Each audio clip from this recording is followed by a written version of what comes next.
Ready?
Well, good morning.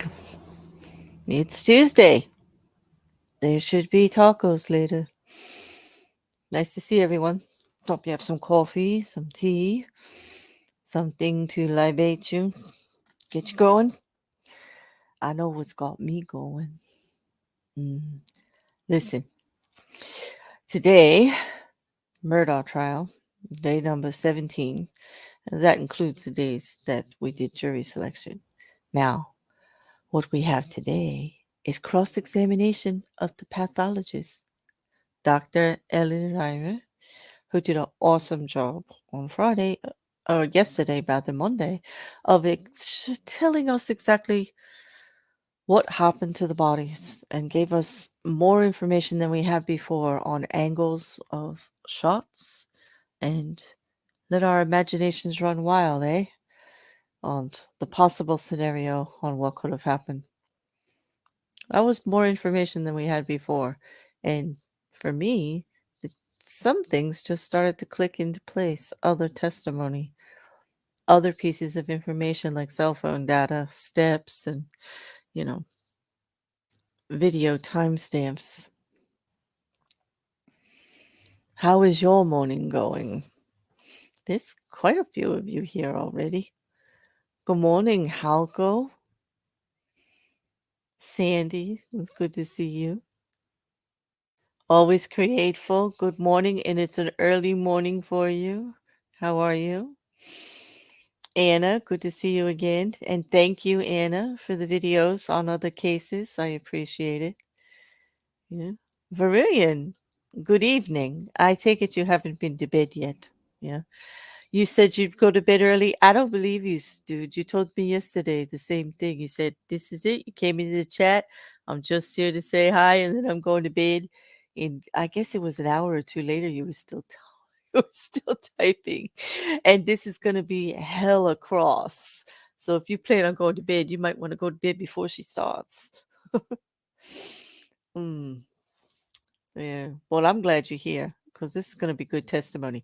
Did you catch up from yesterday? That's what I want to know. If you watched yesterday, her testimony. Anybody who hasn't in the chat, I would spend a little time getting caught up before they start. She was good. She was really good. She really likes her job. She's very good at it. She used really big language to explain everything. However, she made it quite understandable. Which I really liked about her. Yeah. Good morning, MC Wrecker. Have you dried out yet? I'm wondering. Are you still swimming there? rainy and windy cyclone that they have. Good morning, Jin. This is very early for you. Exactly. And Jin, great reminder for anyone looking for anything from that day. Anything that I linked will be in the description usually.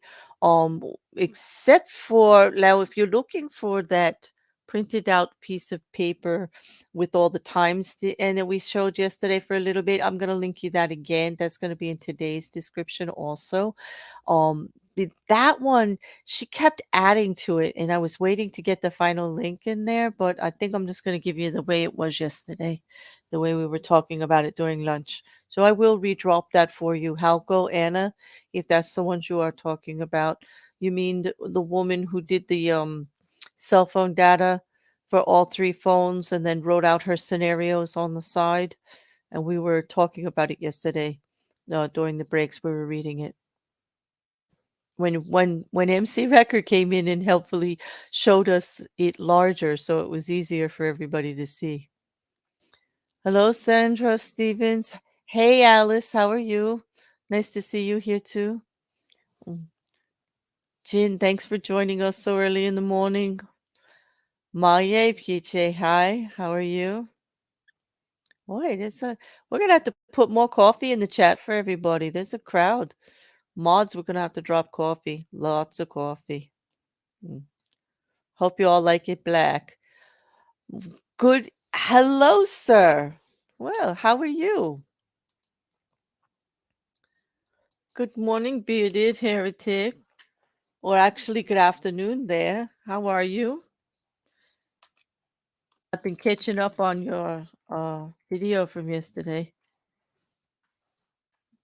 And for anyone who wants to catch up, I did put it on the community tab to make it easier for you.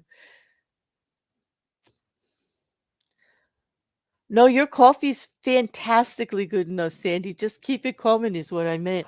Just keep posting it in the chat for everybody. And always, yeah, you're gonna get some snacks going. Did you make muffins today? Did you make murder muffins like Mousy Girl was saying the other day?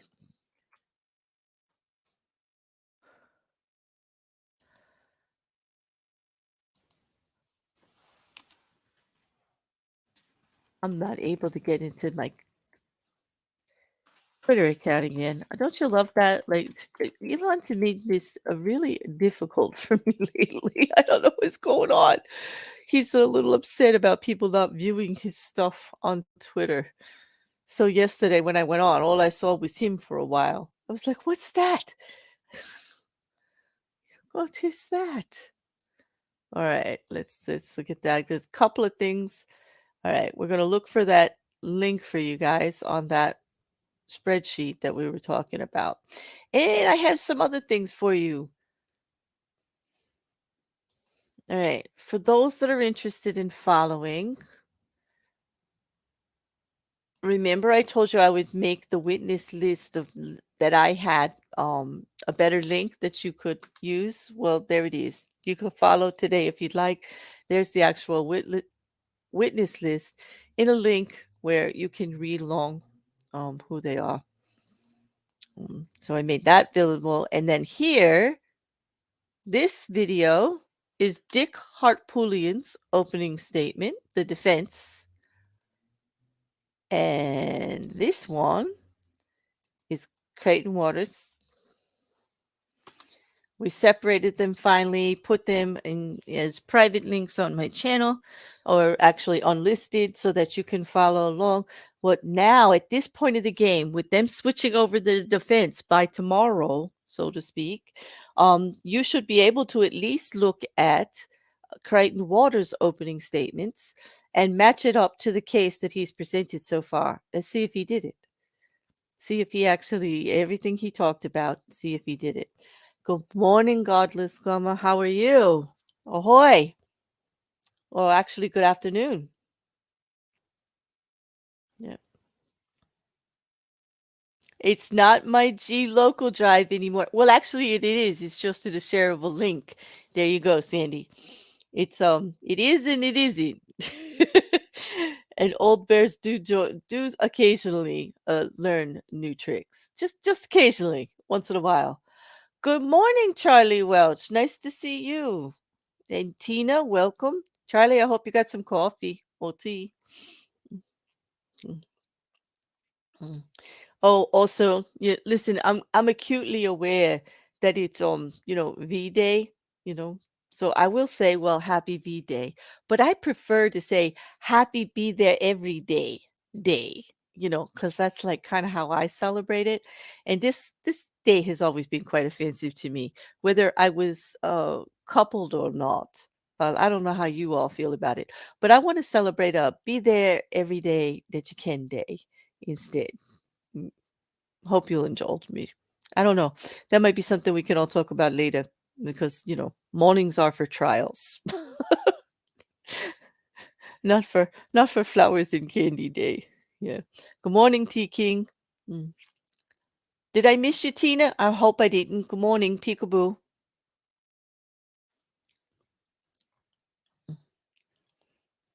Well, it's like, so don't she said, "Nope, that's your Google Drive, and it's not a potato, and we couldn't access it, and don't argue with an old tech nerd." I'm not arguing with a tech nerd, young, old, or indifferent. I'm not all arguing with any techie whatsoever. I'm sure most people tech better than I, you know? Yep. Oh, thank you. Always is love myself day. I like that. You should love yourself. How can you love another if we do not love ourselves? I'm gonna work on that. Mm, mm. More coffee in the chat. All right. I'm really interested in how you guys are feeling um, in regards to whether the prosecution has been making their case. What we saw yesterday was huge part of their case, I believe. So I'm gonna poll it today. Let's see.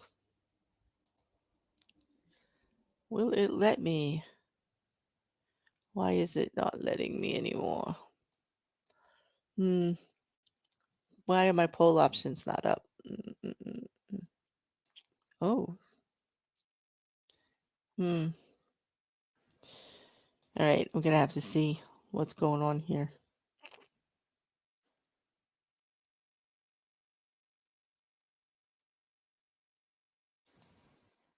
Oh, there it is. Okay. Start a poll. Has the prosecution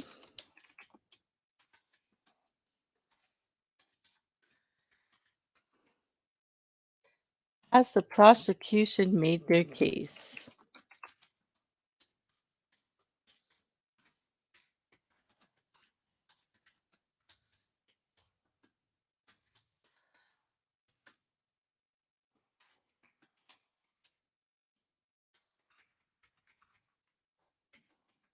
It's going to be a simple yes or no. Now, to make their case, we're talking about is there enough there for you to decide guilty or not guilty either way?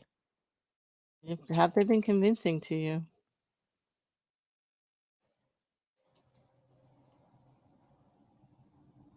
I will tell you that most of the polls that the news services are running and that Twitter has up, more often than not, the answer was guilty. And the second answer was guilty, but not enough to convict. Then that would be a no for you, right, T King? You say not fully yet, that's going to be a no.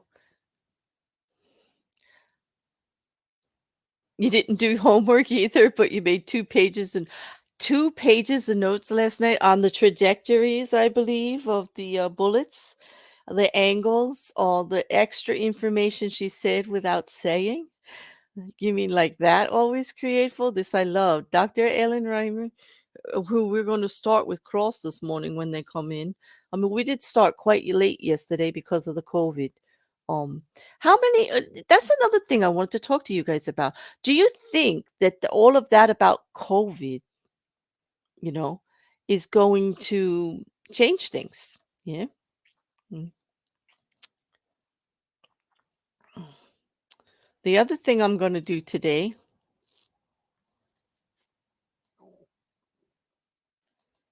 and I'm going to leave it up all day, is I'm dropping the link for Murder Minions and Luke, Bearded Heretic, and Godless Granny, and everybody who comes in that may want to come up for a few minutes. It's an open platform. I like to hear from all of you. And as long as we mute while they're up on trial, then everyone's welcome. That's it, you know. So if you got time, anytime today, and that goes for others that have paneled with me or people that just have something they want to talk about during the breaks, this is for you too. This is why I do live trial. You guys in the chat that want to talk about it, you guys want to have a place to discuss it, put out your ideas, go over what statements have been made or not, ask questions, just bring things up. It's for you too. Change things. Let's just look at things like, all right, so always says not so much on trajectories, but a few notes regarding that, just more about other questions and thoughts which I have. Exactly. The more testimony that comes out, the more questions I have. It should be the other way. Okay. Yeah, right. And Brilliant says change things. It didn't in the Daryl Brooks case, but I don't think self-representation would have seen any different. This is true. This is true. It wouldn't have been. You know. So my dad was 6'8", and he always shot from the hip or upper thighs, as he was too tall otherwise to shoot from the shoulder. That would affect trajectory a lot. A lot. Yeah. Good morning, Shill. Good morning. Mm. Yeah. Bearded, wait a minute. I have to put this up. You got a haircut. I can't wait to see. Did you go real short? Did you change your beard? Now I'm curious. It's like, yeah. Well, haircuts are always nice, but did you alter yourself? Like, is it drastic? Will I be shocked? An undercut. I have no idea what it is. I guess I have to wait to see. Good morning, Michael. Nice to see you here. No, I do like a well-kept beard. I'm glad you kept it. You know, not that that's that's just my preference. Not that that matters, but well, still no more motive. Defense has not presented an argument. Yes, Michael. And you know what? Let us remember, defense is not allowed to present an argument yet until closing arguments. Okay, what they're not allowed to actually string it together the way that we want, because defense has not presented their argument, neither has prosecution as to what they think actually happened. Neither really can, although defense has a little more leeway on pushback, on what they think didn't happen. Absolutely. But they don't get to put it out there argumentatively, while presumptively on what they think is going on. You agree with me on the beard, Santi King? Let's see. Yeah. Here you go. Because unbearded heretic sounds strange. Would we have to change your name if you did? I hope you don't. But yeah, you would. Yeah. I didn't think of that, brilliant, of course. Yeah. And hello, Steffi, if you are listening. Good morning to you too. And I'm sorry you're not feeling great. I hope you feel better.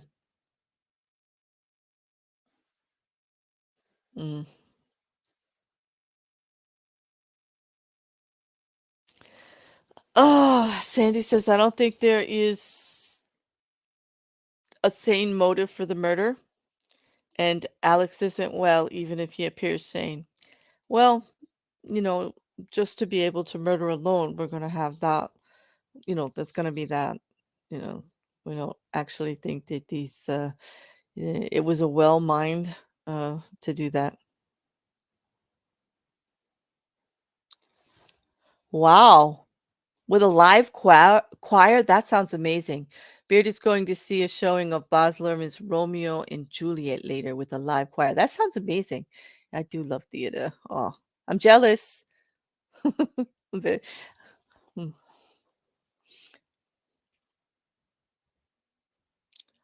Also, there is loads of motive for murder. I'm putting that one up. And I said it right. See? There's loads of motive for the murder. And if you watched our video together, myself and bearded heretic there in the chat, who has has some very interesting information to give out to all of us on a familiar side, which is the the killing of one's family member, either the mother, father, sibling, child, okay, immediate family, large or small. um the motives were clear, and the motives in this case that we were going over, a lot of times, if I remember correctly, and get me if I don't, Luke, that financial motives was big one. Their confident, their reputations, how the family members may look at them differently. These are all things that absolutely would indicate Alex Murdaugh. Also, their ability to look at their family as things that they own them, like that's mine. you know they say that Alex was very, very enamored with his wife. He was crazy about her.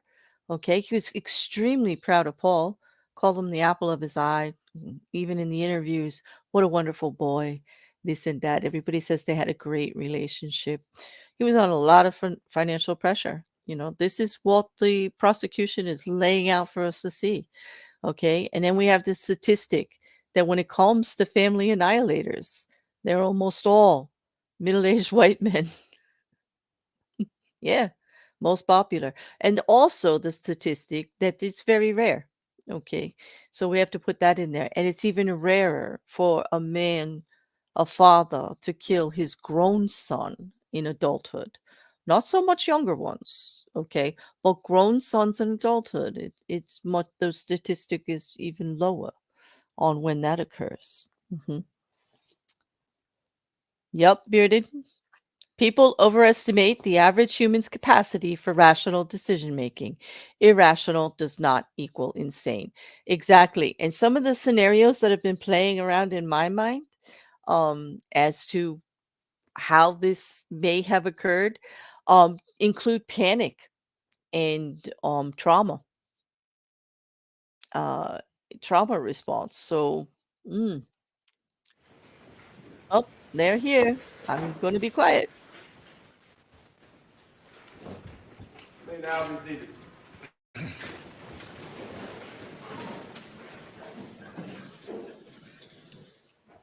All right. Good morning. We can have our witness back, Doctor.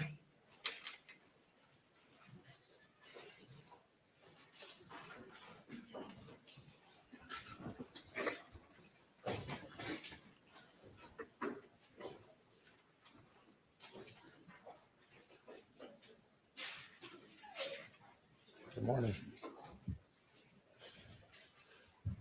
They bring the jury.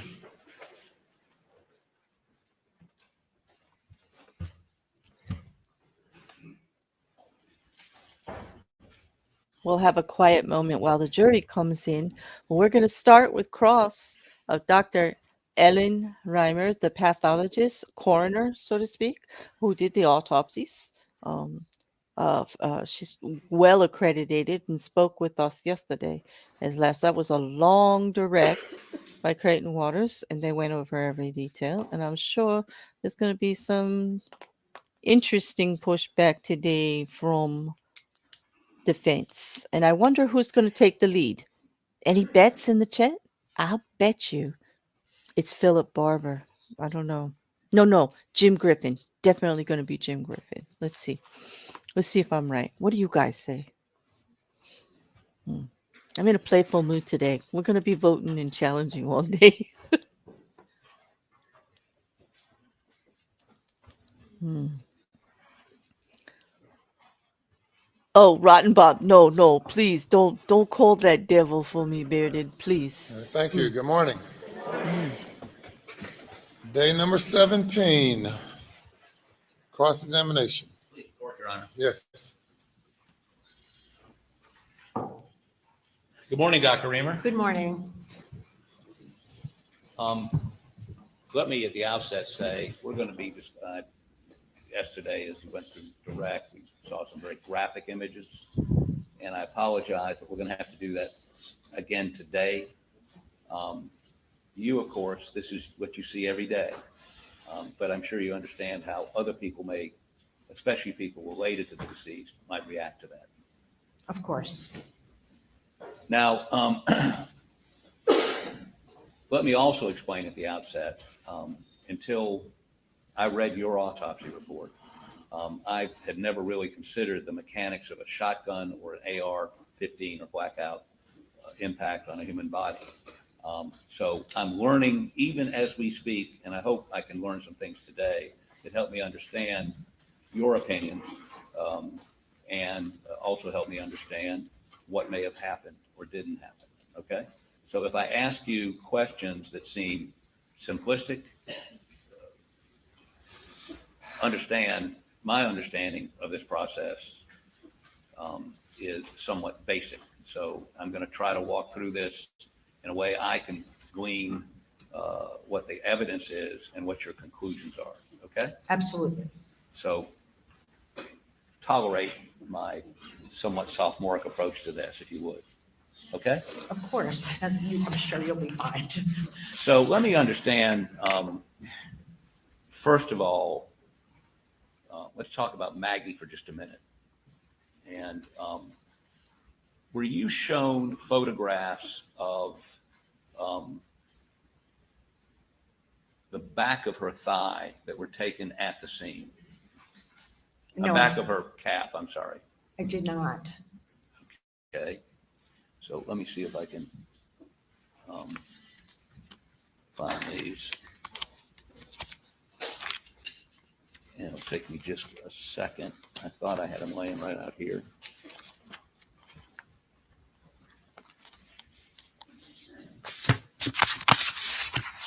Take it towards indulgence, one moment.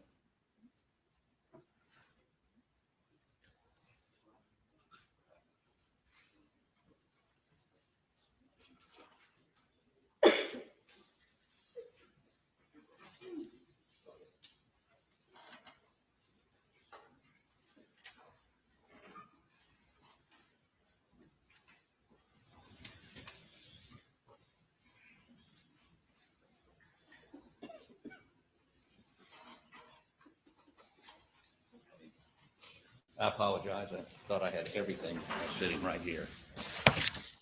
Apparently I may.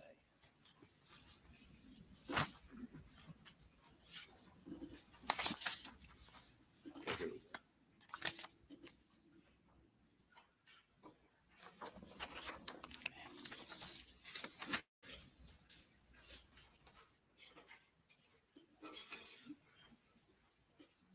Harpootlian, if there's an item in evidence, you don't have to show it to opposing counsel to continue with the witness. This is not in evidence. I apologize.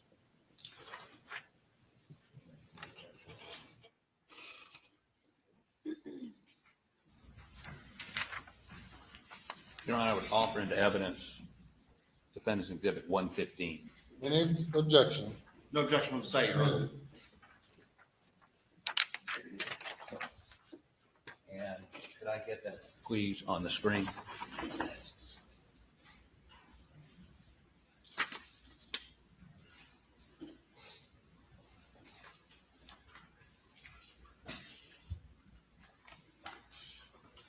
Have you seen that photograph before? No, I've not. Okay. In your, I noticed in your autopsy report, you remark that there is a bruise on the back of the leg in that similar position, correct? Oh, I don't recall. Can Could I? you look, please? Thank you.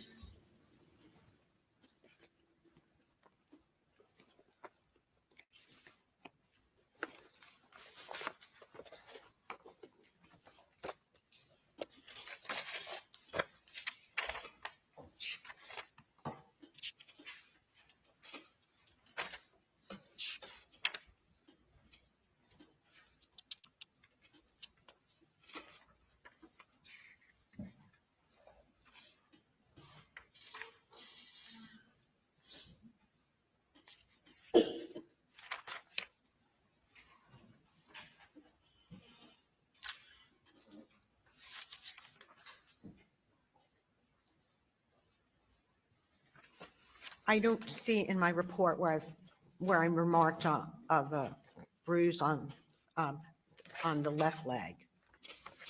Okay, so was there a bruise on the right leg?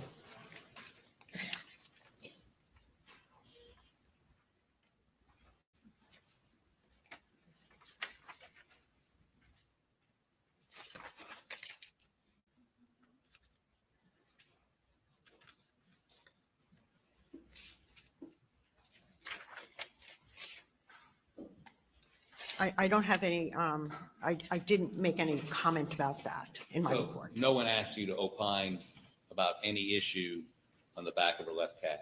No, and I did not observe that at autopsy. And by the time it got to autopsy, had her body been washed or? No, Okay, but if this is mud, you wouldn't necessarily expect to see it it. could have fallen off, correct? Correct. So, you were not asked to opine about whether this was whether there was bruising on the back of the left calf, which would have been consistent with somebody stepping on her calf. No, I was not asked about that, Okay. And you were not shown this photo. correct? Okay.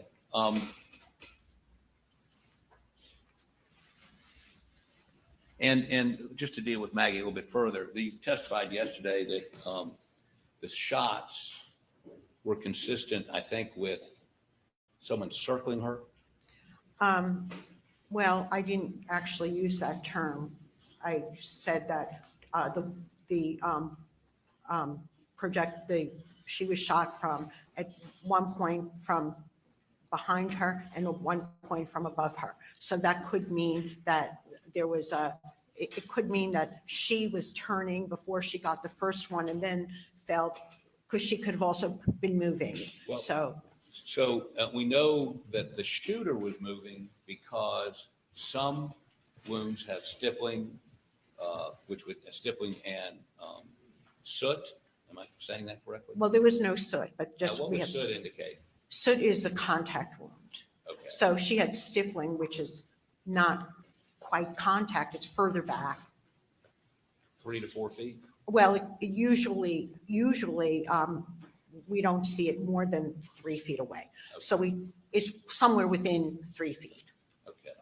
And so she may have been turning. The shooter may have been moving straight on. I mean, that's as good an explanation for what you saw as somebody circling her, correct?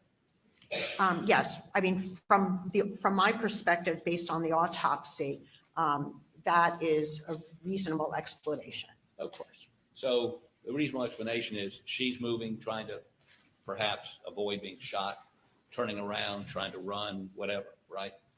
Well, she could be turning around after getting the initial shots. Right. And then if the shooter was still stationary, then she could have gotten that one. So it doesn't imply that she could have been moving, not just the shooter. Okay. And the ones without stippling were the barrel of the gun would have been more than 4 feet away from her. Well, it's kind of a rough estimate, but I would say, it would be more than 3 feet, possibly more than And that that. would be the barrel, the end of the barrel of the gun. That's right, because that's where the gunpowder starts coming out. That doesn't mean the shooter was 3 feet away. or 4 feet Absolutely away. not, just the barrel of the gun. Right. And you testified about why there was a wound that would appear to be parallel to her, and your indication is that the shot that would have hit her kidney or pancreas or whatever, she might have been bent over. No. The injury to the pancreas and kidney was on the right side of the abdomen, Right. and that went from front to back and exited the left back. The one that was kind of along parallel to her body was on the left side of the body going up.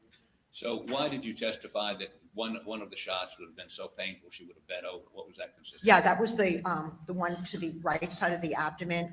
And the reason I believe it's probable or, quite likely that would have caused her to bend over is because a subsequent shot was going sort of upward in the body. And it's hard to imagine, that wound going upward and then into the head unless she was bent over. So it's a possible explanation of how she was in a position to actually get that. So she bent over and it would go upwards. Why? Because if somebody is standing behind her, and there's no close range here, but at least a few feet away. So she got shot, turns around, bends over, and then you're saying? She could have turned around or not turned around, or I don't know if she turned around or the shooter's moving. Okay, did anybody ask you to look at the pattern of ejected shells from the blackout? I wasn't asked to look at those. Okay.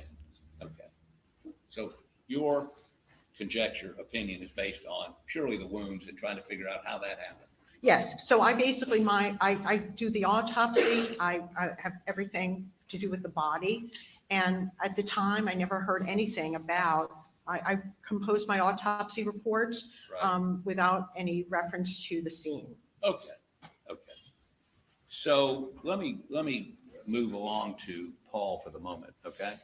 And you indicate that the first shot would have been buckshot to the chest. I believe that was most likely the first shot. Well, because the second shot is basically executes him. He would have fallen to the ground. Right.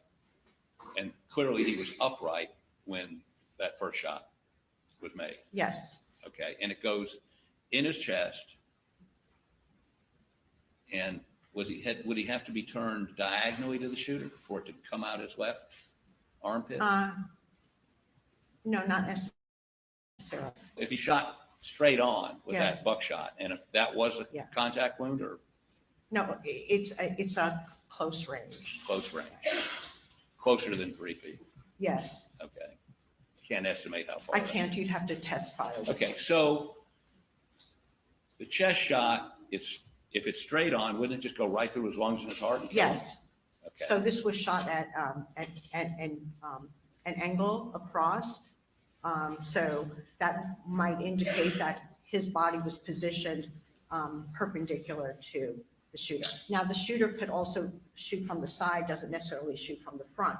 So we can't be 100% sure about these things. If you're the shooter and Yes. I'm Paul and you shoot me with that buckshot, if I'm faced to the side, would the results be consistent with your autopsy examination? Yes. Okay, and we know that some of those pellets, you think his arm was down by his side. I feel confident about that. Okay, and the reason for that is there are pellet holes in his arm, right? No, that's not the reason. The reason is because there's bruising around the exit wounds. They're kind of short.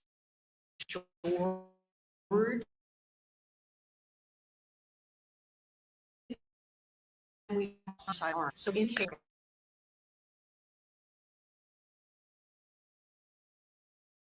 bruising.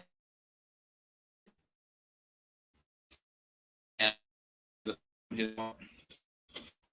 Yeah, there were pellets that exited. Pellet holes Correct. on his arm exiting. Yes. Did you see a corresponding entrance wound with the pellets? Yes, the entrance pellet wounds were on the inside of the arm. And they go out and to that as well. No.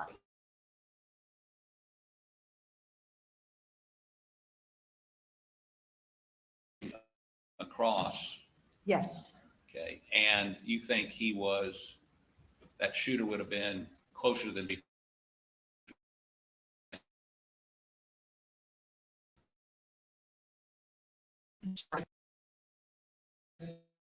turn to, yes, But either way,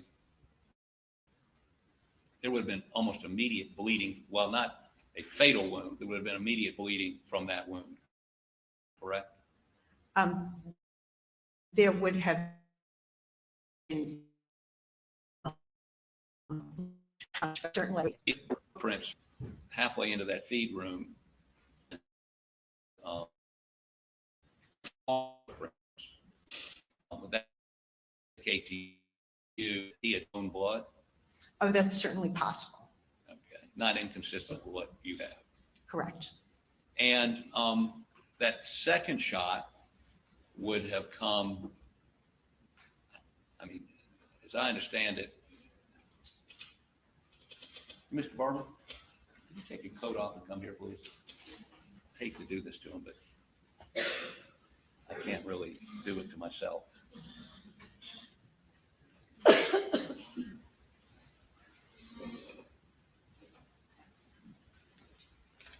So if you would step down here, with permission, Your Honor, make you step down. Okay. And what I'd like to have you do is we need to not block these folks over here. Let's see how we do this. Or that gentleman right there. Not going to stand back here. That would be good. And he's fine. They're fine. Well, unless I get in their way. Let me see if I can avoid not falling over. Okay, so we've already talked about this wound. Left side. Okay. This wound, which goes in right about here. Show the jury where the wound went in. Yeah, it was like between the sternum and the left nipple. So kind of right over there. Right over there. And Mr. Barber's a little bit taller. He was, I think, 5. Yeah, I measured his height. I don't recall. We'll talk about that in a minute, but I believe Mr. Barber's a little bit taller than he was. But I think we need to know that because I'm going to ask you to sort of chart things out. So the entrance wound is here and is consistent with him being, how about Mr. Barber, turn just a little bit that way. So the shot would have gone like this. Yes. That's approximately correct. And it has a slightly front to back. Slightly front to back. Right, about but like mostly it's right to left. His Okay. right to. How about raise your left arm for me, please? So, and his arm was not raised, but I want to point out, it comes out, we're going to see some pictures in a minute. Okay, turn it a little bit this way. So it would have come out right under his arm, Yes, we do have the exit pellet wounds there. and we also have wadding, do we not? Yeah, we have wadding stuck in the underside of his left Okay. armpit. And then it goes through his arm, Yes. still coming front to back. Well, it's left to right, but there is a slight front to back because we have some exit wounds on the back. Okay, so if I told you this is a narrow room, Okay. have you seen any crime scene photos From here? No. from Oh, yeah, from this case, crime scene photos in my career, yes. in this case? I really didn't, I may have been shown a very small photo, like a couple of weeks ahead of trial, but I didn't form any opinions based on If I that. told you that small room, the gap between some stacks of dog food here and the wall and the little thing over here is maybe 3 to 4 feet. And this buckshot goes through the back window on this very narrow, very small. So that would be consistent with what you're saying. Some of the buckshot comes through, and that was buckshot that you shot with in the chest. Yeah, it was shot, you don't remember the exact size. Right. Buckshot is usually bigger, but Okay, assume I'm not Yeah. misleading you, okay? Right, some shot. Buckshot goes through and hits the back window. Uh-huh, That leaves holes in the window and hits in the door, the window frame, and goes out. One of them embeds in a tree back behind. So that is consistent with your findings, correct? yes. That first shot. I'm sort of intrigued. Is there anything about the exterior of this shot? What's beveling? You know what a bevel is, beveling? Yes, of course. Beveling is a pattern of defect through a bone. So when there's a gunshot wound that, for instance, goes through, let's say we could get an entrance wound over here and an exit wound over here. We're talking about handgun wounds generally. The way when there's basically a hole in one side of the skull, I can tell which is an entrance and which is an exit, even without looking at the skin. Okay, so for instance, if I get skeletonized remains with a hole through the head, I can see which is the entrance and which is the exit because the bone bevels in a characteristic way, depending on the direction of the bullet. What is a bevel? Yeah, bevel is like an angled chipping away of a hard surface. So as a bullet goes through, and I guess the head is all bone, right? Well, it's like a solid bone, right? Right. So you can tell this is the entrance because I mean, is it like? It's the entrance, on the outer table of the skull, it's a smaller hole. On the inner table of the skull, it's a bigger hole. So the bone is beveling outward as the bullet goes in. So it would bevel in on the entrance and bevel out on the exit. Yeah, well, bevel in, meaning sometimes people don't always use these words consistently, even forensic pathologists. But there is a inward beveling, but it means it's kind of beveled outward. So Bevel outward inside the wound, you see something that would indicate wider. Yes, wider. It's wider on the inner table of the skull than the outer table. And when it exits, do you have a narrower bevel, if you will, or defect on the inside than on the outside? Yes. That was a lot. Okay. So was there, since this didn't enter bone, is there beveling with the flesh? No, it doesn't bevel because there's too much elasticity Okay. and also just shredding. Frequently, we can't see beveling on long bones either. The skull is kind of a flat bone, so it has that characteristic. Okay, and the second shot, as I understand it, you indicate can you adjust, well, first of all, assume that he is, so maybe we just forget about the feed wound for just a minute, okay? So show the jury, please, where the initial, I mean, there's a shot, it's shot with a shotgun, Yes, and it is more than, since there's no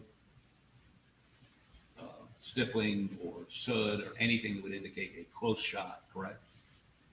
correct. So more than 3 or 4 feet away, More than 3, yes. more than 3. And where is the initial shot? Where does it hit him? On the top of the left shoulder, When you say the top, the apex. okay, are there pellets in here? Yes, In the apex? yes. And I'm going to show you an X-ray in just a minute and have you demonstrate on Mr. Barber, where that hit, and there's shot in here. Yes. And you indicated you thought his chin was bent to the Yeah, left. this is something that I believe not necessarily have to be bent, but I do think it was at least tilted in this direction. The reason being, if this is in a horizontal direction and then goes through his cheek, let's say he's just your head up. And let's say it's just going through here and it would just kind of hit like over this side of his head. Okay. But meanwhile, it's kind of over here. So, and then the exit wound is back there. So at least we have a little bit of directionality like this. I don't know. If he was completely turned to the left, it would have gone through his face. But I think it makes the most sense knowing that a wound travels in a straight line, basically. Of course, these are pellets, so there's going to be a lot of destruction.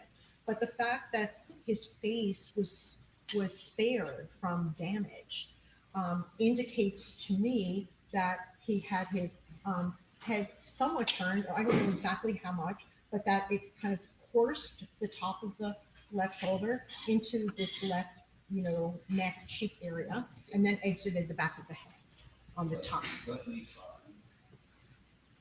find the X-ray pictures while he's standing up there. Here we go. Good. Creighton, 1 second. Excuse me, Dr. Riemer.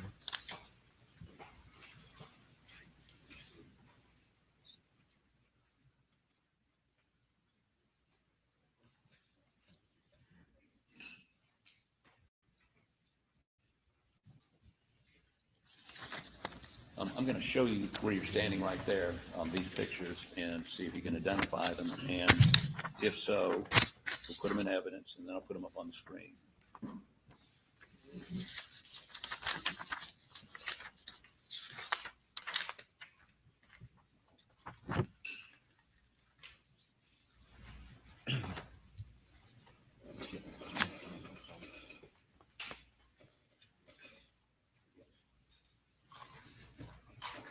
So I'd like you to look at these three photos and tell me if you can identify these. Am I speaking loud enough for the court report? Am I speaking loud enough when I'm facing that way? Okay. Yes, these are x-rays that were taken at the commencement of the autopsy. Okay. Your Honor, I would offer defendant's exhibits.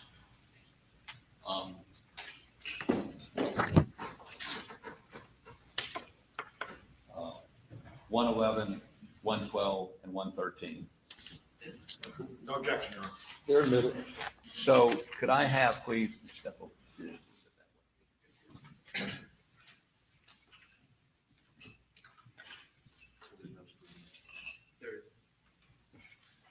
Okay, okay, I'm sorry. Oh, that's much better. Okay, so let's see.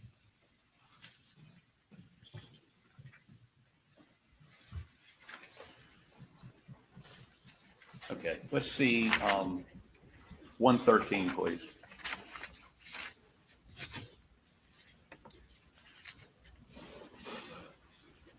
Okay, so this is his left arm, correct?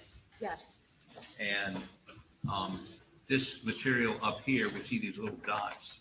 What is that? yeah, those are the shotgun pellets. Okay. And they are, yeah, that's perfect. And so we see 1, 2, 3, 4, 5, 6, 7, 8, 9, 10, 11, 12, 13, 14, 15, 16, 17, 18, 19, along that line, 20, along these would be pellets that would be along here, correct? Yes, And they begin at, is this his shoulder? I mean, the shoulder bone? yes, it's, no, the soft tissue of the shoulder, the soft tissue of the shoulder. Okay, I'll give you the Yeah, pointer, you know okay. what you're doing. Yeah, this is the humeral head, Which would be- humeral head, which should is. show on Mr. Barber where Yeah, that this is. is the bone of the humerus. So our humerus is that long bone from the shoulder joint to the elbow joint. And we can see that this is basically, it's not really perforating the bone. There may be some defect at the edge of the bone, but it's pretty much on top in the soft tissues. Okay, and it goes on for a ways, and then if you would show me exhibit number 112. Okay, and would you focus on the upper right-hand corner, please? There you go. Now, that corresponds to this large picture, that orientation. Yes. Okay, so what is this showing us? There are significant numbers of pellets also in like the left neck area. Show us on Mr. Barber where that would be. Yeah, so the entrance is here and pellets are basically spreading. So they're included, there are pellets in the left side of the neck area over here. And then there's also some going into the brain. Okay, and let me see if I can count those. So, I mean, are these part of what we looked at before? Yes. Okay, and how far down did the new one start? It's a different view, so may not include all of them. Okay, so, but a number of them. Yeah, I mean, the purpose of the x-rays is basically to show what kind of ammunition remains in the body, if any. Did you remove these pellets? Not every single one, a representative number. Okay, so there's an exhibit that was shown to you by Mr. Waters of some pellets that you Yes. recovered, but that's not all the pellets you recovered. That's all the pellets I recovered. I don't stay for days to recover each pellet. It's actually a lot harder than it looks. Here they look like you know exactly where they are, but you can fish for like an hour to find one pellet. It's fairly small and there's a lot of tissue, and So you so got- I you get a got- handful of them and that's sufficient. Did you keep the buckshot separate from the birdshot? Because this is birdshot. I don't think any of it was actually buckshot. Buckshot is very large. So, they were all, I believe they were all, collected together. Okay, so you thought they were all birdshot? No, I didn't make that conclusion. They're some kind of shot. I didn't make a So determination. you didn't determine the, Yeah, that's really, the firearms, I'm the pathologist. It's, the firearms expert to determine what kind of shot it is. so I said shotgun pellets, and that's Right, so- sufficient. if previous expert testimony was that the chest was a buckshot and the head was duck shot or some sort of bird shot, you're not going to disagree with that? I really didn't, it all looked similar to me. Okay. Now,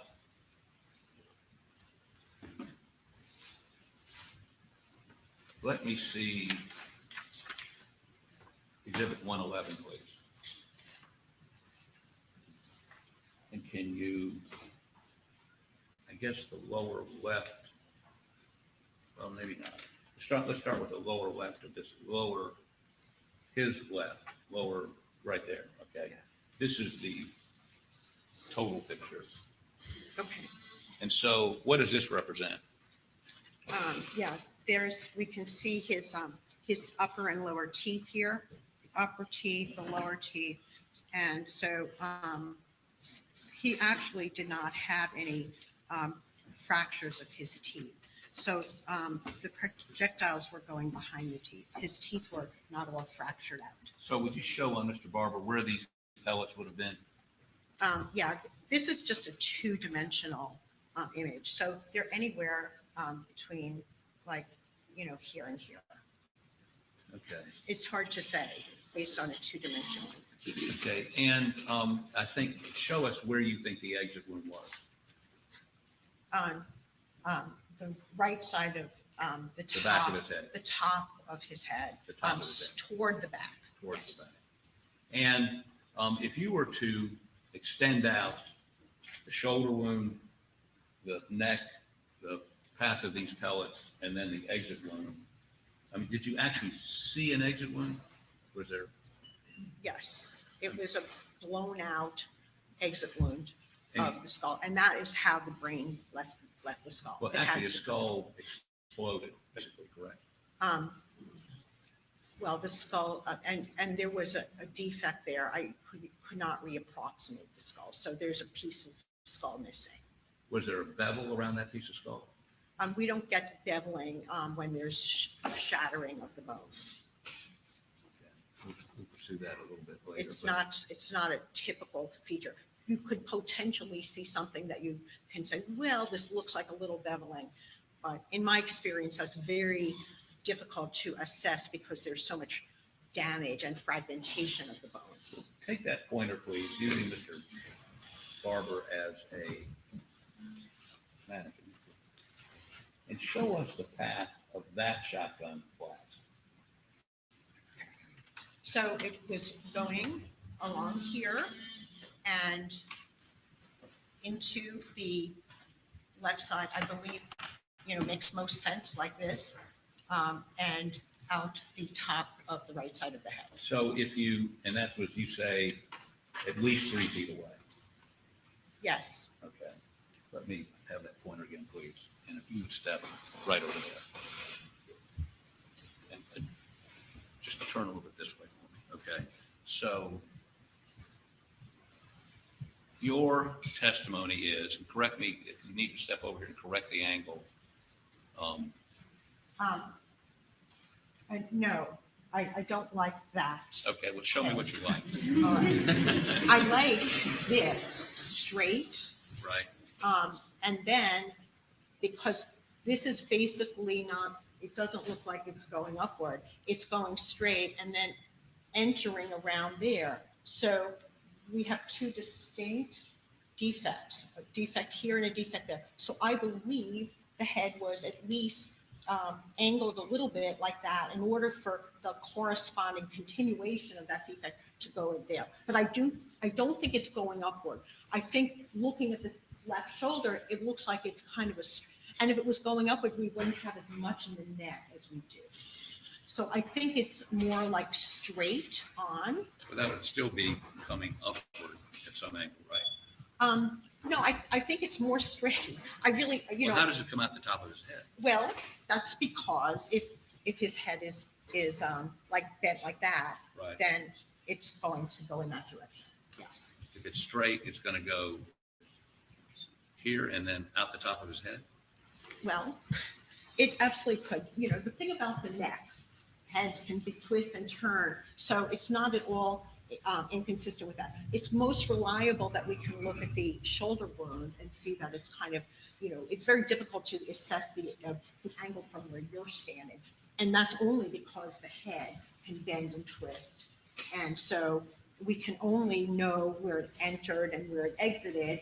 And it's possible the head could have been twisted or turned to correspond to Would it be more consistent if he turned your head the other way, Mr. Barber, like that to get it out the top of the head? That could be. However, we have a defect over here. So how would that happen? Pull your head back and keep it over in that direction. In other words, adjust him. Back and then over that way. Yeah. Is that consistent with it coming in here, going this way, and then out the Yes, top of the I head? think that the head tilt to the right, as you've just demonstrated, Right. is perfectly consistent with that. However, because the hole here is here, I think even if his head's to the right, it would still be turned like that. Okay, now that makes sense to me. So, Right. So the shooter would be at least 3 feet away from that right there, right? Yes. And would he have it up or would he have it down? Or It's hard to say, and that's because the head can tilt. We only have one area of an entrance wound here, and it seems to be approximately horizontal. But it's impossible for me to say whether it's the entrance is kind of below him or at his level, or potentially above him with Paul leaning over. It's hard to know. And that's because people aren't necessarily standing up straight. And they've also, the thing about injuries on the head and neck, there's so much twisting and bending possible. Okay, Ms. Barber, stand up straight. You get the crick there? Okay, I'm sorry. So now what you tell us is basically from here back on his skull, they can see. Why don't you stand over there for just a second so we don't block him. From here back on his skull, and I've looked at your autopsy pictures, all this is gone. To the right side. To the Yes, right and there side. were fractures on the left. Okay. So we know it's going in a left-right direction. Do you have a seat for a moment, please? Thank you. I may be done with you, but don't put your coat back on. Okay, if you go ahead and take the stand again, please.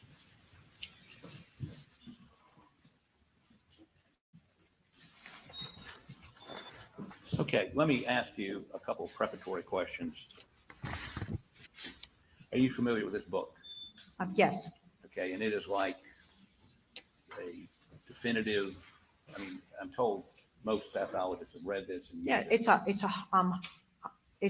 highly respected book on gunshot wounds. Okay, so if you go to page 228 in this book,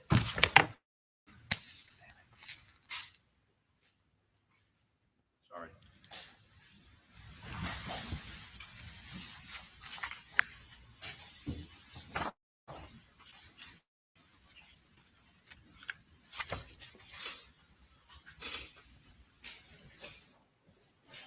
Can you identify this as page 228 in this book?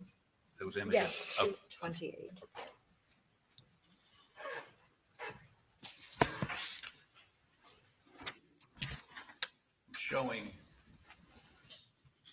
just a copy of page 228.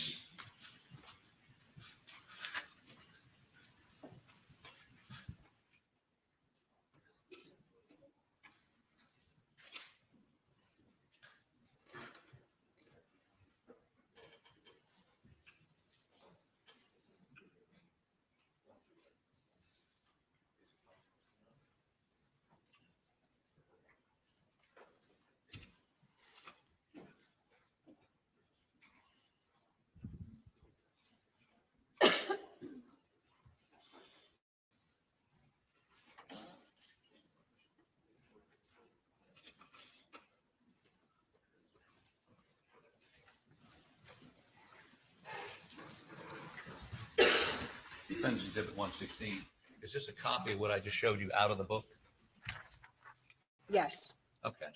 Your Honor, we'd offer this into evidence. Says the state. Submit it. Okay, could I have this on the screen, please? Can you do this for me? Would you start, show me the first two slides up top along with what's written there.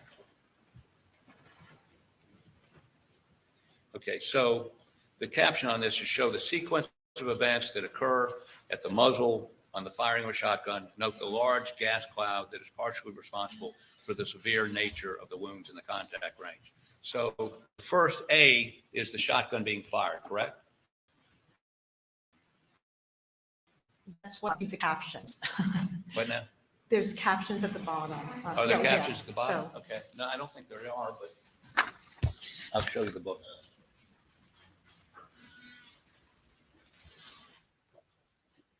okay. Okay, so I imagine that's sequence. Right. I didn't write the book. No, that's great. So the sequence of a shotgun shell being fired are, the first one is it being fired. The second one, note the large gas cloud that is partially responsible for the severe nature of the wounds on contact. And the third one is at contact range. And then you see on the last one, I don't see them on my screen. I'm sorry. Okay, Yeah. go down to the last two. There you go, C and D. You see I guess at the front end would be the pellets and the gas would be preceding the pellets. Is that correct? No, I don't think that's correct. This is depicting contact range. It specifically says at contact range. Right. So pellets are not yet released from the wadding. Okay, well, we're going to go a little bit further on that in a minute. Let me, Yeah. referring again to, well, let me ask you this question. If this book says contact shotgun wounds of the head are among the most mutilating firearm wounds there are, you would agree with that? Yes, Extensive destruction of bone and soft tissue structures with bursting ruptures of the head are the rule rather than the exception. Correct? yes, These are the wounds of which an individual is said to have had blown his head off, right? yes, In some cases, this is almost literally true. The skull may be largely fragmented and the brain pulpified. Large fragments of the cranial bulb and cerebral hemispheres are often ejected from the head. The scalp is extensively lacerated due to two factors: the charge of the shot entering the skull and the gas from combination of the Formal question, Your Honor. What is the question? Does this, and one pathologist told me this is the Bible of gun wounds for pathologists. Is that correct? well, there's a lot of literature, and this is a highly respected primary source. It's not the only, but what are you asking me about? Does the shot, well, are there two factors which contribute the things we just talked about, the shattering, perhaps even the ejection of the brain? Are there two factors? The charge of the shot entering the skull and the gas from combustion of the propellant. Okay, well, he's actually discussing contact Yes, shotgun ma'am. wounds, and that's not what we have here, but we have similar destruction. Right. Well, we're going to talk about that in just a minute. But this is about a contact wound. I agree. Okay, You have not indicated contact. Correct. We're going to talk about that in a minute. Okay. The shot directly, does the shot on a contact wound from a shotgun directly fracture the skull and shreds the brain while at the same time producing pressure waves that increase the severity of these injuries as well as ejecting the brain tissue? Yes, it frequently happens that way. Okay.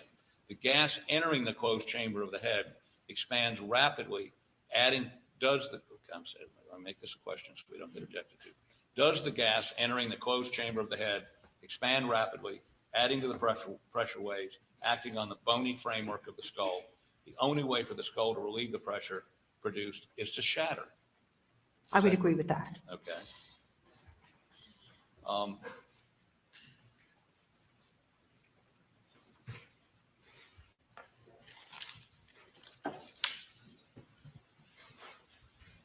So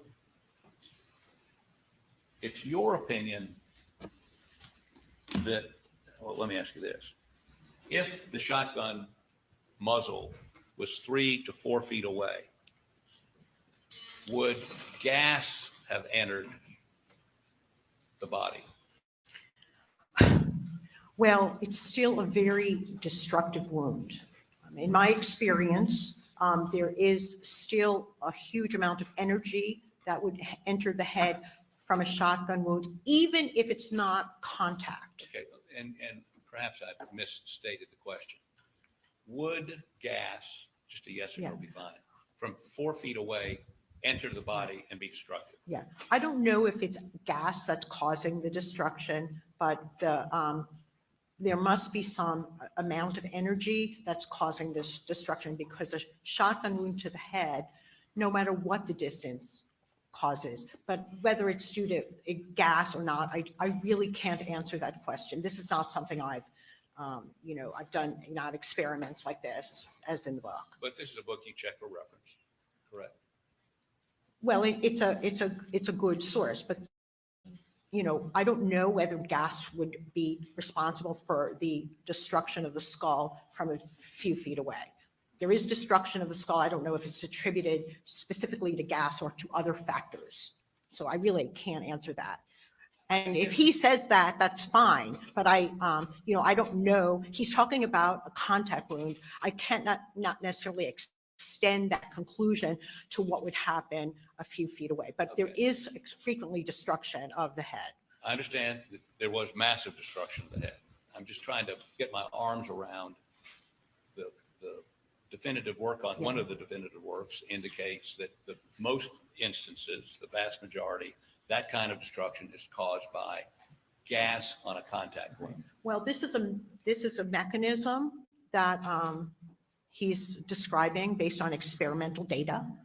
And I'm a forensic pathologist. I've not performed this kind of experimental data, and nor would I extrapolate from his conclusions about a contact gunshot wound to whether the same amount of gas is produced at a distance. Well, ma'am, and Dr. Riemer, we can walk through this, but these are based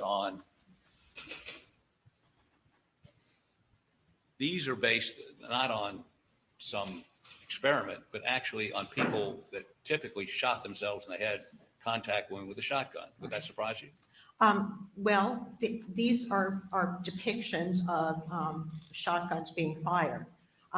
Contact shotgun wounds to the head cause massive destruction, and a lot of that is from gas buildup. Okay, now we're on the same page, literally. So it's your position, there's a lot of energy when it's fired from 3 or 4 feet away, hits the shoulder, hits the neck, comes through and hits the head, and the head explodes, correct? Yes. And have you had a number of autopsies you've done of victims whose heads have exploded as a result of a shotgun? Yes. Okay. And many of those were contact suicide wounds?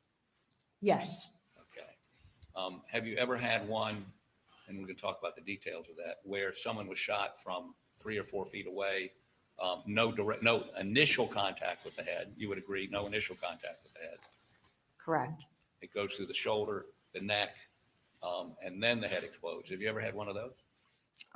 Yes, these are very dynamic, and he still actually had a lot of his head there. Sometimes with the shotgun, when the entire head is basically, you don't really see very much up above like the teeth. So this was, there was obviously horrible destruction of this skull, but his face was intact, and frequently a contact causes fractures of the face. So,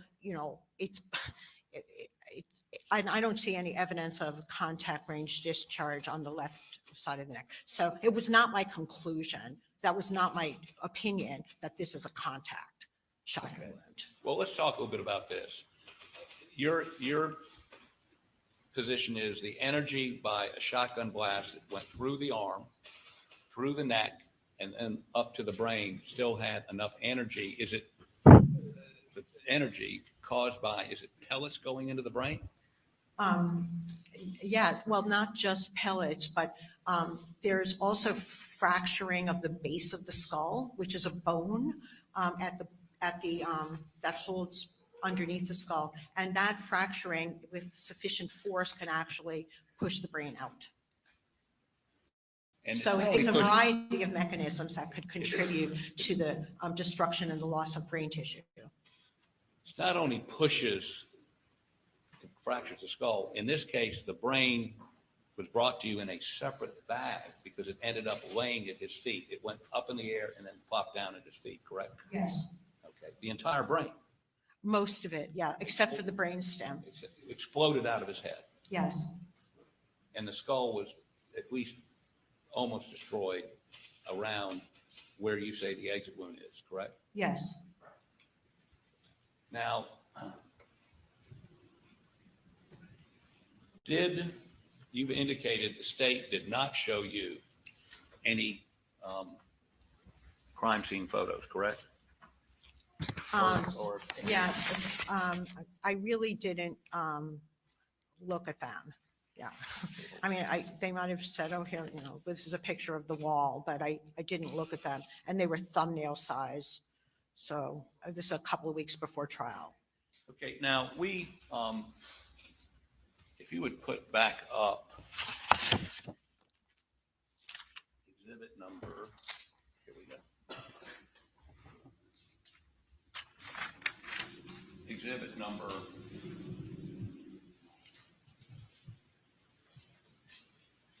112, please.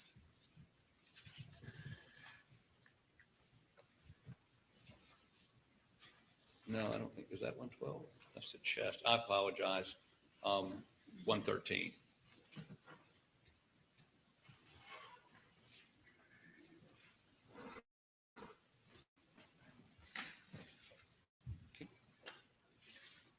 Focus on that area where the pellets are, please, and yeah, that right there. So at his shoulder, how big a spread is that? I mean, as it comes in, is it 2 inches, 3 inches, 4 inches, 5 inches, that wound? I didn't measure the spread of the pellets. Okay, so how about, I apologize to the jury, this is pretty graphic. How about pull up 109?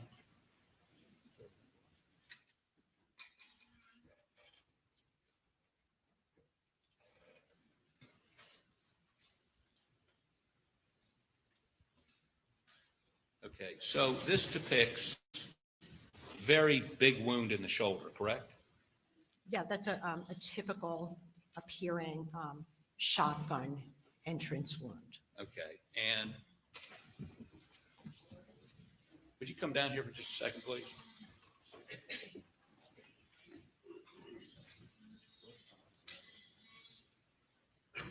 We done? Hold on, wait 1 second.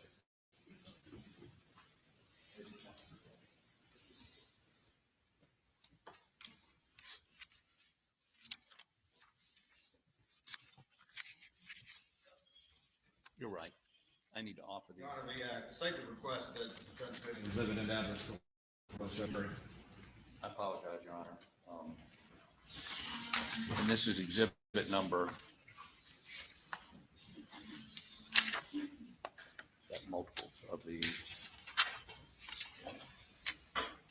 What's this exhibit number? I'm sorry. 109. Okay, yeah, here it is.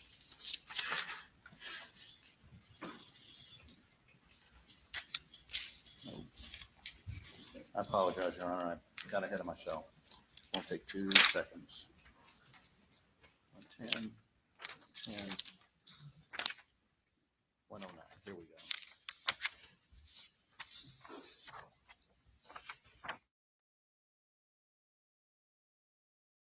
This is state defense exhibit number 109. Have you seen that before? Yes, this is my autopsy photo. Offered in the evidence, Your Honor. Submitted.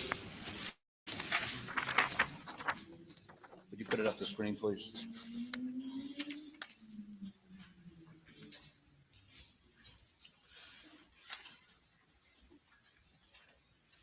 Now, as we look at this photo, we see this is the entrance wound, Yes, and then it goes in here, correct? that's correct. So, but this is a much larger wound than the next one in line, is it not? Well, that's okay. Well, let me ask you this, in terms of understanding a shotgun pattern, as we saw in the photo, starts out basically the size of the shell, right? But if you just answer the question and then you can explain, does it start out as the same size as the shell? Yes, Okay. And as it goes forward, the pattern expands, correct? yes, Okay. And it continues to expand even after it hits something, correct? yes. Okay. So now please explain to me why this wound, and it looks like it's, I mean, if you use me on my left shoulder, what is the, Yes. I'd be delighted to tell you why this entrance wound is larger than this one, even though what you said is correct about the spread. And that's because the entrance wound to the left shoulder, it's not straight on perpendicular. If it was straight on perpendicular, then we would have a smaller hole. But this is going in a tangential manner across. So we're not really looking at perpendicular, entrance wound that's going to make a round hole. So as it's coursing along the top of the left shoulder, we get an oblong hole. In contrast, its continuation to the left side of the cheek is kind of straight on at a 90-degree angle. So that's why that is smaller. So there was nothing about this that was inconsistent with what I would expect from a shotgun round. so tell me, so you're saying this shot, this second hole was made in this direction. Is that what you're saying? I just said that was a continuation of the logical sequence. It went through here, it's causing a lot of destruction, and then entered the left side of the neck. So that big wound is because it's in a different direction than the small one, is your explanation? At a different angle Right. along the surface of the skin. Okay. And there's no pellets in his face, are there? There were some pellets that we saw in the x-ray, But not in his face. not in the front of his face. Right. So as it continues on, is there any evidence that it expands even more? Well, it did cause, there's so much destruction, we can't exactly, have a single, easily tracked path. Because when the skull is involved, there's so much expansion, usually either from gases or just from the blast of the projectiles, that it caused, we can't really track, it caused an exit on the right side of the back of the head with loss of the brain and lots of skull fractures, predominantly on the right side. Okay.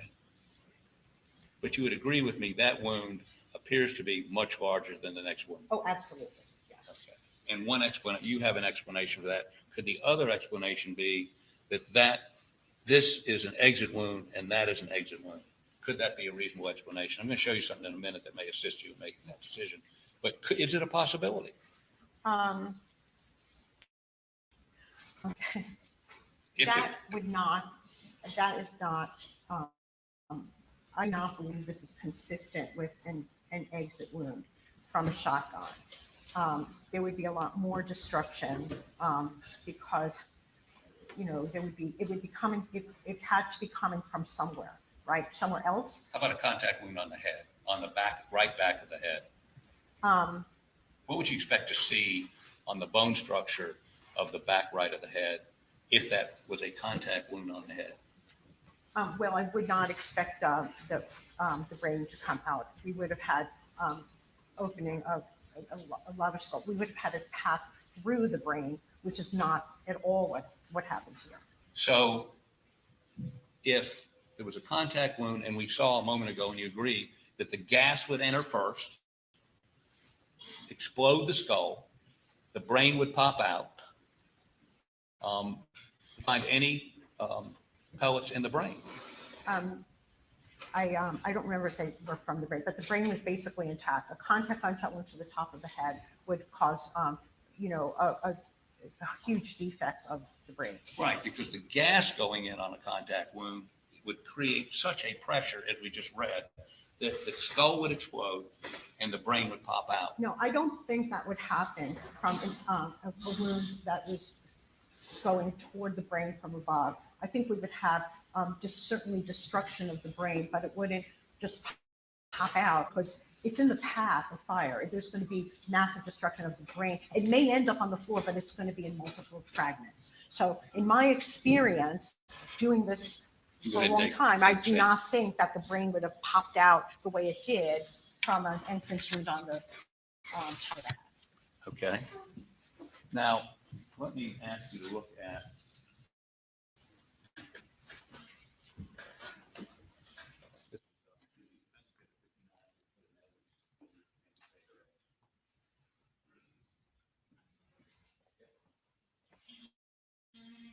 you put, and this is under seal, and I would also, Your Honor, ask the other photos I put in be put under seal. They're under seal. Thank you. Would you put defense exhibit number 59, and I apologize to the jury for the graphic nature of this. Go ahead. Okay, I would like you, do you recognize this? I've not seen this photograph. Would No. you disagree with me? That's a photograph of, it's been testified, Paul Murdaugh It does at the look- scene Yes. and the way he was found. You've I never don't seen? know how he was found. Okay, but this is a photograph you've never seen. I've never seen this photograph. Okay, let me get one thing before I ask you questions about it.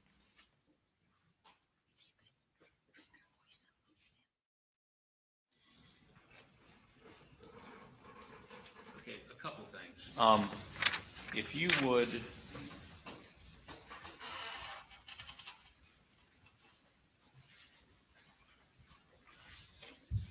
center on his head. Okay. And can you make it a little bit bigger, please? Okay. So do you see a sort of semicircle defect in the skull right here? You see where I'm looking? Do it again. Right here? I do see a defect, yes. Right, in the skull, Yes. semicircle. It does have a semicircular. Okay. Can you determine from looking at the photograph any beveling? As I said earlier, beveling is not really too reliable when we have so much destruction of the head. But if you're asking me if that could have been a contact shotgun wound to the top of the head with a kind of curved entrance, I would expect to see soot. We always get soot from contact wounds, and it's deposited on the outer table of the skull. So there is no burning, no soot on the outer table of the skull to Did you support that. take an autopsy photo of this area of the skull? Well, when he came in, I do believe I took an area of the skull, but it may not have caught that. Okay. picture. Did you shave his head? No, I did not. You did shave Maggie's head for a head wound, correct? Us, Okay. And why didn't you shave his head? To examine this, you would agree with me, had his head been shaved, you would have had a better look at this wound. well, I believe that my assessment of it was correct and without, usually shaving is along an entrance wound, not an exit wound. So I determined this was an exit and shaving is not done on exit wounds. I shaved Maggie's because that was an entrance wound and it gives me an opportunity to see the margins of the entrance defect. I guess what I'm asking is, you decided that was an exit wound without shaving the head, without looking for stippling, without looking for, so, because you would agree with me that to do that, effectively, you'd have to shave the head. To observe marks on the end, yes, but Okay. also there would be soot on the outer table of the skull. Well, did you look for it? You apparently had already decided. Yeah, well, I did look. I didn't take a picture from this angle necessarily. I did take a picture after from the top of his head. But my determination, based on my experience, was that the entrance wound was over here.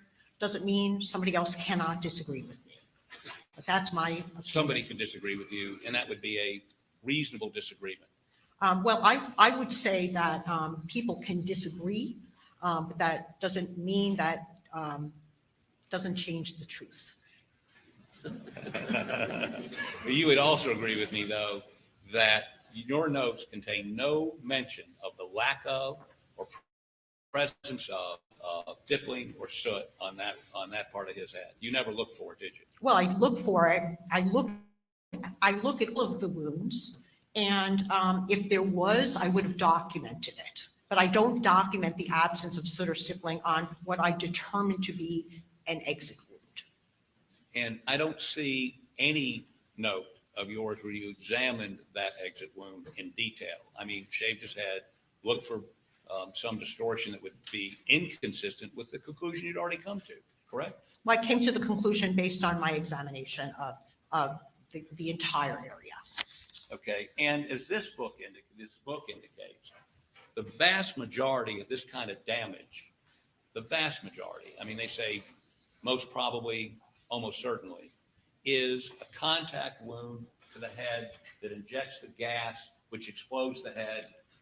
Is that not true? Do you want to No, read I do think that you're kind of, you're extending his statement. He's describing contact gunshot wounds to the head.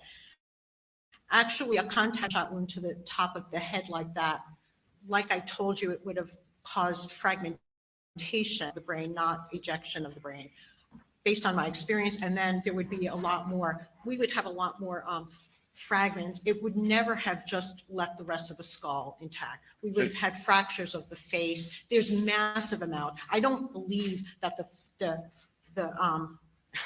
the fractures of his skull are consistent with that being a contact shotgun wound. I understand that that is a massive destruction of the head from shotgun wounds. But in this case, we do have the brain basically left intact. We don't have a path through the brain.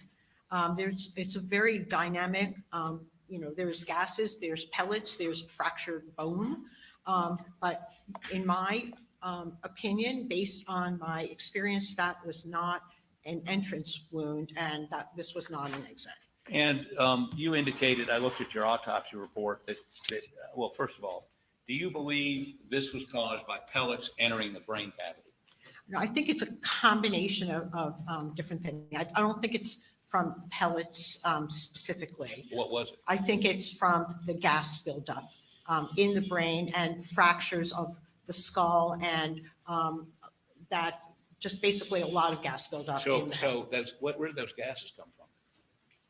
Yeah, it's a huge amount of energy from a shotgun. I'm sorry, if you'd answer my question. Where did the gases you just testified come from? From the shotgun wound. A shotgun wound you testified was created by a weapon that was more than 3 feet, 4 feet. The gases traveled through the air, traveled through that shoulder wound, Yeah. traveled through the neck, and then exploded his head. It's not just gases, but it's a combination of gases and the pellets as well. There would have been an amount of gas involved to explode his head. Yes. And there would be pellets. Would they be present in the brain after that brain exploded? The brain, the pellets may not have reached the brain. The brain may have been ejected just by virtue of the skull fragmenting and base of the skull put up. It's not possible for me to say exactly why the brain came out here. But you would agree with me, based on the literature, it's much more common for a contact wound where the gas goes in contact to explode the head. Well, in my experience, a contact shotgun wound could cause this type of damage, but it would frequently cause even more damage. Like a lot of times there's just massive destruction of the entire head. At least the front of his head front of his face where bones were intact. I hear what you're saying is that it would have produced massive destruction, but it would have always included massive destruction of the face. Okay, well, let me tell you, there are other reasons that why I concluded that the entrance wounds were here. Okay, we have basically a bunch of tight pellets over here. Right. If they would be more spread out, if the entrance wound was here, by the time it got to here, there'd be a lot more pellets over a wider area. How many more? Well, I'm not saying more pellets. I'm saying there would be a wider spread of pellets. This was still in a relatively narrow range. It was along the top of the shoulder. So From my head to my shoulder on a direct line. yes. How far is that? Well, honestly, the spread would not, I don't believe they would have been as tight along the shoulder. I think we also would have had a larger defect probably on the. A larger defect Yeah, look, between here and here? Every single shotgun wound and gunshot wound, they're each a little bit different. So a lot of this is judgment and assessment at the time of the autopsy. Well, and it's not theoretical whether there's gas buildup or not buildup. I can see this as a shotgun wound. We have pellet entrance defects around this large defect. Pellet? You just told me you couldn't do a bevel assessment on skin. How do you know their entrance rather than exit on the skin? Well, I'll tell you. I do. And the reason is if pellets are going through we wouldn't have a big, large, oblong defect. We would have holes from the pellets, not an oblong ovoid defect. So you'll recall on his arm, Paul's arm, those pellets, they came from, and then along here, we just basically have pellet exit wounds, and we don't have that on the shoulder. We have basically a larger confluent wound that was not caused by individual pellets. Okay, well, let me ask you this then. If you can take that picture down, please. Yeah, it's not my opinion that is the entrance wound is to the top of And the head. could you put up, no, we don't even need to do that. I don't need to see the picture. The chest shot goes through his chest, comes out under his arm, right? Yeah, on the left side, yes. The left side comes out under his arm. And what do we have? What do we have on the inside and outside of that arm? We have pellet, Coming in and out. We have a pattern of pellets, yes. just like the pattern of pellets that you're talking about on what you say the exit wound here. Exit wound from about the same distance, pellets. From the same distance, pellets, correct? Well, there are pellets in the shoulder, but we Yes. have a ovoid defect at the top of the left shoulder. They're not a bunch of individual pellet wounds. We have pellets embedded in the tissue, but the actual defect, we don't have a defect like that on his arm, even though it may be the same distance. And the reason is because the pellets are exiting, but each one is going through the left arm individually.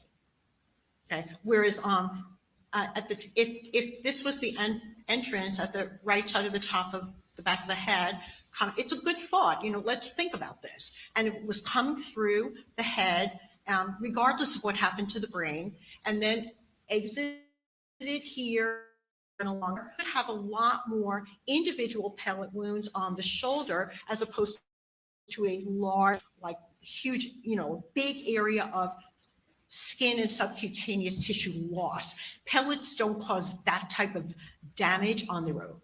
So you and I both counted something between 30 and 40 pellets in that shoulder wound a little while ago, right? Yeah, there were something like about that. Do you know how many pellets are in a duck shot or bird shot 12 gauge shell? No, I don't remember. So you don't know whether that was 90% of the pellets or 60% of the pellets or 50? No, I do not. How many of the pellets that were fired ended up there? No. But you're saying just because the wound here is bigger and the wound in his chin is smaller, doesn't the shotgun pellets spread out, right? They spread out and they don't contract. You would agree with me? Just please I don't answer- really please know answer. whether to agree with you because I'm not understanding your question. Okay, let me rephrase it. If you view that wound on his shoulder as the entrance wound, and I believe you have, Yes. you would agree with me that it is, whether it's coming across the top or whatever, it is a bigger wound than the wound in his chin. In other words, are you saying that those were so focused that they, as they went through or across the top, they actually contracted? No. Okay. I explained that this was larger because it was tangential across the top of the Okay. shoulder. So But that's the kind of. You agree with me that reasonable people could have a difference of opinion about these facts? Yes. Okay. Pardon me.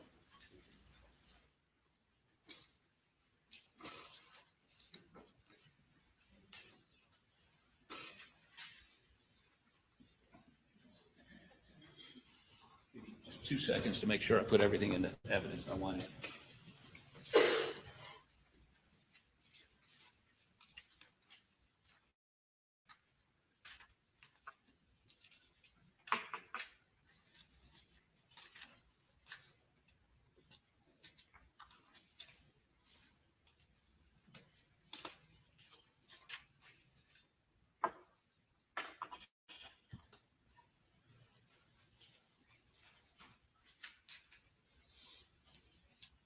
Apologize, Your Honor. I've spread everything out over here. I'm going to leave the rest of this until after his examination, if that's okay with the court. Thank you, Your Honor. May it please the court. Your job is to do what? What do you do? I do an autopsies in order to determine the cause and manner of death. And when you're asked to do an autopsy, are you told any sort of conclusion to come to, or do you just look at the evidence in the body before you and come to whatever conclusions that body tells you?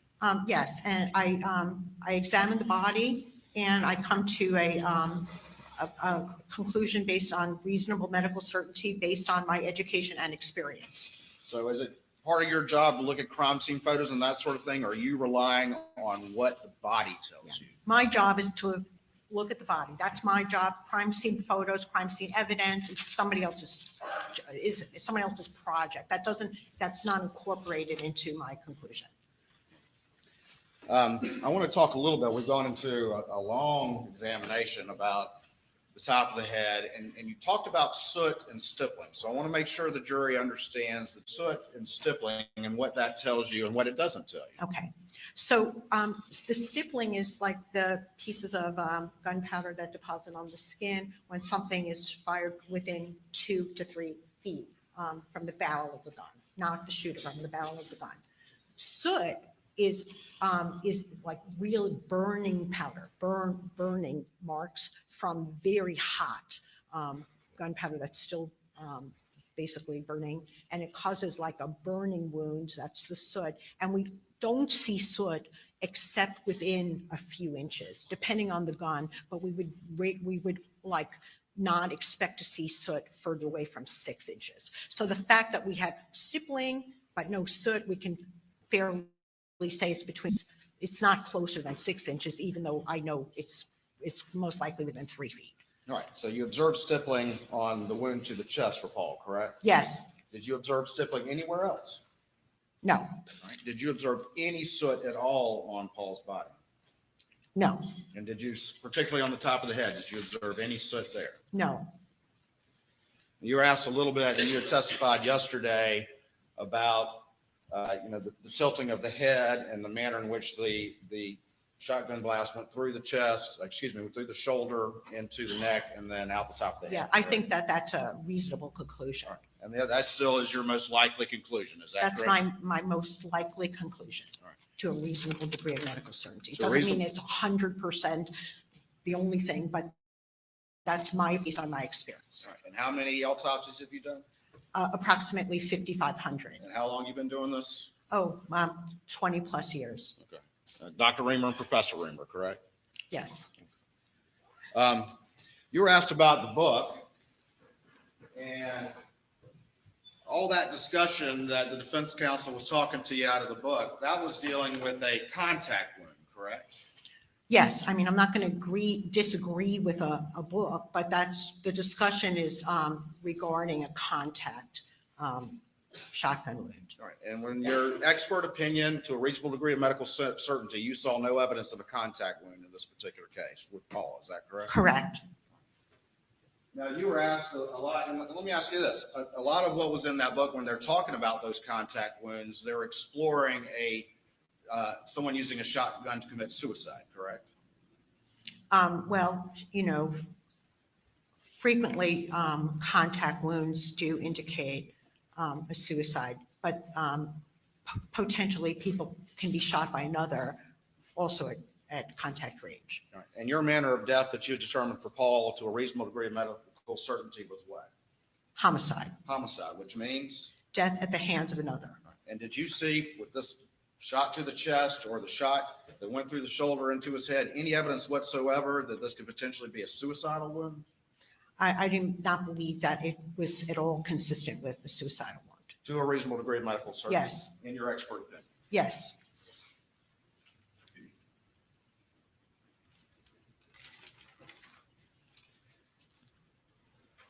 Let's talk a little bit more about the head wound. And you've been asked a lot of questions about the possibility that this was a contact wound from the top of the head. Is that correct? Yes, And your opinion, to a reasonable degree of medical certainty, is that it is not. it was not. Okay.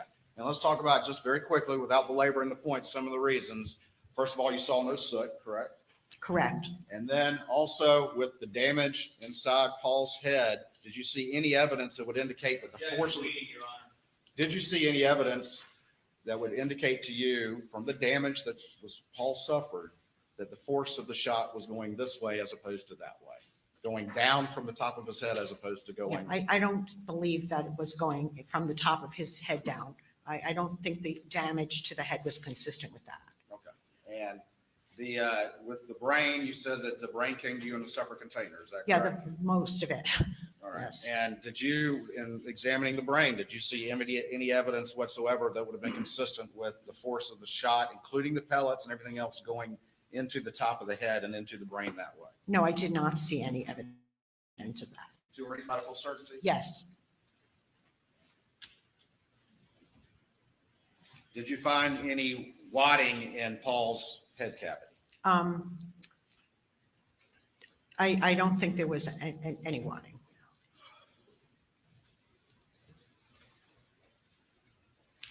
You were asked a lot about the shoulder and how it was, in the picture you were shown, it was more, in that picture at least, it was kind of a gaping sort of wound. Is that fair to say? Yes, Okay. And his shoulder was it kind of squinched up in that picture a little bit? I don't know if that's a technical term, squinch, but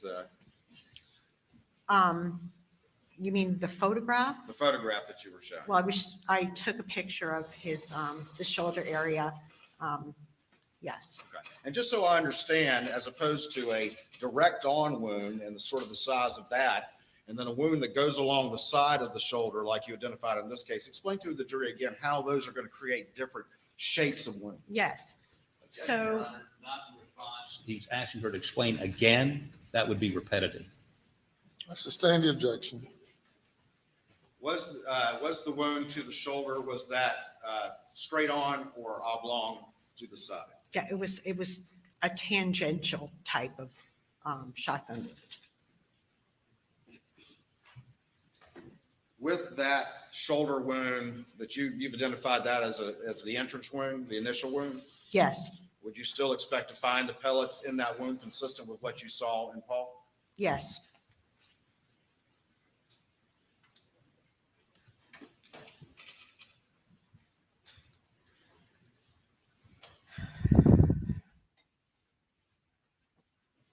Thank you, Dr. Riemer. Nothing further. Yes.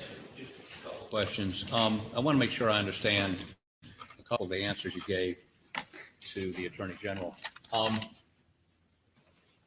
We previously established you did not see any photos in the case. Correct.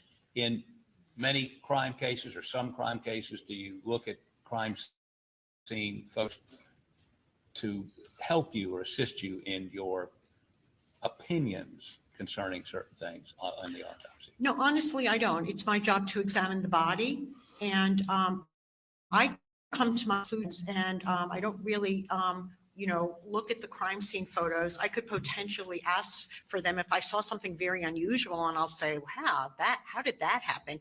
Or sometimes I'll see an entrance gunshot wound that has, I'll assess it. There may be a lot of, glass around it, and I'll say, well, did this go through a window first? And I'll ask that question. I don't necessarily have to look at the photos. So there is information that I might ask, but, looking at crime scene photos is really, not something that I do to help me come to a conclusion. Whatever's on the body, I will rely on what I see on the body. And if it fits with the crime scene photos, fine. But if not, I have my conclusions based on the body. But you just conceded you do occasionally ask to see crime scene photos. Occasionally. No, I don't ask to see the crime scene photos. I will ask to see, ask if something, like I just recently had a victim of multiple gunshot wounds, and I thought she may have been sitting in a car. Nobody told me anything like that because there was a bunch of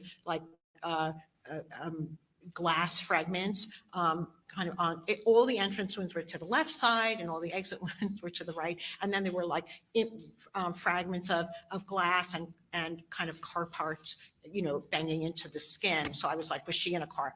But I don't ask to see the photos. Really, it's not part of, my evaluation of the cause and manner of death, doing an autopsy. But like in this case, you had conversations with investigating officers, did you not? At their request. Did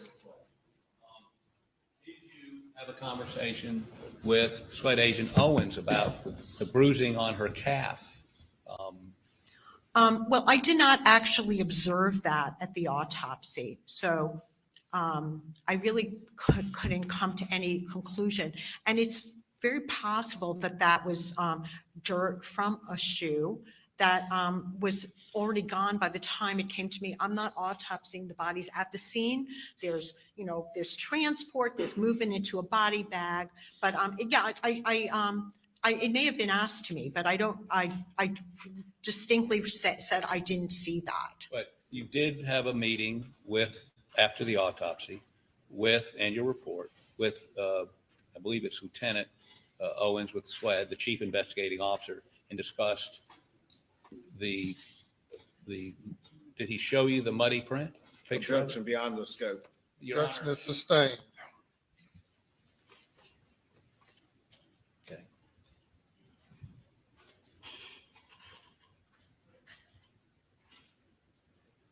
Well, I think that's probably all I have. Thank you so much for being here sure. today. But an opinion is an opinion, right? Yes. Thank you.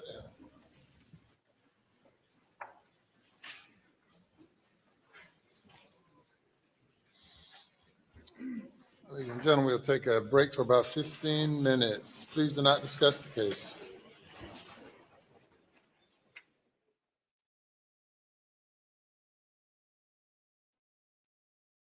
Wow. Wowzy, wows, wows, wow. Wow. Yeah. So, boom, huh? An opinion is just an opinion. That would kind of mean yours too, Mr. Harpootlian. Well, she was brilliant. She was brilliant. Yeah. Yes. You can give me another opinion. That's not going to change the truth. She stuck by her analysis of what happened. And he tried to make her seem a little disjointed. And although her style of speech is a little rapidy and excitable, that just is how she gave her testimony yesterday. It doesn't mean she didn't give clear, concise statements and argument back. She did push back. She is standing by what she believes to be the entrance wound, the exit wound, the trajectory of that, everything in her report.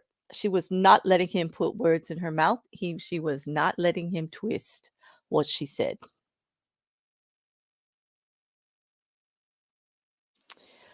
No, I didn't, Liam. I was checking email for a really lit clip of her you can't, you know, her statement about it doesn't change the truth, which was delicious. I was like goading a little, so I missed it. I'll have to get it on playback. He had to get a dig in at the very end. But you know what, Colin? I don't think it went like so well against her as it did for him too, because an opinion's an opinion. That's all he was doing, trying to get her to say that. He kept trying to get her to say the word reasonable. A reasonable person would think this, or it's a reasonable opinion. And she's like, no, I don't agree. And for anybody that wants to talk for a few minutes, the link is pinned up top. You can come in and give us your opinion, all of that. And please, if you haven't already, vote for today's poll right now, which is whether the prosecution has actually laid out their case. Yeah, it did, Liam. I agree. It made him look very petulant. It was not a good look for him. That I will agree.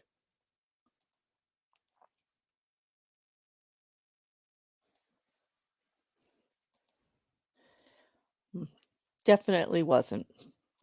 Yep. She's a physician always. You're right. She's well educated. I just love how the defense attorney thinks he can grab a book, read a couple pages, focus on 3 key words. Okay. He's focused on gas, bevel. Listen, she addressed it lightly in the report and it's not there. He wanted her to say it was there so he could say entrance wound. She wasn't having it. She wasn't having it. He was trying to twist her testimony to say something else. She does have a JD too. Yes, we are talking about a very very accredited witness here. It's going to be hard to go against it. Although the defense will be, I would expect that defense is also going to bring a pathologist up. I believe that they also will be bringing their own DNA experts and serology experts up there to also. When it's their shot at the end of the week, we're going to hear testimony to dispel everything we've already heard. That's their job. Yeah, Marian, I do agree that was kind of low. But hey, this shows you their desperation. An actual zombie committed it, right? Because they both had headshots.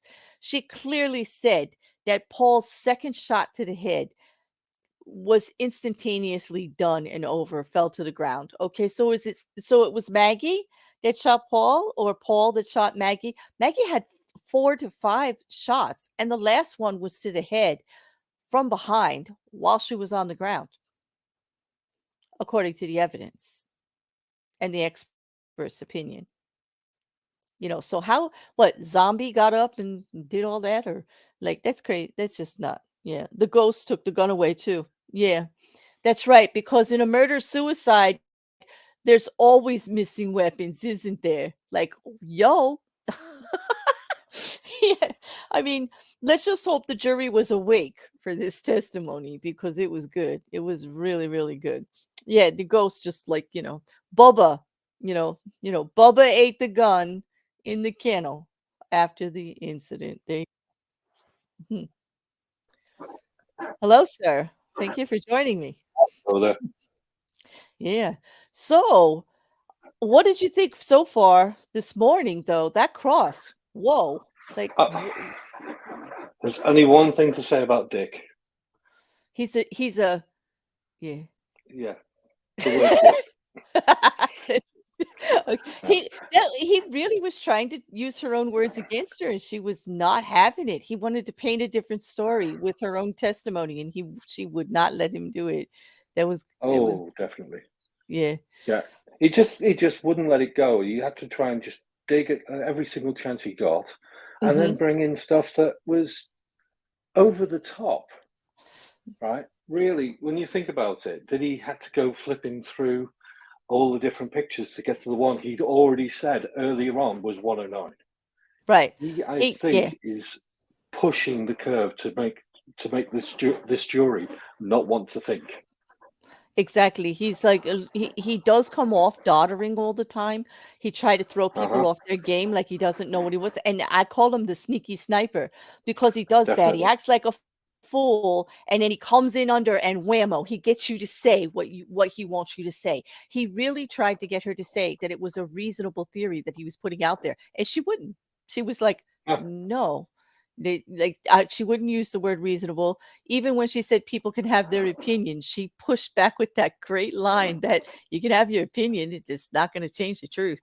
And I hope that the jury heard that more than anything, that she is the expert, not he. But I would expect that they're going to bring one. They'll bring one when they come up. They'll have someone, trying to talk that way to the jury, the way she did. Yeah. That's the only way they're going to be able to get that alternate theory in there. But the suicide murder one was really kind of offensive because they both have headshots that were completely compromisable. And like Brilliant said in the chat, what happened to the guns then? If it's murder suicide, where is the weaponry? Yeah, exactly. And trying to get the pushback on the distance and things like that, change a testimony. No, he was literally mistestifying what she was saying every single chance he got. No, 3 to 4 foot. She said 2 to 3. 3 foot at the most, and therefore I'll go with 3. No, so that's my distance for the shotgun. Could it have been 3 to 4 foot? No, I've already said stop misstating it, and he kept on doing that 3 to 4 foot thing constantly. He was just annoying on that score. The thing about the residue, the burns, and what's this thing about shaving his head? There wasn't much head left. Yeah, and also she clearly said we only do that if it's an entrance. Like we don't do it for exit wounds. It's not necessary. He said, but if you did it, this would have happened. Yeah, but I wouldn't because it was an exit wound. Like you're missing the fact here, dude. He did look a little ridiculous. Yeah, he really did look a little shady there, and I hope the jury actually sees that, like that manipulation that he was doing. Definitely. Because he got a little obvious and then he was getting annoyed, so he wasn't being as clever about it. She did a good job of unsettling him, as a matter of fact, because he wasn't getting anywhere, and he was very frustrated with it. Okay, so this is where I'm going to go with now my initial theory. Yes, do tell. So I know you. Do tell. Right. So I think the dog really hacked Alex off. This going after chickens and all that lot, and the fact that it was Paul's dog, or Paul was very fond of that dog and wanted to just leave it alone, all that kind of stuff. He'd had enough of what Paul had been getting up to recently and wanted to stamp his mark of authority a little bit. So I think Alex went and got a shotgun. And when he got the shotgun, he came back. Unfortunately, I think Paul had his blackout somewhere nearby, his favorite gun. And he brought that with him just to say, Dad, don't shoot the dog. Right? Alex, with all this brandishing of guns around, accidentally let go of a round from the shotgun, which hit Paul in the chest from about 3 foot away. At which point he was shocked. Paul came towards him more because it didn't blow him back. Mm-hmm. And the gun now was pointing upward, right? That Mm-hmm. is the fatal blow to the head when the second shot went off. Mm-hmm. Mama, Maggie, comes running, hearing the shots going off, screaming and shouting, "Oh my God, you just killed Paul," or something to that manner, Mm-hmm. and being rather annoyed. Alex now thinks, "Oh shit, what do I do?" and grabs the blackout from Paul's hands as he's falling. Paul falls on the ground or whatever, right? And Alex turns and lets go 2 rounds. Those 2 Mm-hmm. rounds are parallel, hits her in the chest, or hits her in the abdomen and in the leg. Mm-hmm. She starts to buckle over, pulling one arm towards her. And as she's leaning down now, he releases a 3rd round, which goes through the arm. Oh no, it spins her around a little bit. It goes through her arm, through her chest, up into her, it goes through her head. I don't think she was dead at that moment. I No, think he released off the last round. because she actually was put still that- moving to put her out of her Right. misery, because that is also Oh. what the pathologist was saying, that she could have been still moving at the end. Yes. That she So it if was he- she she would was still she would moving. be suffering, actually suffering, and Plus the fact it's a witness. Somebody who Mhm. could probably say something afterward if the medic got there and saved her. Mm-hmm. And So even he that, now- just even the fact that whether he was like actually being manipulative at that time and Uh-huh. protecting himself, or absolutely just freaking out. Like Oh yeah, he could have I freaked think out he could totally. have been just totally been freaking out, and that maybe that last headshot wound was, sympathetic actually. Yeah. Mm. But now, why was he not covered in blood? Well, quite simple. There may have been some blood spatter on him because he was wearing a wet shirt or all this wet Mhm. stuff. Reason being, he was cleaning out the kennels. Yeah. Have you Right? heard our He'd been washing waiters? things down. Yeah. Have you heard our waiters theory? Like we've been talking about the Oh, little the long waders. yeah, Yeah. the long waders. You just pop those on. You can have your shoes and your clothes on underneath. Yeah, goes all They the way up keep your you, chest. yep, goes all the way up to your chest, keeps you from getting wet, keeps brain matter from splatting all over your thighs. There Yeah. you go. And all you have to do is get rid of them. And And now he all you takes have a to long do, drive. you got a hose going in the kennel already, so Yeah. why not? And that would get rid Well, of blood on your hands. That would get rid of a lot, and it very quickly, like seconds, less than a Mhm. minute or two. Not even yeah, but what everybody's saying about like not having enough time. The more I think about it, I think there's plenty of time, especially in that Yeah. scenario that you just said. if he's got the All of water that still would going and happen he's wearing this within. wet gear, Mhm. yeah, exactly. That could easily all happen in 6 to 7 minutes, and Yeah. he had 16 minutes to do it all. Right So now now, he's got if he's time to hide the guns, right? Mhm. yeah, so he just collects both guns, wraps them up in the tarp type cloth that he was wearing at the over jacket that he was wearing to Mhm. keep himself dry from Mhm. washing down the kennels and all the equipment down there, and then shoves them in the car and disappears. Takes the Mhm. phones. Well, sorry, takes the phones, jumps in the car, goes to his mama's. Now, Right. what do you do after that? Well, he just thinks, well, let's just throw this out. Let's jump this here. And I reckon those guns are somewhere in the bottom of a lake somewhere Mhm. nearby. Exactly. And he did do the classic, whatever you transfer them in, make sure you don't leave it with them. You separate that. Like Mhm. when you transfer a body, you transfer the weapon, whatever. If you've wrapped it Yeah, up in something or you're get him doing in something, different places. get He him in knows different all this places. stuff. He knows this. He's He's seen an it. attorney, right? Yeah. Yeah. Yeah, I think right at the definitely. very end, he's cold and calculating. Yes. And And yesterday, yeah, go on. sorry, just finish off with yesterday when you were listening to the testimony about what had happened to his wife and to his son. Yeah, he blubbered at his son a little bit. He didn't blubber so much at his wife, right? Mhm. It seemed he was making, he was teary, but I don't think he was tearful, which makes me Mhm. think that he was more thinking about himself Mhm. and his situation. It could have been, and there's been testimony that there may have been starting to be some fracture in their relationship as it was. Yeah. I did notice he had a very strong reaction. I don't like to go with the reactions of the defendant, or because most of the time I think it's manipulative. They've been educated by their team, their lawyer team, on how to present themselves and what to do in court very well. Yeah. I mean, this is a life and death kind of situation here because it is a murder. They did take the death sentence off the table, but it's still life imprisonment. It is his life. It, besides the financial crimes that he's facing, this is a big one. But Yeah.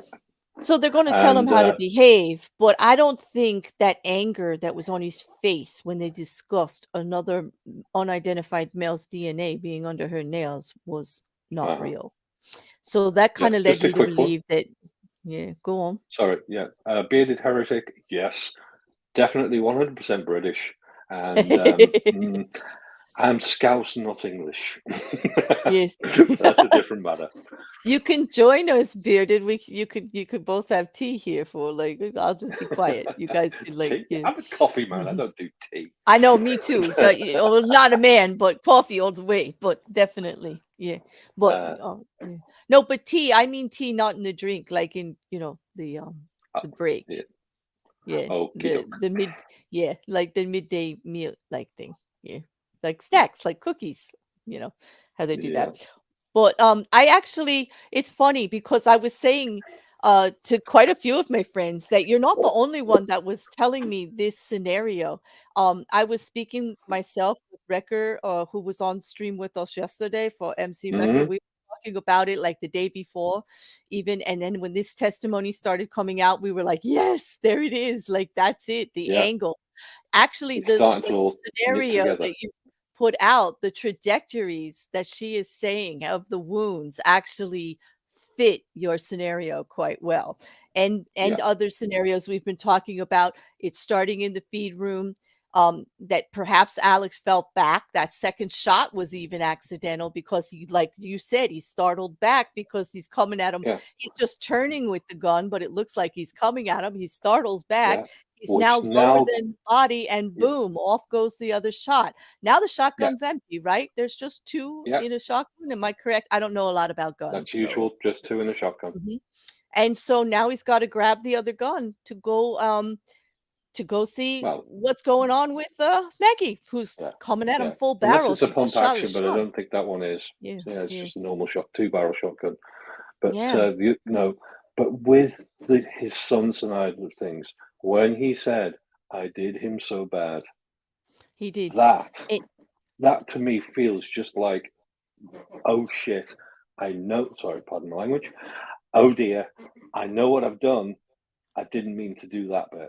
Right, because I he did did have mean a to do close Maggie. relationship with him. They were close. He was annoyed that everything was coming to a head in regards to the boating incident, but it's not necessarily Paul's fault. Some of that blame is on Alex himself for obstructing justice in the first place. Okay, and that was all going to come out to light. That's why they do not like Mark Tinsley that much. He's been supporting the family as to being treated differently and people covering stuff up. Maybe not covering up, but not looking where they should have looked or asking the questions they should have asked. Not getting into the right question area. Right. And Alex Murdaugh was there from the start. Those were both his boys. That was his boat. He was definitely interjecting himself into that investigation. And what was this about Randolph Murdaugh and the grandmother as well? The grandfather and grandmother went down to the boat lake, right? Went down to the boat site, and they were allowed in, and the family weren't. And That's actually, ridiculous. the parents of the other the other young people that were involved were not allowed anywhere near it. Only the Murdaughs got through, and that it was just so wrong. Just so wrong. And it caused a whole big divide in the community from day one.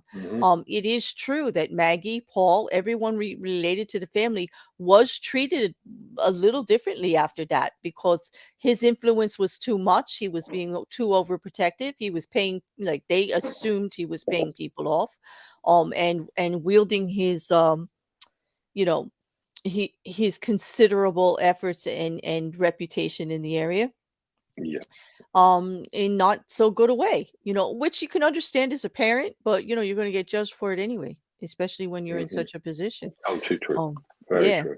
yeah. So I understand. What do you think about the prosecution relying so heavily on that motive, on that as motive, on the fact that it's all of this stuff coming to a head and he would just went nuts. I think it's a plausible aspect. I think if they tie in this idea if they got this idea with the dog scenario and actually pull that across and then tie in the fact that Maggie was now knowing what was going on with the money, wasn't Mhm. wearing a wedding ring anymore or anything like that. Yeah, okay, she could have taken the wedding ring off to have her nails done, fine, but people put them back on normally, right? My wife does, right? Mhm. But there you go. But the thing is, you've got to go with the idea that maybe things are starting to get on top. It's just getting too much for him, and he's just losing control.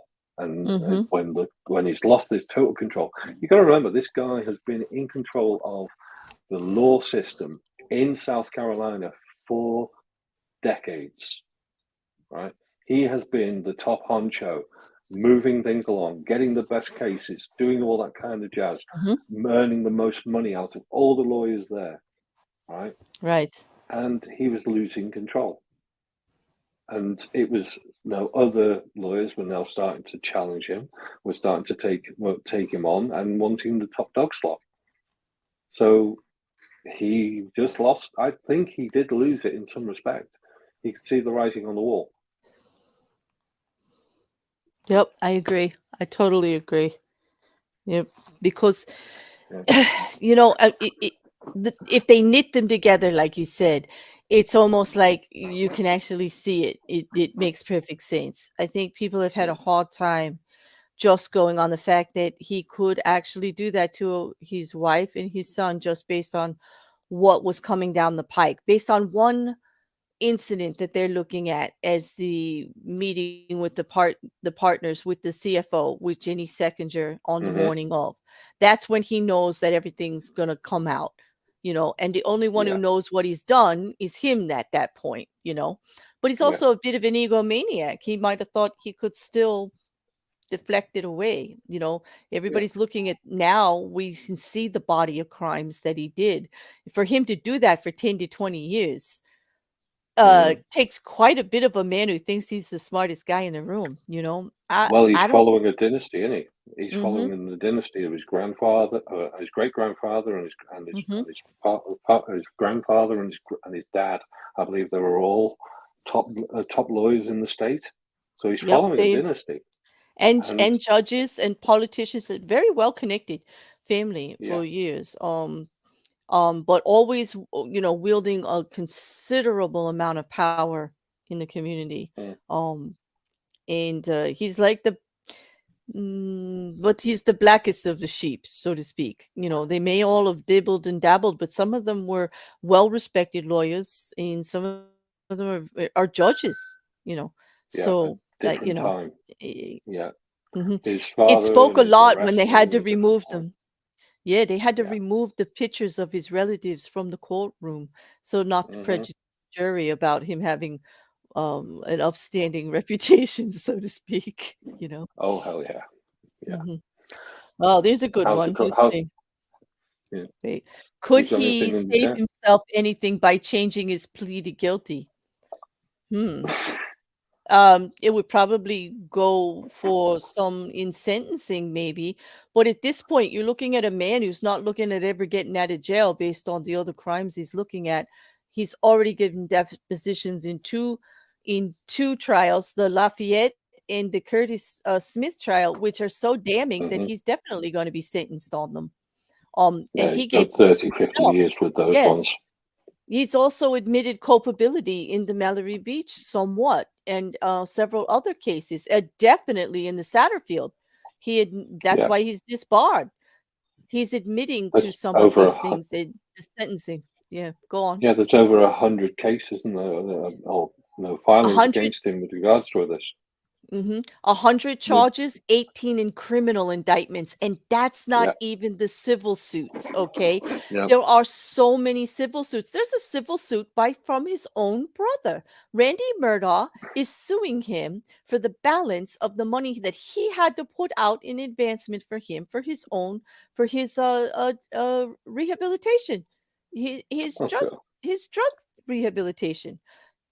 He his Yeah. son Buster Regarding that, negotiated it. Yeah, go on. yeah, Yeah. regarding the drug rehabilitation, um, I'm not really certain on that one.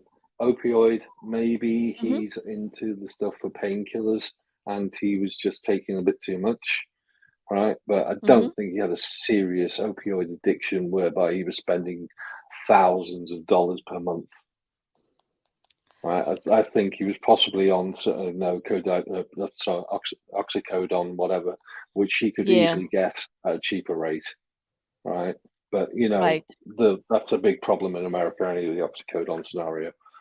It still is, yes. They're making it harder Mm, to get a hold of, and they're trying to narrow the window down, but it is so highly addictive. It still is yeah. being distributed in ERs and everything, but only in like, 3 or 4 pills at a time when you break a massive bone or anything like that, just to get you Hmm. through, until they get you on something else, and then they move you to like tramadol or something less addictive.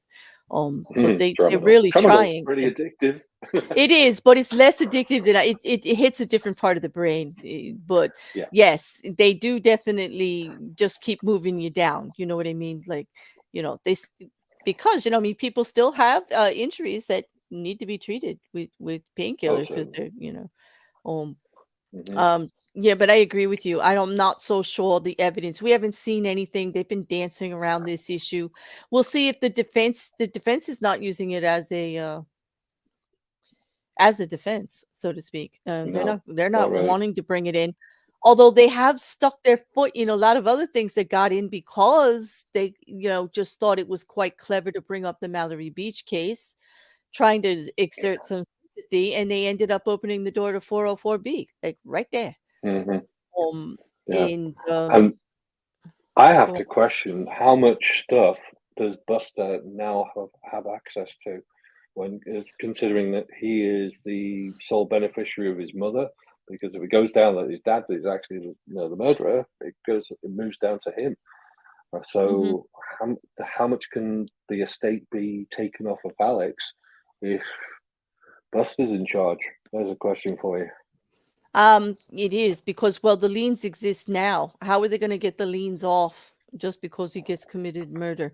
It's going to be a nasty Yeah. fight all the way because all of these civil suits have actually, because of the amount of crimes, have been successful in getting liens on everything already.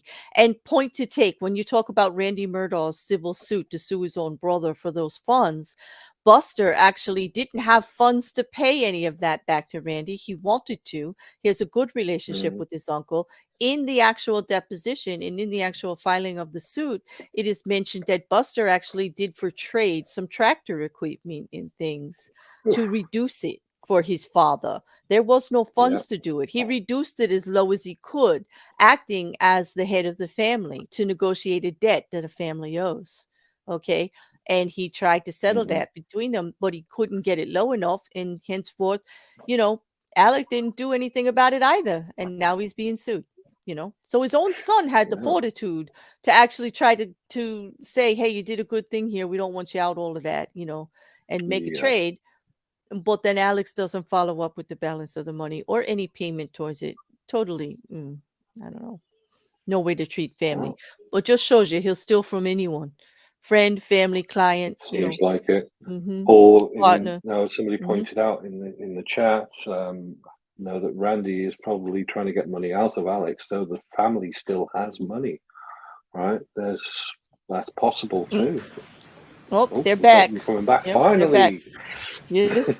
Okay.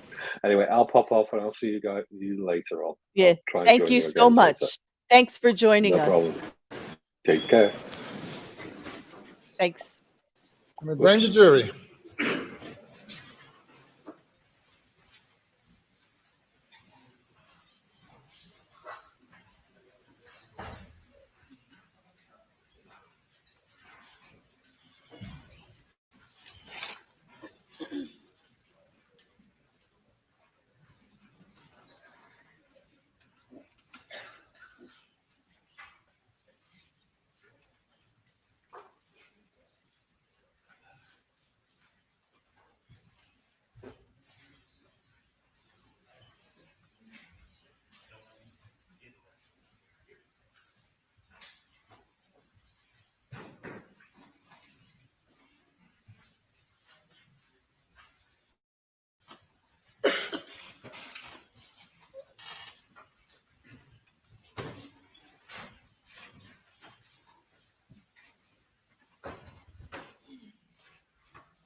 right, thank you. You may call your next witness.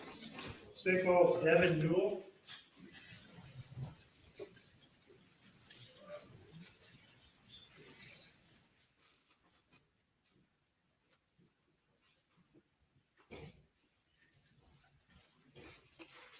Good morning.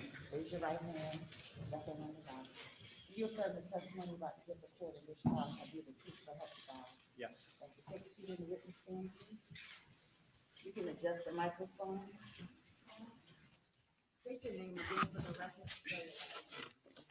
Devin Patrick Muell, Muell.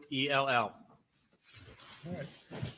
Good afternoon, or excuse me, almost afternoon, Mr. Muell. Good morning. All right. Where are you employed, sir? General Motors. All right. And what are your duties there at General Motors? I'm a senior technical expert in advanced driver assist systems. All right. And can you just give the jury a very short version of what that entails? Very short, please.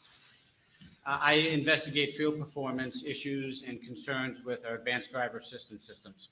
All right. And as part of that role, do you help maintain certain records that are kept by GM in a normal course of business? I don't maintain those records, but I'm aware of records that we keep on servers relative to vehicle data that can be of assistance in our field performance investigations. Okay. And when you say field performance investigations, that's something you do, correct? That's correct. All right. And that references generally what? What does that mean when you say field performance investigations? Understanding how our vehicles may perform in the field. Active safety systems include things like forward collision alert and automatic emergency braking. So as we look at how those things perform in the field, vehicle data and other data we collect can be helpful in understanding what is occurring with those events, understanding how our systems are performing. Okay. And do modern GM vehicles, under certain conditions, upload information to GM servers? That's correct. We've got telematics units in our vehicles. That's a fancy name for sending information over the air. Those, as part of a normal course of business, those electronic modules in the vehicle collect lots of pieces of data from different sensors and modules in the vehicle. And that information can be sent via cell phone networks and or Wi-Fi back to servers at General Motors. And General Motors then keeps that information in the course of normal business, correct? That is correct. Now, if someone buys a GM vehicle and they're not comfortable with uploading certain types of information, can they opt out of some of the things? Yeah, certainly privacy, customer privacy is a big concern at General Motors, as you would expect. We've got lots of teams that look at that, investigate and understand that. And we've got various protocols in place to protect the customer's privacy. Okay. And just let's speak to again, what specific sorts of information is routinely uploaded from GM vehicles to GM servers? It can be a lot of different pieces of information. Diagnostic trouble codes with your engines or brake systems. It could be information we upload. We monitor the performance of things like your battery to understand if your battery is getting low or needs some charging, and other pieces of information about what the vehicle may be doing. That can and does include, I would say, GPS information, your vehicle location, and potentially speed and things like that. Okay. And that sort of information is kept by GM in the course of normal business, correct? That's correct, sir. All right. And I'm going to draw your attention to March of last year. Are you aware, at least as of today, that SLED sent a search warrant to GM? That's correct. I believe a search warrant was sent to generally request information we may have about a particular vehicle. All right. And I know you don't have the search warrant in front of you, but did you make a note of what a vehicle identification number or VIN that search warrant was requesting information for? I do. I have that number here with me. I can read that. Can you read that, please? Yeah, VIN is a vehicle identification number that uniquely identifies the vehicle. It's a 17-character number. 1GN SK FK D0 MR 210998. Okay. And let's fast forward to last Friday, which I believe was February 10th, if I looked at my calendar correctly. Did it come to your attention that even though that search warrant had been served back in March of last year, GM in fact had some information that was responsive to that original search warrant? Yeah, that's correct. I wasn't necessarily involved in the search warrant back in March, but I did become aware Friday evening that additional information not previously given before existed. All right. And so GM did in fact have some information on servers for that particular event, correct? That's correct. That had not been previously provided to law enforcement prior to last Friday, correct? That is my understanding, yes. All right. And, okay. And I'm going to show you what's been marked as State's Exhibit 515, 515. Thank you. And I'm going to ask if you recognize that CD, sir. Yes, that's correct. That's a CD with information on it that I reviewed on a laptop earlier today, and I've signed and dated the CD. All right. And did you verify that the records contained on that CD is the information GM provided in response to that original March search warrant? Yes, that's correct. I reviewed the 3 spreadsheets, Excel files that were on here, and those are in fact the same information that was stored in our databases and provide to you. And yes, I can authenticate that. Okay. And so those records contained on the CD are authentic copies of records maintained by GM in the normal course of business? Yes, sir. All right. And just briefly, what sorts of information is contained? And we're not going to ask you to go line by line or anything because there's a pretty voluminous amount of data, correct? Yeah, there's 3 different Excel sheets, information collected over 3 days. Again, as I kind of talked, I have not reviewed the details of this. I'm not asked to analyze. The form and content is what we get there. But generally speaking, that information includes, it says vehicle diagnostic information, information on the battery systems, and GPS information. Okay. GPS information, including speed information? That's correct. Longitude, latitude, speed information are included in there. At this time, the state would move to enter Exhibit 515 and evidence. All right. All right. Nothing further from the state. By the defense. Thank you, Your Honor. Good morning, sir. Good morning. Just have maybe 1 minute worth of questions. So you were not part of the, you weren't working on this when the search warrant came then, is that correct? That's correct. And you just became aware of this on Friday? That's correct. How did you become aware of it? GM General Motors legal staff reached out to me in response to the subpoena as a person who could come down and authenticate these records. The legal staff told you that you had information responsive to the search warrant? That's correct. Okay.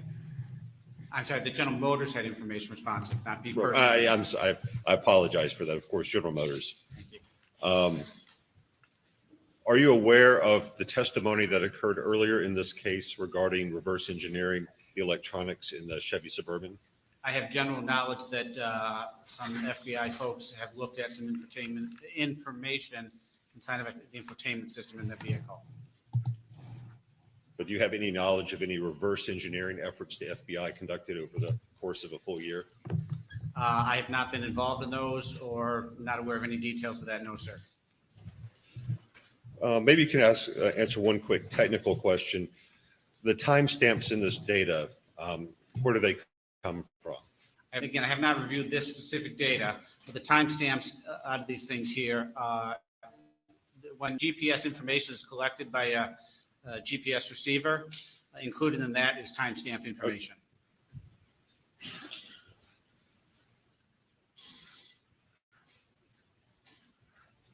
And then finally, this is information that was uploaded to a server. That's correct. No further questions.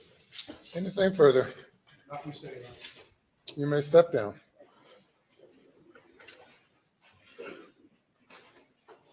We call your next witness. Roger Dale Davis.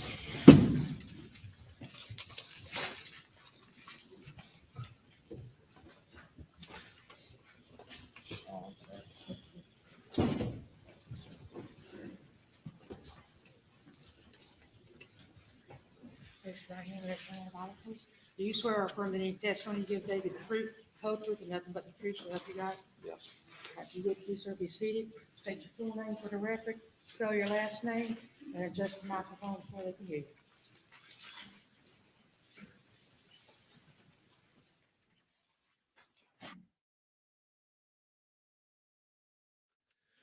Name is Roger Dale Davis Jr.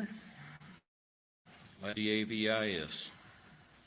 And Mr. Davis, do you go by Dale? Dale, Roger, either way. Okay. Or Mr. Davis? It don't matter. If you could do me a favor, because it's a little hard to hear some folks in this courtroom, if you make sure that microphone's pulled close to you and speak into it, we all greatly appreciate it. All right, Dale, why don't you tell us a little bit about yourself? Where were you born? Where were you raised? I was born in Hampton County. I was raised in Hampton. Went to Wade Hampton High School. And again, if you would, please try to get a little closer to that microphone. I know it's tight in there. What line of work do you have you done? Construction work all my life. Did you ever have an opportunity to work at the farm in Muell? Yes. Okay. Is that close to where you actually live? Mile and a half. How did you become familiar with the Murdaugh family and the Muell property? How did you start working there? I was walking and Alex would stop and talk with me, and he asked me one day about cleaning the kennels for him, and probably a couple months, 6 months later, then he asked me to come do it on the weekends. And that started about 4 years ago? About 4 years ago. And walk us through the process. What'd you do? How many times a day did you do it? Twice a day, once in the morning, once in the evening. What time in the morning, generally? Average around 7. You wake up early? Oh, yeah. So 7 a.m. and then what time in the evenings generally? Usually around, I try to get there around 3:30, 4 o'clock. How long does the process typically take you? About 45 minutes. And walk us through what that process is. What do you do out there? In the morning times, I would go feed all the dogs, give them time to eat, feed the chickens. That way the dogs would have time to eat. Then I'd wash the pens out. Then I would usually roll the hose up and then go to the house. And then come back in the afternoon and repeat the process. Now you mentioned washing the pens out. Now the dogs, did they have dog beds in their Yes. kennels? Buster. Excuse me. Grady and Bubba had 2 dog beds. And if you're washing it out, meaning are you spraying it with water? Sprayed it with water. What did you do with the dog beds? I would stick them up on top of the dog boxes. And then did you leave them up there or did you put them back? Normally typically, once I wash the pens out, I would lay them back down, especially if it was cold in the wintertime, I would lay them back down on the ground. But during the summertime, you would wait to that afternoon to lay them back down on the ground.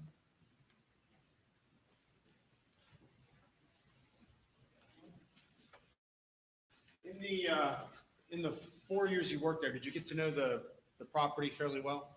Yes. Did you get to know the folks that live there pretty well? Yes. Did you get to know Maggie Murdaugh at all? Yes, sir. All right, well, tell us what your experiences with her were. Normally, she was just so laid back. She would talk to you like a normal person. We'd sit down and talk about the dogs. She'd talk about sometimes where she would be at the beach. She normally would tell me, I'm going to the beach. I'm taking Bubba and Grady with me or whatnot, or I'm going to leave them. Or if it was real hot, she would want me to put them over there in the ice house, turn the air conditioner on where they have the ice. The coolers at. Did Maggie like to spend time with the dogs? You mentioned the ice house. Was that the processing house kind of on the back of the hangar? Property. That was the.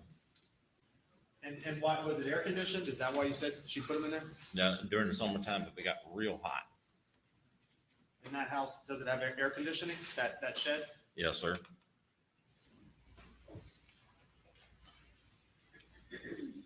All right. Did you get to know Paul at all?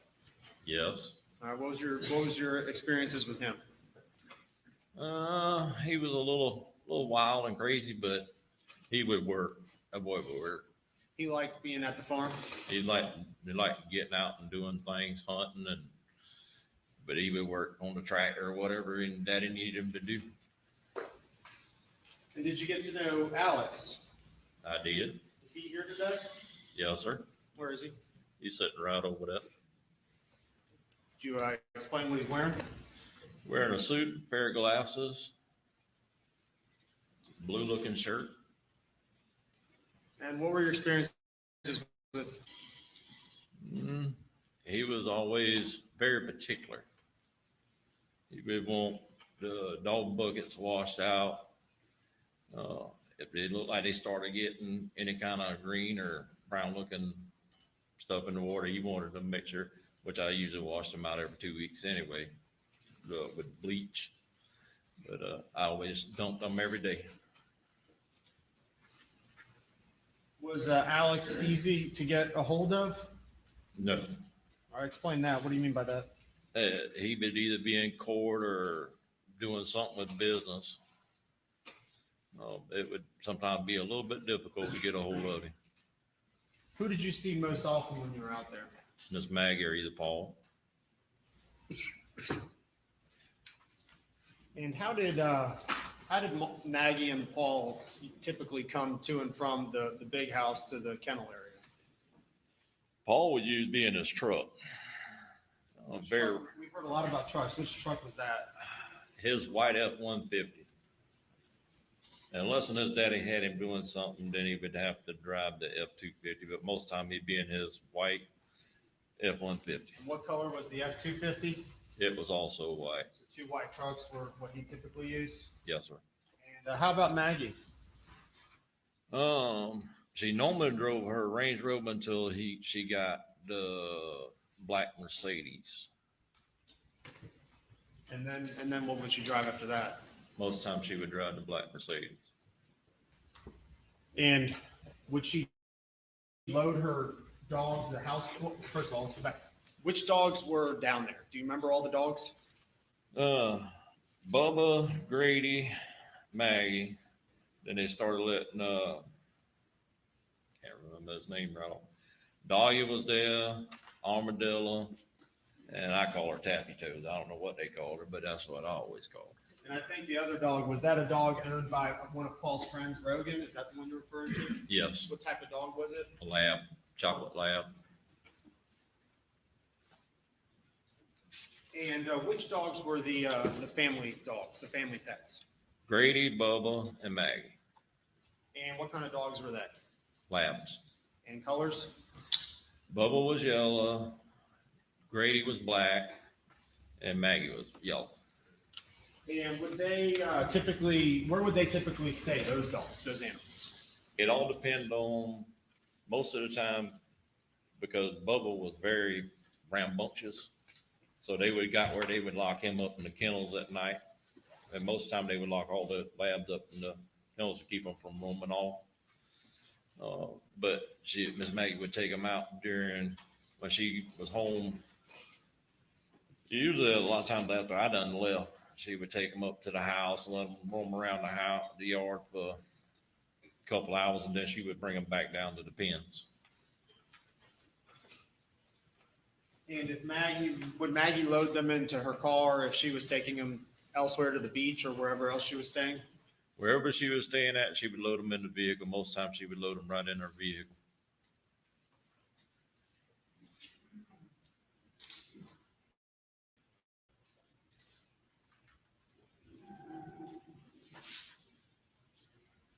I'm going to hand you what's been marked state's exhibits. Jim, any objection to you? I'm going to hand you what's been marked as state's exhibits 505, 506, 502, 503, 504, and 516. Dale, if you wouldn't mind, please take a moment to review all these and let me know if you recognize what they show.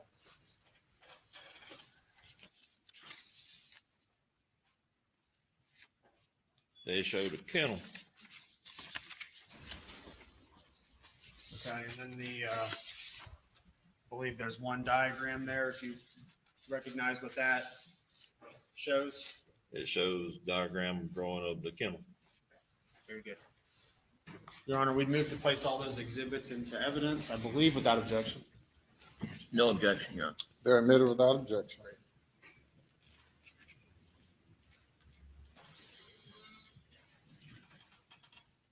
All right, Dale, I'm going to show you what's been marked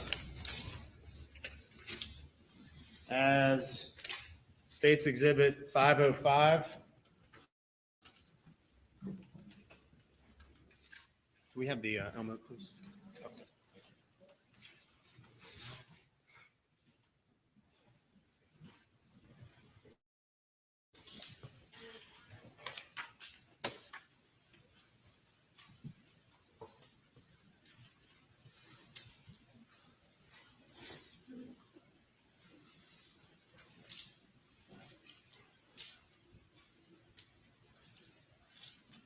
Dale, while we get this loaded up, tell me a little bit. I know, did you have a particular way of hosing down and, with the dealing with the hose? Tell us a little bit about what that was about.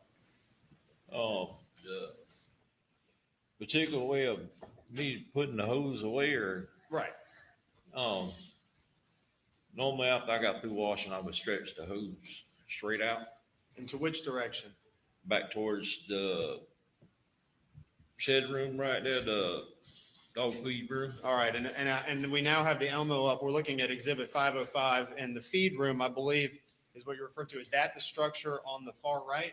Yes. Okay. All right, and then where is, in this picture, where is the hose you're talking about located? It's back towards the left-hand side, back towards the forest end. Is that yellow? That's that yellowish green looking hose. All right, go ahead and explain to us what you would typically do after rinsing off and putting the hose away. I would stretch the hose out back towards the feed room. I would cut the valve off at the top, which is right up above as the hose come in. Then I would walk back down and cut the valve on at the end of the hose. That way it would release the pressure, and then I would roll it up slowly until I had it uniform. Were you pretty particular about how you wound that hose? Yes, And why would you do it that way? And did you do it that way every time? every time. And why would you do it so particularly? Because if you notice how the hose right now is kinked up, it would start making the hose, if you didn't do it right, eventually would it keep kinking, it would start making it where it didn't want to, and it would cause the hose to start having little splits in it. The picture that you're seeing there, that hose, is that the way you would wind it up? No, How do you know? I'm very particular how I roll that hose up, and it's kinked up. If you notice, there's pressure on that hose. Somebody used that hose after I did, because it is twisted, and the nozzle is too far up. The nozzle, I would always have it made sure it was laid down flat. That nozzle is too far up. Dale, I'm going to show you what's been marked as State's Exhibit 516. And again, please briefly explain what it is we're looking at there.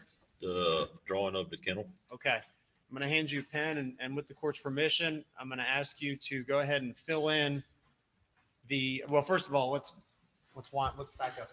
Did you work were you aware of the events surrounding June 7th, 2021, where Maggie and Paul were murdered? I received a phone call from CD that the sled wanted to see me because Miss Maggie and Paul had been murdered. And I thought he was joking, but he told me no. I told him, give me 5 minutes. I'll be up there because I was going to carry my trash off at the time. And I got up there, and the dogs was raising Cain, and I asked them, could I go ahead and feed the dogs so they would quiet down? And they told me to give them a few minutes, and then they gave me permission to feed them. As soon as I fed them, they just quiet down. They bark no more. Okay. So you were familiar about that incident? Yes, sir. And you went out there what day? That morning. Was that the 8th, the morning of Tuesday? When the murders happened, yes. Did you work every day leading up to that day? Yes, And did you do that normal routine, which you already described? yes, All right. And did you in fact do that normal routine on the Monday before the murders? or yes. Walk us through that day. What did you do in the morning? I got there probably around 7:27, 8 o'clock. It all depends on when I got up. But most time I got up early. I would be there before 6:30, 7 o'clock. I would go through there, feed the dogs, then go feed the chicken. That give the dog time to eat their food, and then I'd wash the pens out. And was anything unusual or out of place when you were down there in the morning? No, And did you repeat the process again in the afternoon, in the evening time? I did. What time did you, on Monday, June 7th, what time did you go back to the pens? I got there before 4 o'clock. 'Cause I remember leaving at 4:30.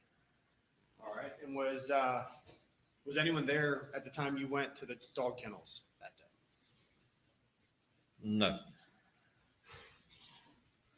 Did you notice anything out of place when you went there at the dog kennels in the evening time? no. And what did you do after arriving? Well, once I arrived that afternoon, I got out.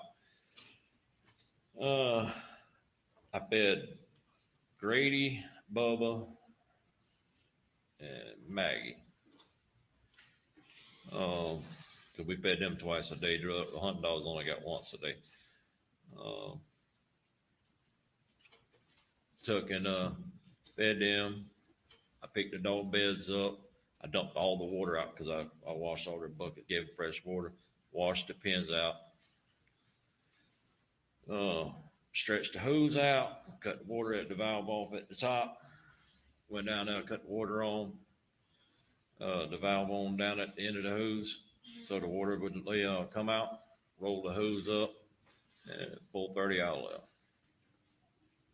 And you rolled it. Did you roll the hose up the way you've always done it that day?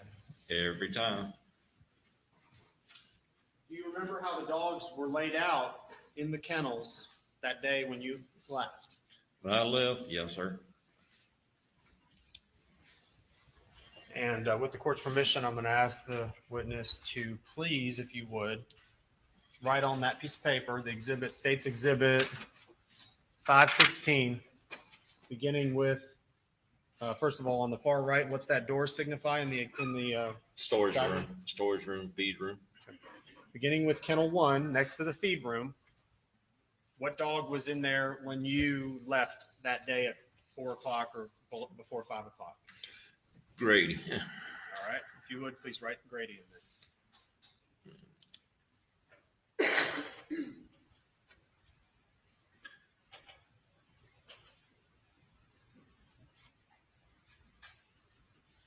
Okay. And then moving on to kennel 2. What dog was in kennel 2? Bubba.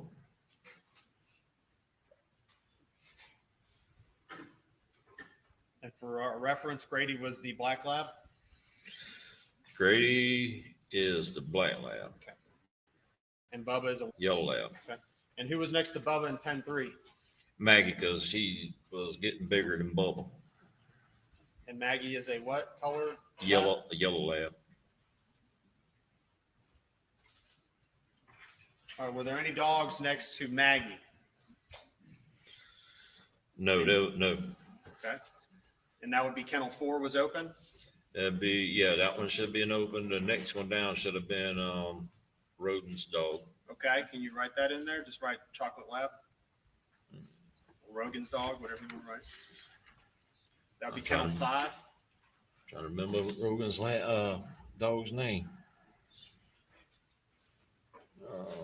That should have been there.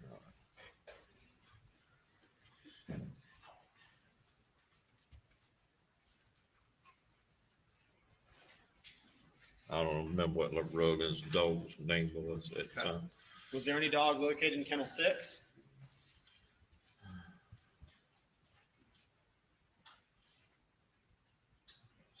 Dog was in the end. And if you want to work, however you want to do it, sir, it's, if you want to just fill out the rest of the dogs, the working dogs, that's fine. Well, Dahlia was at the very end, kennel 10. I know that.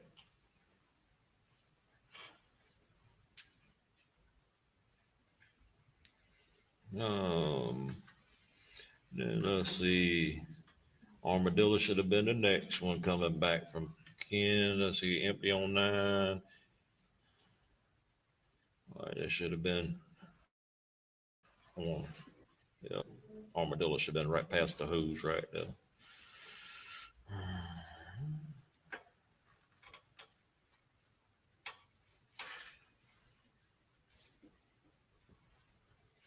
And then it would be Tappy Toes.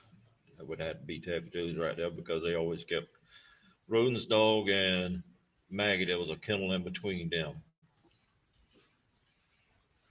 So that should have been Tappy Toes right there.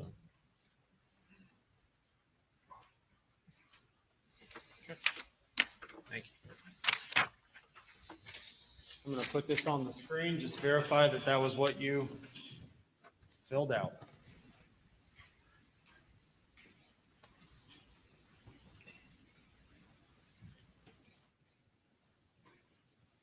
All right, Mr. Dale, I see starting with number 1, Grady, then Bubba, Maggie, then 5 is Rogan, 6 is Tappy Toes, 7 is Armadillo, and 10 is Dahlia. Is that correct? That's correct. All right. And that's the way it was when you left the property at around 5 o'clock that Monday, June 7th. Yes.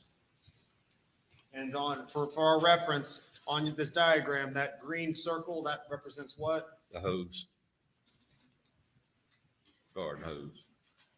All right, I'm going to show you a few more pictures. If you would just describe what we're seeing. Are you familiar with the angle? Yes. All right, where are we looking at at this angle? Where are we looking at things? You're looking straight down the kennel where you got the hose and the walkway going down in front of the kennels. And on this picture, where would the feed room be located? At the very end on the right hand of this picture.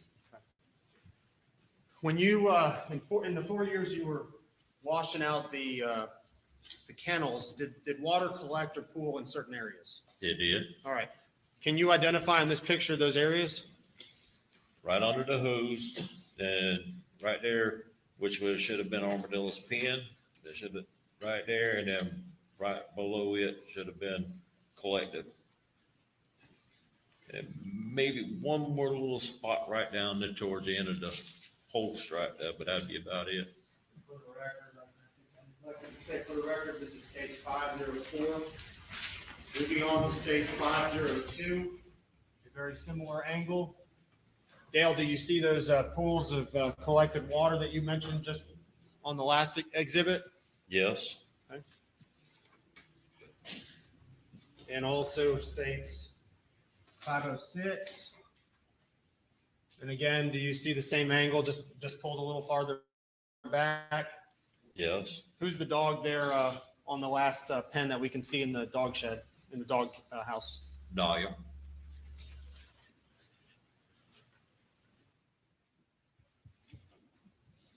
All right. Did water ever pool over by the feed room? No, because usually that's the reason I would go in the afternoons, the sun would come down and beat. It would dry it up a lot quick. Especially in the summertime, it would really dry it real quick. In the wintertime, the sun would actually still hit the concrete around 3 to 4 o'clock. It'd be usually around 6 or so before the sun wouldn't be hitting on the concrete. Did water pool in the front of where Bubba would have been located or Grady? No. Showing you States Exhibit 503. Dale, are you able to see the water located near the feed room and in front of the two kennels, 1 and 2? Yes. Is that how water would normally pool when you washed the kennels for 4 years? Normally, no. There's too much water right there. You can tell when the concrete's already done started drying, but there's too much water right there around the second and third pen. Looking at this picture, what do we see in kennel 1 and what dog did we see there in kennel 2? You see Bubba in kennel 1 and Maggie in kennel 2. And again, Grady is what kind of dog? Grady is a lab. What color is he? Black. Black. Is that the, and when we say the spots where you would put them or they were located, were there assigned kennels necessarily to the dogs? Not really, but most of the time Miss Maggie wanted Grady to be in that kennel right next to the feed room. And then we'd usually put Bubba or Maggie in the following. So that was just out of habit, mostly Maggie's habit? Yes, sir. All right. Did anyone else in the family put the dogs in a specific location, or did they put it wherever they could find a spot? They would put it wherever they could find a spot. But Maggie was particular about where she put them up? Most of the time, yes. Dale, I'm going to ask you about firearms in general. Are you familiar generally with firearms? Yes. Did Paul have any firearms that he favored over more often than others, just in your experience with him? Yes. All right. Are you familiar with an assault rifle style rifle? Yes. All right. Tell us about the one that you observed Paul having with him most often. When he went hog hunting, he would have a AR style 300 blackout. And what color was it? Black. Did it have a scope on it? Yes. All right. Did Paul also favor a camo shotgun? Yes. During turkey season. The family owned, as far as you knew, the family owned a lot of firearms, correct? Yes. Did you, in your experience, and did you spend a lot of time primarily down here at this dog pen area? Yes. Twice a day, every day? Yes. Did they occasionally leave guns at this area? Yes. All right, where would you have found them? And when I say occasionally, what does that mean to you? That would be, especially when it was during hunting season, they would leave either on the golf cart or side by side. Sometimes they would leave them in the truck, but most of the time it'd be on the golf cart or side by side. And how often was that? If you're there every day? Sometimes it could be once, sometimes it could be 3 or 4 times. In a month or? In a month. It just all depends on how hurt he got. But that's during hunting season, right? That's during the hunting season. And did Alex carry a firearm? I never seen him carry a firearm, but I know he carried a pistol in his vehicle.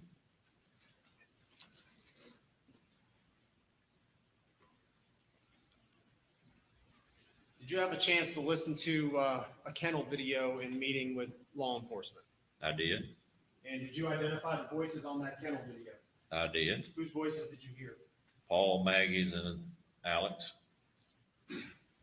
In all the time that you spent out there in the 4 years, every day, twice a day, did you ever see a gun left in the feed room? No. And you went in the feed room every day, twice a day for 4 years? Yes. Back to court's indulgence.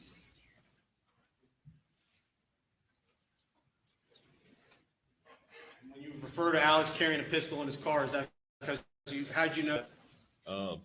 One time I had to drive his vehicle over to the law firm, and then every once in a while you would happen to roll up the window or something up, it go to rain or something up, they happen to not be home. You mentioned the vehicles. Were the vehicles unlocked? All the vehicles on the farm? All the vehicles on the farm, keys in them. Keys in them, so someone could just open the door and drive them? Oh, yeah. If they wasn't in the switch, they would be in the center console. And in this picture here, that's still on, do you see the dog beds located in those pictures?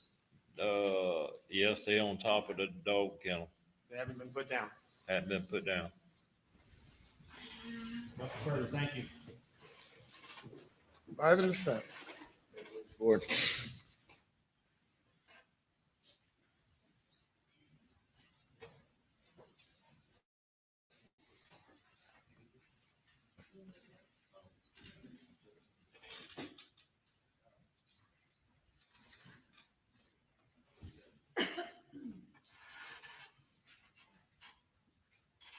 Good afternoon, Dale. Afternoon. I'm Jim Griffin. We've met a few times, haven't we? Yes, sir. I want to start by asking you just how long did you work at Muell for Alex Murdaugh? About 4 years. And twice a day, every day? No, it started off on just the weekends. And then went full time with him right before Ronnie quit. Okay. And that's Ronnie Freeman? Whatever his last name is, I know Ronnie. That's all I can tell you. Yes, sir. And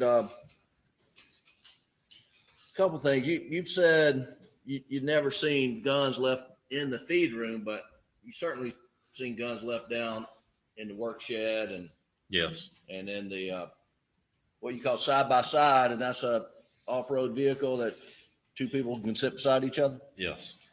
And then I guess they had golf cart down Yes. there, and you seen left guns there. Yes. And you have seen guns left in their vehicles, Yes. unlocked, right? Unlocked. And hog hunting, there's really no season for hog hunting, is there? No. And a couple of those dogs in that kennel were used for hog hunting. We had got Paul had got rid of the blue tick, but he kept armadillo, but he never really hunted him anymore after that last time he got hurt. Right. Now let's just be, when you're hog hunting with dogs, I don't think you can use a gun, can you? Oh yeah, you can use a gun. Oh, you think, okay. The Unless you man enough to go in there and catch him by the foot and bring him out. Well, somewhere along the way, I heard you had to use a knife as opposed to a gun, but I don't.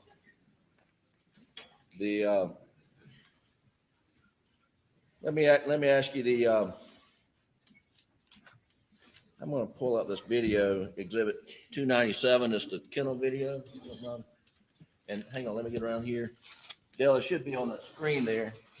And if I'm going to tell you when to stop, Doug, but if you go ahead and play it. Now, stop right there. Is that Rogan's dog? Yes. Dog named Cash, you think? Yep, that was it. Cash. And Cash was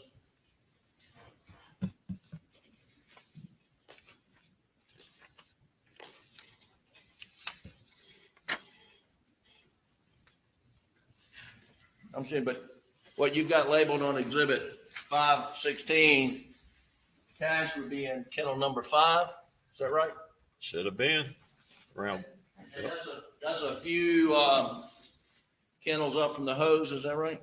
Yes. Okay. All right. We're gonna run this continuing, and I'm get ready to stop when I tell you, Doug.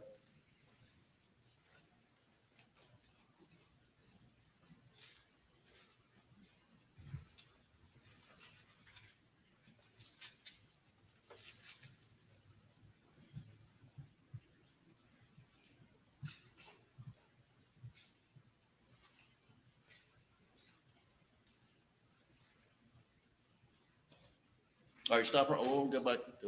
A few seconds. Well, right there. What do you see up there in the top left on that picture, Dale? Hose. That's the hose? Yep.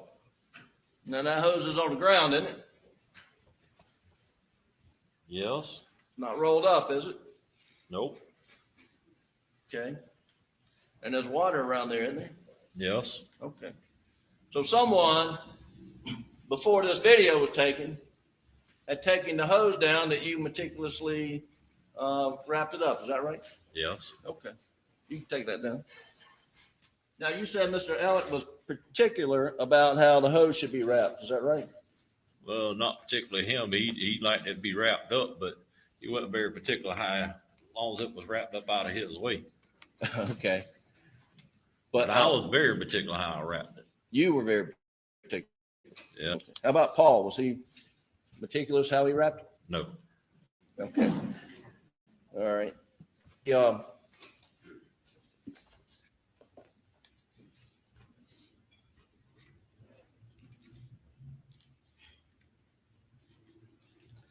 Now, you mentioned that water would not normally accumulate up by Grady and Bubba. Bubba's because that's where the sun would Usually come in the beats that. evening. You Right. washed it, because if you didn't be very particular, Right. they didn't seal up underneath that door. So the inside, the jams started to rot. So I tried to make sure, because if it was any kind of puddling or whatever, you'd have to make sure it was gone. Right. So you would try not to make sure there was no puddling there. So puddling didn't usually happen around the dog feed room. It would usually a couple posts back. You would have under the hose, usually around about where Armadillo's pen was, and there was a few other little spots around the post that normally would puddle. Now, and you were meticulous about not letting water build up around the feed room door because of the rot. Yeah. And in fact, there was sealant in the feed room where you would have to routinely put by the door to keep it from rotting. Alex done it the last time. But you had to periodically do that, right? Yes. And you do that because water builds up, right? Well, because the water was splashed, they didn't seal up underneath the door jamb right now. And it would just run up underneath plate right there where the cement, it would run and drain off. Now, can we agree that Paul was not as meticulous as you were about spraying around the kennels? Nope. We can or cannot agree? We can agree to that. All right. And so, and we saw the hose out, and you don't know what time that was, but I think the record reflects it's sometime 8:44 in the evening. I mean, that's about sundown, right, in June? Oh, yeah. And so there wouldn't be a hot sun burning the water off if the hose had been used, right around that period of time, would it? No. And if Paul had not been meticulous like you, it wouldn't be unusual to see water build up where you see it in the photo, right? Is that right? Yes. Okay. And sometimes the dogs would knock over the water bowl. They would. And I think maybe we can see in the photos that would cause water to run off too as well, right? Oh, yeah, it would run off. Okay.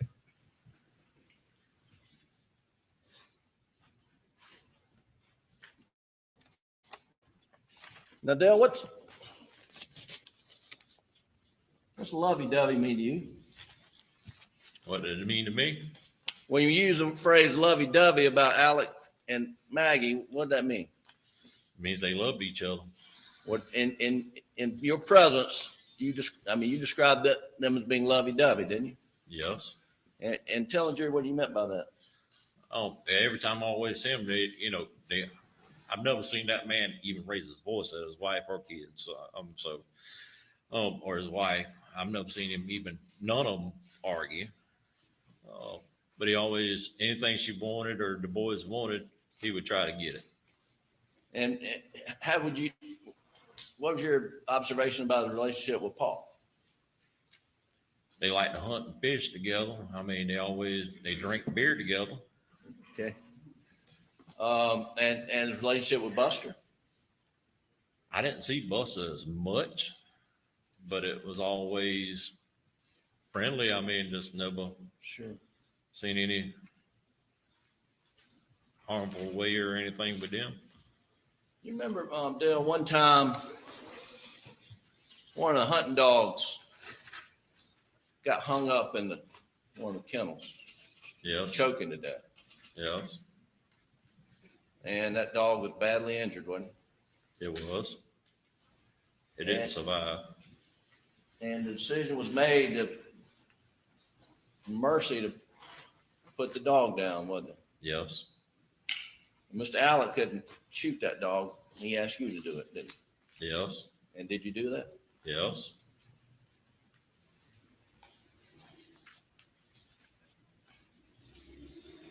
Now, on June 7th, the night of June the 7th, you got off work. I think you said 4:30. 4:30. And you remember what you did? Did you go home? I went straight to the house. Did you stay at the house all night? I sure did. You stay inside? I did. And you live Mile and a half. mile and a half. I've driven a lawnmower down that road, I believe, when I was last time saw you. I did. Did you hear any gunshots that night while you were in your house? No, I did not.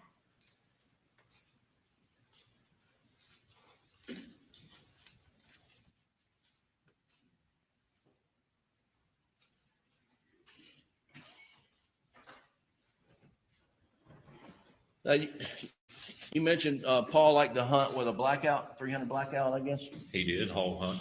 Yeah, before the murders, when was the last time you saw that gun? You remember? I cannot remember exact, but it was quite a few months.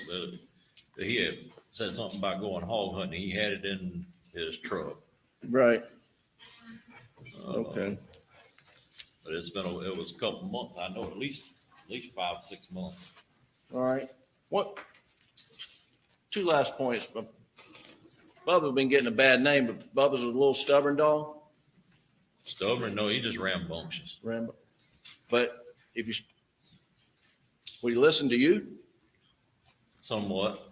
You listen to Alex? He would. And in that feed room, did you keep shot collars back there for the hunting dogs and stuff? We did.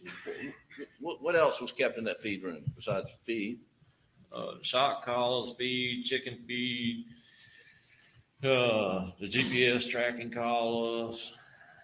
Was there some medicine? There was medicine. There was all kinds of stuff in there. So if you need to put something on a dog's skin for rash or something, that had that in the feed room? Had that. And now Ms. Maggie would go down there. I mean, you said she'd take a Mercedes sometime, but she'd ride a bike down there too, wouldn't she? Bicycle, golf cart. And she would walk. She'd walk. And she liked to get the dogs out. Grady and Bubba and Maggie, I think, was Mr. Randolph's dog, wasn't it? Yes, sir. And she liked to run the dogs in the golf cart sometimes, let them run behind. She would. Sometimes she just would get out there and walk. But now those were pet dogs, but they stayed at the kennel, right? Most of the time they did.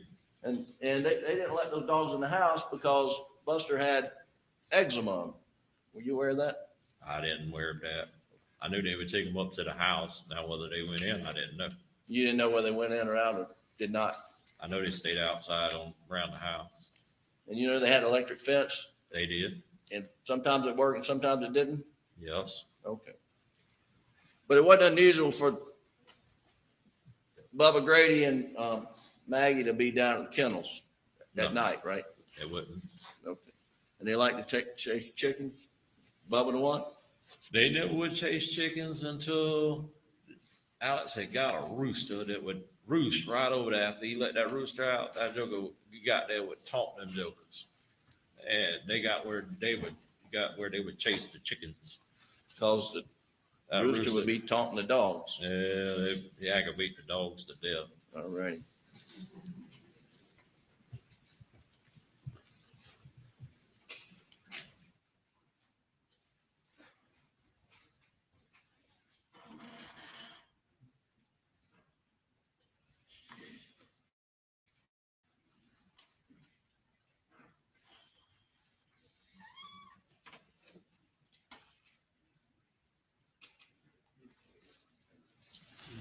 That's all the questions I have, Dale. Thank you so much. Redirect. Curious, Dale, what happened to that rooster? I can't remember if Grady got him or Bubba got him. The rooster got his, apparently. One of the dogs ended up getting the rooster. All right. We heard a little bit about, well, first of all, did Alex do a lot of hunting? I don't know how much hunting he done, but I know he done hunting. Okay. And hunting involves killing animals? It did. So as far as you knew, he was a hunter? Yes. The slope of the concrete, the concrete out there on the dog kennel, did it have a slope to it?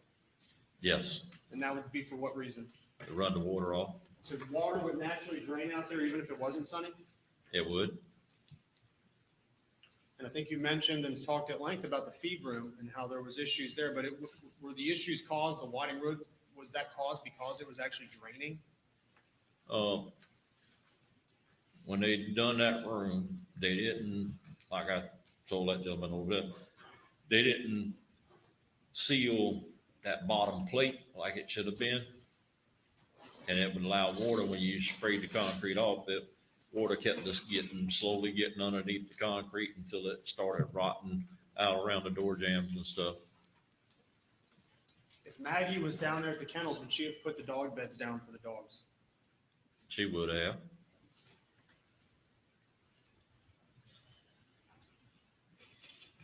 If the kennel lights and the hanger lights and the underneath lights are on, is it fairly well lit out there? It is. You mentioned what's your bedtime? You said you rise early. What's your bedtime? My bedtime, it all depends. What time are you in bed? That is a good question. Now, I can tell you my routine. All right, tell me your routine. Usually around 4, 5 o'clock, I go get a shower, and I'm in my recliner usually the rest of the day. Okay, so if you're not in bed, you're in that recliner. After you shower, you're in that recliner. How's it? And the day is done.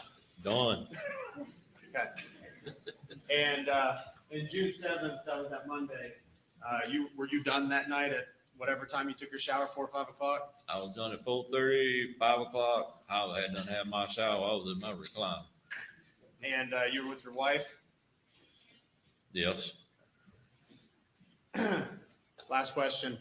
When you were out there at 5 o'clock at the kennels in Muell, were there any firearms anywhere on that property? That night, that particular day? That particular day. I did not see none. Thank you. Anything further? No, Your Honor. Thank you, sir.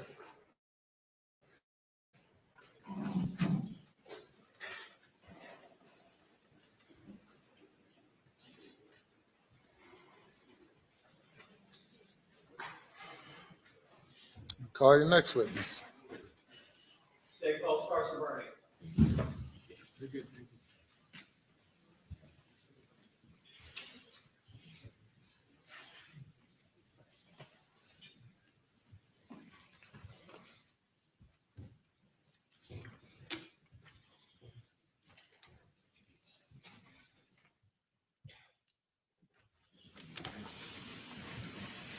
Do you swear or affirm that any testimony you give today will be the truth, the whole truth, and nothing but the truth, so help you God? I do. After you would, please, sir, be seated, take your full name, spell your last name, and then use the microphone away from you.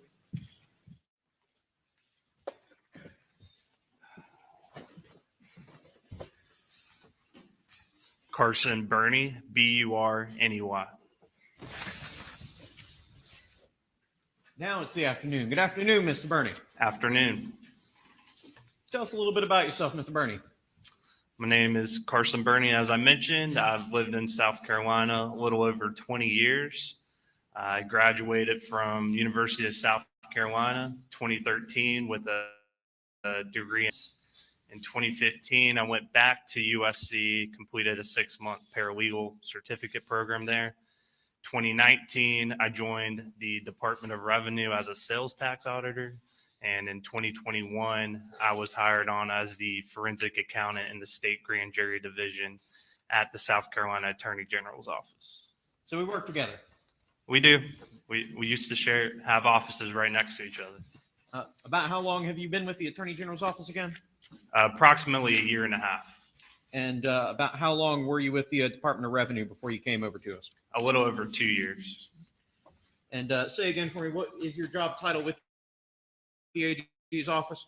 Forensic accountant and jury division. All right, forensic accountant. What is a forensic accountant? So a forensic accountant, it's a broad term, but essentially what I do is compile records, primarily financial records that include loans, credit card statements, bank account information, compile that information, and then pass it on typically to law enforcement or the prosecutors in my section. And when you talk about you look at these records, what sort of volume of records are we talking about? Hundreds of pages, thousands of pages, 10,000s of pages? In this case, thousands of pages of records, yes, sir. Thousands of pages. Yes. Would it be fair to say tens of thousands of pages? Probably, yes. Do you like your job, Mr. Burney? I do like it. It can be tedious, but I do like it. I find a sense of fulfillment. Do you have any certifications in connection with your work? I do. I am a certified fraud examiner, which is a test. Essentially, you learn and you are tested on different fraud schemes, how to investigate those fraud schemes, the law surrounding that, and then different fraud prevention deterrence methods. As a forensic accountant, are you familiar with the concept called tracing? I am. It's tracing. Tracing, in the context we're going to talk about, it's looking at the source of funds and tracing it out through to see where the final disposition of those funds ultimately end up. And in your employment as a forensic accountant, have you had opportunity to conduct any tracing analysis on records provided as part of this case? I have pretty much all the alleged stolen money I have traced. Your Honor, the state would at this time move to qualify Mr. Burney as an expert in forensic accounting, particularly as to the tracing of funds. Your Honor, we don't have any objections to his qualifications. We would renew our previous objections on this whole line of testimony under 404 and 403. He's qualified as an expert. Are there different ways of tracing funds, Mr. Burney? There's several different methods. What method did you apply in this particular matter? I used what's called a first in, first out method. Simply put, the first money into an account that I'm looking at is the first money out. And in context of the tracing, it'd be the money from the source of the checks and then the first money out. Now, and I kind of jumped ahead of myself a little bit. When money is moving around between different bank accounts, the banks aren't transmitting, the serial numbers on particular dollar bills, are they? They are not. All right. So you can't necessarily tell that a dollar with the serial number is the same dollar as that serial number and going across multiple accounts, can you? No, you cannot. And so are these methodologies how you go about deciding that a dollar in one account is the same as the dollar from another account? That's correct. When you have a bank account, obviously it's a pool of money. So we have to apply some rules to say this money comes from this source. Now, you indicated you use the first in, first out method. Is there any sort of lay explanation or description you can provide to us? Yes. I like to use the example of, say you have $10 in your bank account. And for this example, we'll say it's legitimate money in that bank account. You go over to grandma's house, you get sticky fingers, you take $10 out of grandma's purse, you put that money in the same bank account. So now you have commingled funds, and we'll call the $10 from grandma's purse illegitimate funds. And then you have a transaction, let's say it's $15. So you're pulling partially from the $10 you previously had, the legitimate funds, and then $5 out of the $10 from grandma's account. So that's how the first in, first out method would work. And so under that first in, first out method, what portion of that $15 would come from those legitimate funds and what portion of that would come from the sticky fingers money? The $10 would be legitimate funds, and then the $5 from grandma's $10 you took and put into your bank account without her permission. What other methodologies are there for the tracing of funds? There's a lowest intermediate balance rule. Typically, you see it in trust fund accounting. It's with commingled funds. And typically, the principle behind that is any withdrawals out of those commingled funds are deemed to be personal funds, and the funds remaining in that account would be trust funds. You see it sometimes in bankruptcy proceedings. Another one is the one I mentioned, the first in, first out method. Then you have the reverse, which would be the last in, first out method, or last in, first out method. And then one I call essentially a proximity rule. If you see a large transaction, a large deposit come in and then almost immediately come out with a similar amount, you can draw a conclusion that those funds were to fund that other transaction.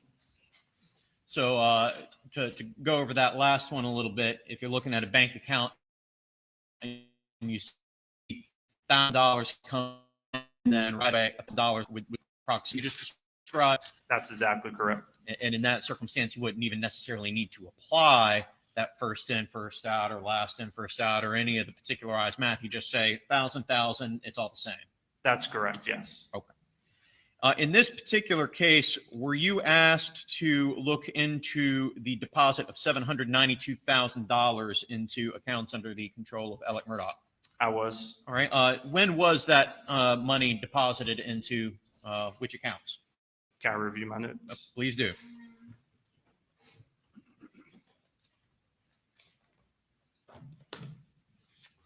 Okay, the $792,000 you are referring to it has been called the Ferris fees and previous testimony. It was 3 different checks, all from the Wilson Law Group. The dates deposited were March 10th, 2021, March 23rd, 2021, and April 20th, 2021. The first check was $192,000. The second, $45,000. And the third was $225,000, and all had a check date of March 10th, 2021. And I'm sorry, what was that last date again? The last date, the $225,000 was deposited on April 20th, 2021.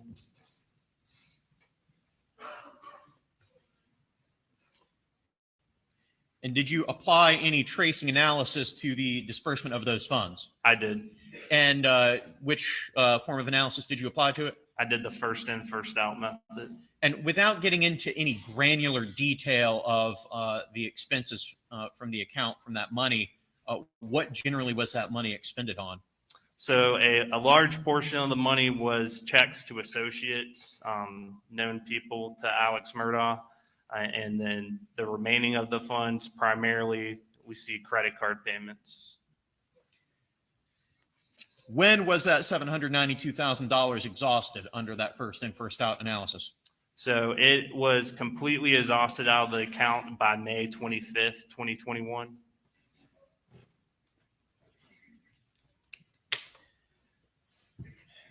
There's been a lot of math from the stand over the course of this trial. Am I correct in judging that to be roughly a month apart from the date last check deposited? Yes, that would be approximately a month from April 20th, 2021. So $792,000 exhausted in just a little bit over a month from the date of last deposit. What was the date of the first deposit again? I apologize. The first one was March 10th, 2021.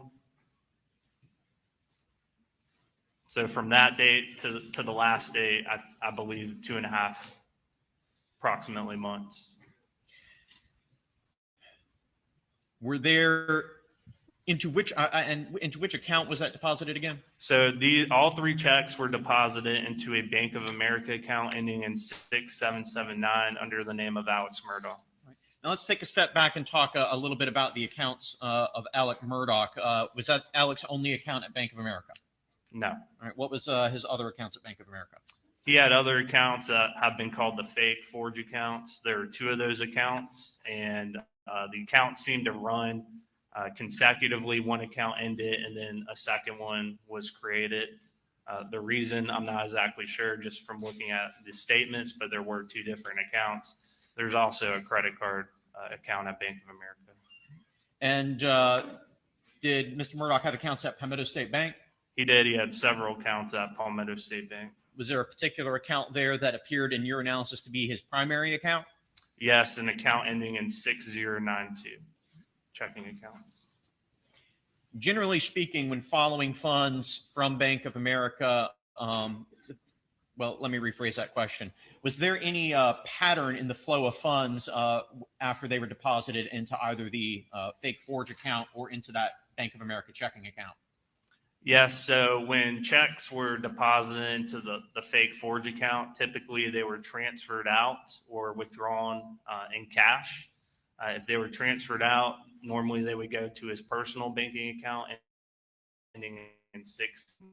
Occasionally, we would see cashier's checks come out of one of the forge accounts. Now, on those cashier's checks, would it say, hey, this is from the fake forge account on the face of it? No. When he would cut checks on that personal banking account, would it say, hey, this is stolen money on the face of those checks? No. So those who would receive those checks, it would just say something to the effect of Alex Murdaugh or something of that nature? That is correct. Aside from those Bank of America accounts, did any money make it to Palmetto State Bank? Yes. Occasionally, once the checks went into the personal account at Bank of America, another check would be written, typically just to Palmetto State Bank, and then ultimately it would be deposited into one of his accounts at Palmetto State Bank. And would the funds thereafter be dispersed from that account? Yes. Circling back around to the $792,000 of Ferris fees or Mack truck fees, were you able to determine when any of those fees or other replacement fees were returned to Chris Wilson? Yes. All right, can you tell me a little bit about that? Yes. So previous testimony had mentioned a $350,000 wire from Palmetto State Bank that went to the Wilson Law Group. And from which institution did that wire originate? Palmetto State Bank. And well, that's $350,000. Were any additional funds provided to Chris Wilson? Yes. So in Alex Murdaugh's account ending in 6779, we see a check was mobile deposited for $250,000. And then the next day, on July 16th, 2021, there's a wire for that same amount of money, $250,000, that went directly to Wilson Law Group, IOLTA account.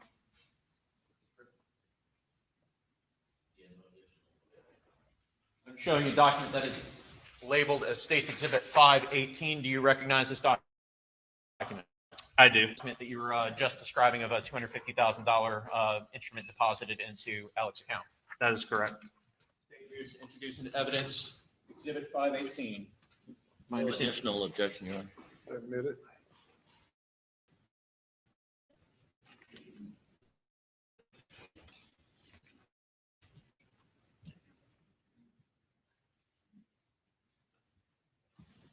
And is that the instrument you were just describing a moment ago? It is. Can you pull it down a little bit? We got a touch of glare. Thank you, Mr. Waters. All right, and that is a check made out to Alex Murdaugh for $250,000. What's the name at the top of the instrument? It says John E. Parker. From your work with investigators throughout this case, do you know who John E. Parker is? I do. All right, and who is he? He is a former law partner of Alex Murdaugh's at what we've been calling PMPED. All right, and right here above Mr. Waters' cuticle, there's something written in the memo line. What does that say? Says loan. All right, so on the face of this check, does it purport to be a loan to Mr. Murdaugh? It does.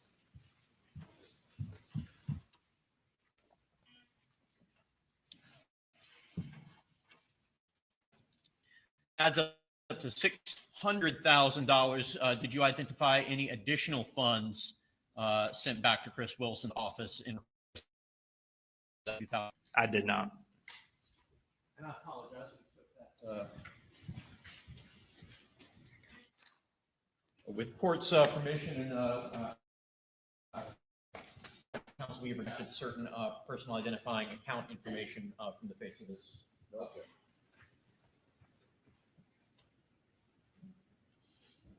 What's the date on this instrument, Mr. Burney? It is July 15th, 2021. And is that the same date as the wire of funds from Palmetto State Bank to Mr. Wilson's trust account? It is.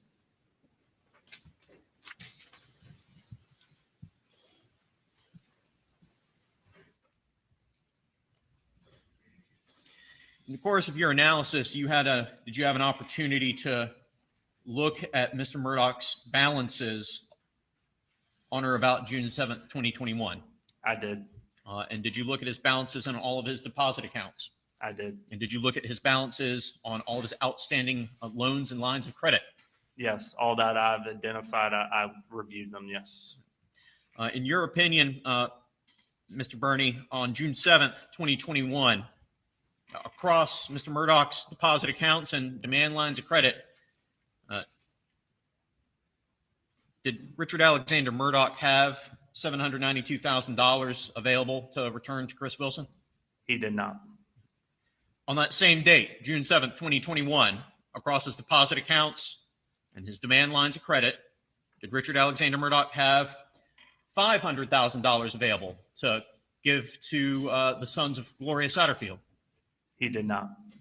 On June 7th, 2021, did Richard Alexander Murdaugh, across his deposits accounts and his lines of credit, did he have $10 million available to meet the settlement demands of Mark Gensley?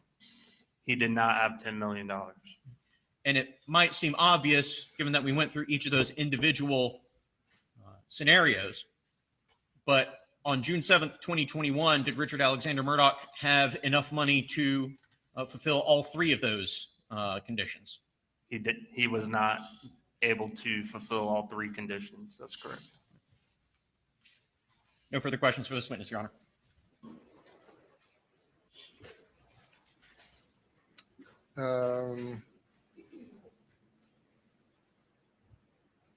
We're going to break for lunch now. You may step down, do not discuss your testimony. Let's just a moment, ladies and gentlemen, go step down.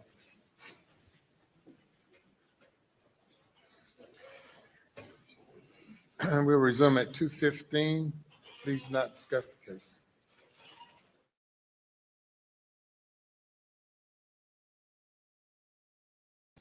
Well, there we go. Thanks for joining us, Godless Granny.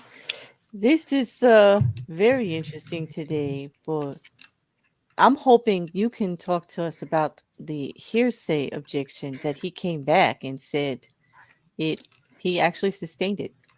Right. I'd been thinking about that, and I did finally come up with the answer, and the answer is the best evidence rule. Oh, okay. And that is also why it is hearsay for the defense, but not the prosecution. Okay. All right. So You want me to because explain that? yeah, I do. And in the context of what they were talking about, because I believe Okay. we were talking about one of the housekeeper statements. Right, And it was. she It was was the actually housekeeper speaking, statement. she was speaking to someone directly, but that Mhm. person couldn't actually confirm what was said. So it's just, you would think common sense, it's hearsay because it's not the person saying it, right? Right. And that's what you Mhm. explained before. And Right. then he went and sustained it. And we were all Right. scratching our heads because it looked Right. obvious. But yeah, go further with that for them. Okay. Yeah. So the reason that the housekeeper could testify to what Alex said for the prosecution, but not the defense, is because of the best evidence rule. And the rule says that if there is evidence to be presented, you need to present the best form of that evidence that is available. The best example of that is a document. If Mhm. you bring a document to court, you need to bring the original document. If Mhm. it is impossible to bring the original document, then you can bring a copy, but you have to lay a foundation for why you're bringing a copy, like bringing evidence that the original document was burned up, and the person that's on the stand says, I made the copy. Yes, this is an exact copy of the original. Excuse Mhm. me. Another thing you could do would be if the original was somehow destroyed, but you have the person who wrote the original and they say, okay, I don't have the original, it was destroyed, but I made the original and this is an exact copy. And then you can bring into evidence the copy because that's going to be the best available because the original isn't available. Okay, now as to the testimony of the housekeeper, the prosecution cannot call Murdaugh to the stand because of his constitutional right against self-incrimination. So for the prosecution, the housekeeper is the best evidence of what Murdaugh had to say. But Mhm. for the defense, that is not the case. They have the ability to call Murdaugh to the stand if they should so desire. But so, them wanting to ask the housekeeper, what did Murdaugh say? They can't because that's not the best evidence for them. Right. And So that is that's why Mieters jumped up and said, you're putting his testimony on stand without letting him take the stand. Which exactly. means, exactly. So they couldn't actually cross him. I see it now. Thank you very much. That You're welcome. actually makes it solid for me. I would actually be able to look at it as an example now because it has all the points there. It, ha- Mhm. it, it has the way that Mieters actually put the objection forward was true. You're actually testing, you're putting his testimony forward without putting him on the stand. Perfect Yep. example. Thank you I for that. missed that I'm part. glad What you what remembered. exactly did he I'm sorry. It was a few days, it was several days ago. It was with the housekeeper. The housekeeper was testifying to what Alex Murdaugh told her. Right. And while the prosecution was questioning her, all of the testimony of what Murdaugh said came in, which made perfect sense because the admission of a party opponent is not hearsay. But as Right. soon as the defense started cross-examining her about the same conversation, the prosecution objected and said hearsay. And I Because was confused. they would have had to have bring him up there. Right. Exactly, Right. Okay. because he's I gotcha. available. She's saying that Right. exclusion is only when you're bringing best evidence forward, and there's no other way to do it. And this is a clear example of they could have easily put Alex on the stand to Yes. testify Yes. himself. So it was like a Yep. reach around. It was Mhm. sneaky. It Right. was. It Yeah. was. Yeah. It was. Mhm. Gotcha. Mhm.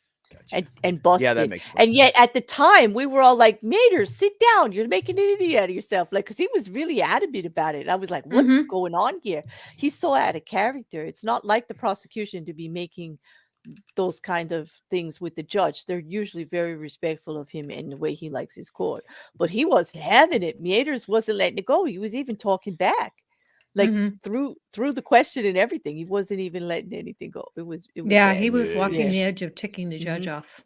Oh yeah, yeah. Yeah, Well, that you know, judge has yeah. been really patient with Mhm. some things that have happened. I've seen some judges that would not be happy right now. Yeah. And Well, he he comes does. in the next day or after break with a smile on his face, like, okay, let's do Yeah. this. You could tell he loves his job, so that's Yeah, good. he does. I would say he doesn't let it affect his day totally out, but he does not let them get away with too much. I mean, the other day he walked out of the courtroom and it was basically, children, settle this yourself. I don't have time for this BS. We'll Yeah, see you he later. said, Like, I he was like, said, whoop. he said, all right, we're going to take a break. You guys talk about it You while I'm talk amongst gone. yourselves. Yeah, yeah. You guys figure this out. You know, I don't got time for this. Like he doesn't like. It was And the great. first day, you know, it's funny because we learned his style the very first days of testimony. When the host came up, I remember it clearly now because they're talking about the host today. And to remember Harpootlian jumping out of his chair about the host. He didn't want nobody talking about that host, whether it was on, whether it was off, whatever. He was worried about that host. He jumped up and injects, and then right there they get schooled up. We're not going to have that. Y'all know what's coming. Y'all know your witnesses. You know the testimony they're going to give. You've been through pre-trial about all these stuff. You work it out before. And then come to me later and we'll discuss it, but you're not doing it in front of the jury. I mean, he told him straight out. None of that shenanigans, none of that jumping up for the jury and like, objection. That's this, you know, whatever. You know, no grandstanding. Although there was a bit of that today. Did you get to see any of the pathologist's testimony today with the A little cross? bit. I saw her testifying about the angle of the gun and the shot, and I was asking some questions about shotguns because I've Mhm. never fired a shotgun, and I was a little surprised. You know, people were asking about whether it was birdshot or buckshot, and I'm thinking, if he shot him at point blank range, does it even make a difference? That was exactly her point. Well, It wasn't even point blank. It was from a few feet away that she said. But even she said it doesn't matter. Whatever term you use for it, it's all still pellets. And I told you I removed all these pellets. Like she yeah. told him straight out. Like he was being semantical, trying to trip her up, and she was very good at Mhm. recognizing when he was trying to get her to say certain words, and she refused to do it. Well, she's been in over 200, didn't she say 250 Mhm. or more being gentle and really not pushing it for how many times she's been in court? He's not Uh-huh. gonna freaking hurt her. You No, know? he tried to get her to say it was a reasonable theory he had. She said, No, I No. don't agree with you. That's Yep. an opinion." He said, "Well, everyone can have an opinion," and quote unquote. She says, "Yes, everyone can have an opinion, but it doesn't change the truth." That's right. I know when Boom! she said Mic that, drop. I she was said it like, doesn't change the facts, and I was like, Yeah. "Ooh." Well, Uh, plus her opinion is not the same as just anyone's opinion. Her No, it's opinion not. is an expert opinion, and that makes a huge difference. And I they're mean, gonna have a little 5,500 bit of autopsies. trouble. Can you She's get got a more JD too. expert? Like she's got Mm. I think she's got a Sorry, JD. She's very well educated. She's a scientist. They even when they get another expert, which you can be sure there will be a pathologist testifying when the defense comes up, because he tried what he could to put a theory out there, and those words that he got from his expert on how to challenge her that it could have been an entrance wound and not an exit wound. It could have been this, it could have been that, but she said all the right things as to why not. Not only did she challenged back at him, she told the jury the reason why every time. Yep. And told them what to look for every time. It's going to be difficult. But they are going to try. They're going to have somebody up there that's going to say exactly the opposite. He's going with this he almost insinuated suicide murder pact like thing going on here. And I'm like, they're both shot in the head. Who do you think was the zombie, dude? Like, which one? Like, tell me, which one got up? Which one got up and did that? Shot right. the other one. And by the way, and how did they get the dog to steal the guns to get them away? Like, how did they do that? Okay. Well, you Because in saw the murder chocolate suicide, lab was out. yeah, but he was out. Yeah. Maybe he took the guns. Maybe he That's had right. enough of this. Maybe he had Mhm. enough. Maybe he didn't like the fact that he was being videoed with no compensation. There were no contracts. This is like he's staying at this nice kennel. There's loud dogs. There's all this there's people going around eating chickens. He's not getting any. He don't want to stay there anymore. He That's takes the right. guns. Yeah, takes the guns and For leaves. you guys in the chat, I did say 5,500. I don't know why you didn't hear the 50. Sometimes I blink, but no, I Mhm. know it was 5,500 and over 250 court, right? Yeah, and you Um, know what? And when it and yeah, that's semantics anyway. Well, she did see Yeah. a lot. She did see a lot. The point being, she is such a good witness. She Mhm. Oh was yeah. so good for the prosecution. For the first time, I feel like I see it all. And then when Colin came up here and with his theory that, like, Recker and I've been talking about it. We kind of hinted yesterday that we were talking about that theory. We were really putting it together like that when she did the trajectories and she told us Yeah. how those injuries were. I was like, bingo, bango. The one that you said about him being falling back, startled, an accident, it all seems to fit now. I Yep. no longer think there's true malice there, that he was trying to cover up from the start the fact, like a family annihilator, trying to get rid of the look in their eyes when they found out he was a shite, Yeah. person, and all of that. I don't think that anymore. I So think you think the first total shot was an freaking accident, I and then the think rest was to cover it up? I think Colin's gone to something there. He was going for Bubba. Paul was like, "Oh hell no," and they both just happened to have guns at the time. And yes, he either was going to shoot at the dog or do something to scare the dog, and Paul got in the way. It's the wound itself that does not look deadly to me, was clearly identified as to be a like blow out the top of the shoulder as if it was going to miss. You know what I mean? Right. Like it could have went over the shoulder just as well as hitting that shoulder. So the angle and all wasn't direct. This is a hunter. If he's aiming at you, he's going to get you. He wasn't hitting you in the top of your shoulder. He wasn't That's trying to why spin I you around. think He's that's going to why I think the shoot you. first shot was Right. possibly accident. Yeah. Yeah. So it was Because of the possibly positioning of the gun right. too. Paul got in the way. Paul also had his favorite gun with him, the black gun. This is a gun family. I'm going to use this case as why we shouldn't have so many guns laying around forever. Thank you very much. Because like Paul had his gun. So he's like, got it. He's shot now. So his guns comes up and then he took those steps. They clearly identified in evidence, blood steps in the blood going towards facing. Her testimony says he was facing his assailant when the second shot went. So he has a gun facing the assailant, going towards his dad. His dad falls back. Now we've got a gun lower than the victim coming up in the trajectory to hit that shoulder, go up through the neck and into the brain and blow out the back of the skull. Yes, that works. Fall back. And the second shot's an accident too, because he didn't mean to pull that trigger. He fell back.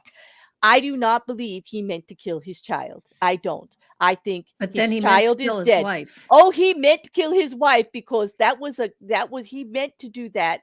He's panicking. Right. He's Because got So he you convict insisted him of that she come manslaughter to the on the house. son and first-degree murder on the wife. Right. Yeah, so she Now he insisted. insisted she came to the house, and then when he left to go visit people, she didn't go with him. So if he was Yeah, but alive when he that could've- left, and the whole yeah. reason of her being there was to visit family of his on his Exactly, side, right, and why I didn't think he take her with? Yeah, but I think they were starting to have some problems, maybe. She's been talking to the maid about money. The maid is a friend, okay? She talks to the wife, she talks to the husband. Everybody knows what's going on here. There is now DNA being said under her nails. The one he got really, really mad and upset at the DNA expert when she talked about her fingernails and that DNA. Really, That was really embarrassing. pissed. Really pissed, and that's when he got embarrassed. That's when he was like, I don't want anybody to know my personal business about that stuff. I don't think it was about the murder. That was shame, humiliation. Nobody's going to know what my wife was doing against me. Like, no, like that was total please don't do this kind of bullshit out there. He was really, really mad. But I Yeah. think that when he now hears Maggie, he just shot her son. You know, this woman is like coming at you gangbusters. What the hell's going on? Screaming at the top of her lungs. He's trying to get her to quiet down. Don't forget, there's neighbors right next door. They're going to, okay, like, and everything echoes out there because of the space and everything. So he's trying to quiet her. He picks up the gun. I don't know if the first shot was intentional or not, but he's trying to quiet her. Now he's put her in great pain and suffering. He's trying to try to eliminate it. That last final gunshot to the head when she hits the ground finally, after he hits her the third time and she hits the ground, that fourth shot, that was either to put her out of her misery, because the pathologist clearly testified that she thought she was in agonizing pain, still moving around. Nothing killed her yet, but she was on her way out, and it was horrific because of where those bullets were, where she found the damage. And she, so and I she's just squirming wanna- on the floor, and he either puts her Yep. out of her misery, or he goes, "There you go, B. That's what you got." But either way, that was the one that did it. It was either to stop her from moving around and to put her out of her misery because she was suffering, and or to silence her forever. I think it was in because to she's ensure gone. death. Both of, Mhm. I think it was in to ensure death. I agree. Mhm. Yeah. But there you seem to be more antagonistic shots in regards to Maggie also. Would you agree that looked like, oh, it wasn't just one accidental shot. It wasn't like, I'm just going to put you out. There were like there were four shots, I think 5 that wounds. Yeah. I think with Paul that I think he reached into the feed room to grab the gun. It went off once, and then he just shot Paul the second time. Because it's just at that point, there's no stopping it. You know, I you'll don't have a think witness for the rest. the way that shot went in there, to me, there's no way that was an intentional shot. The angle is I from don't down think he hit below. where he wanted to. Yeah, but it's because he from fell down over below. backwards. But Yeah. I think he did shoot it intentionally. So you're saying I'm thinking he accidentally pulled the trigger. You're saying he definitely pulled the trigger from the ground. The second one, yes, Yeah. absolutely. Okay. Absolutely. Because in order to fall backwards like that with a gun, you would have to re-aim it to shoot someone. You're Mhm. not going to just have a bead on Mhm. someone constantly unless you're like a fucking Army Ranger or something. You know what I mean? Like you'd have to have a lot of Yeah. battle combat skill to be able to lose your balance, fall over backwards, and still have a bead on the guy. Mhm.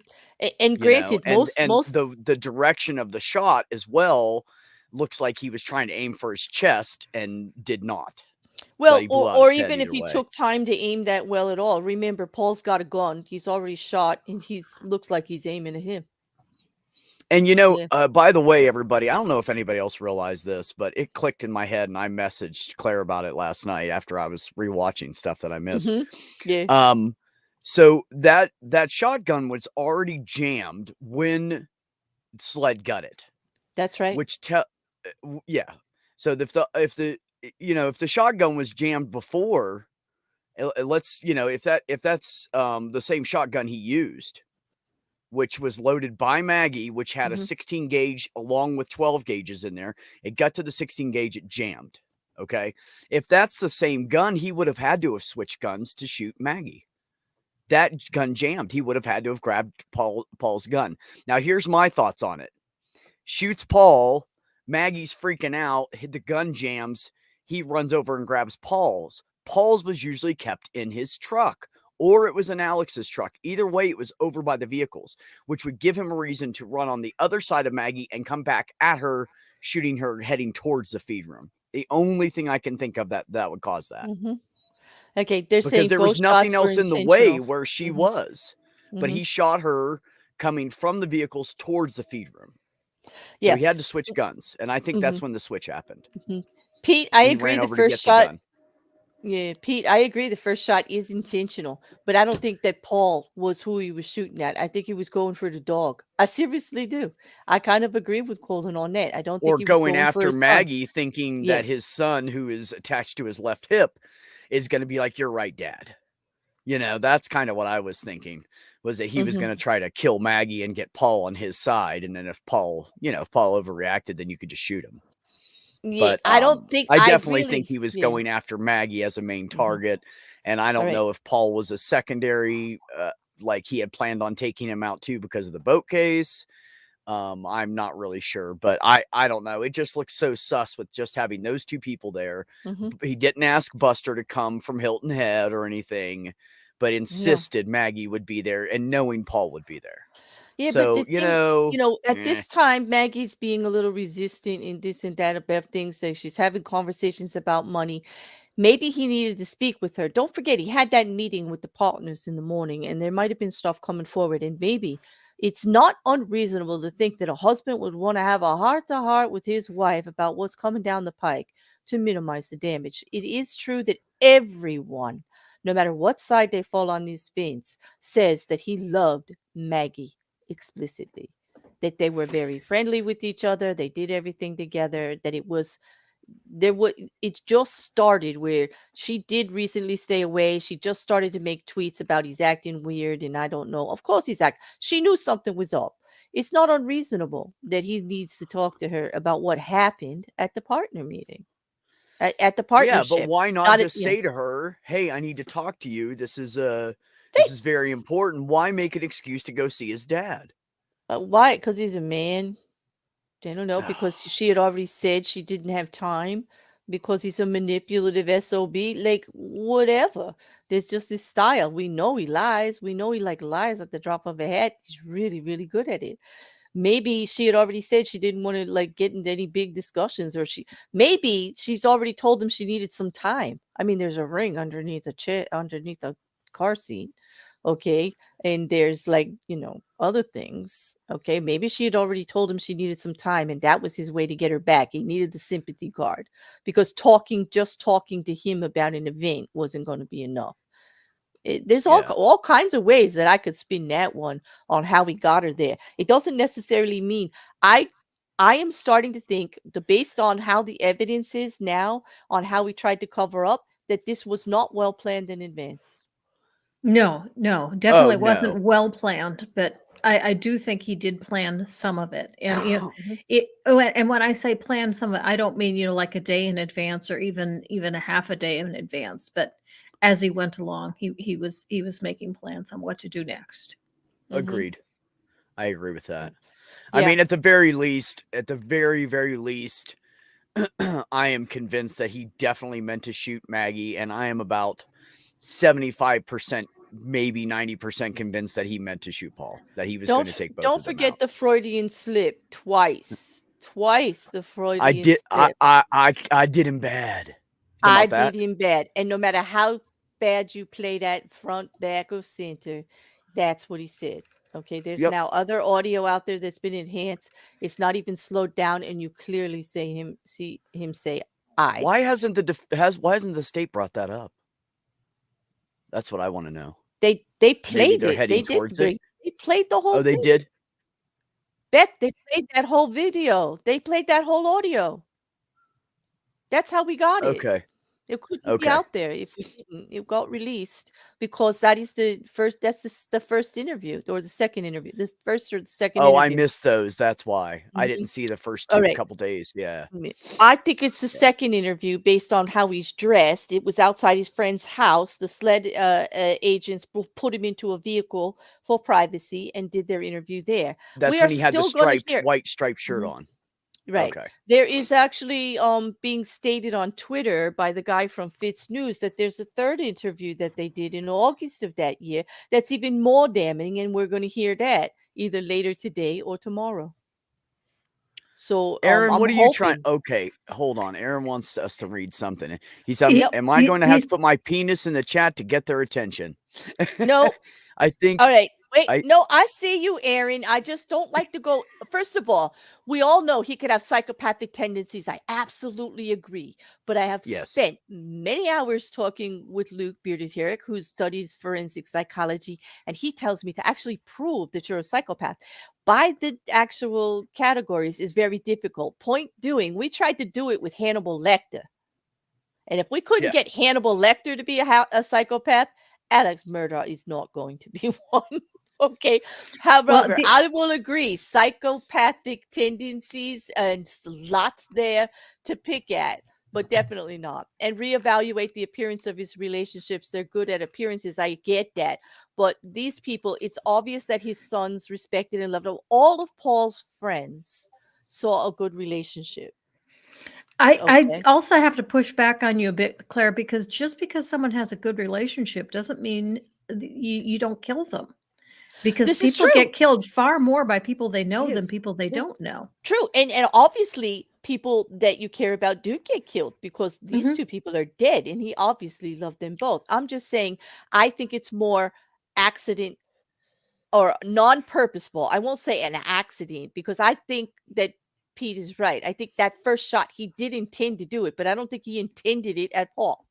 I think he intended it at the dog or even at his wife. Who knows? And Paul got it. I don't know. But his wife wasn't there in the same room. Now, It was just Do you remember Paul that? and the gunman. Now, remember though, guys, Paul was in the room and got shot towards the back of the feed room. So it's not like there was any gun aiming outside towards the dogs either.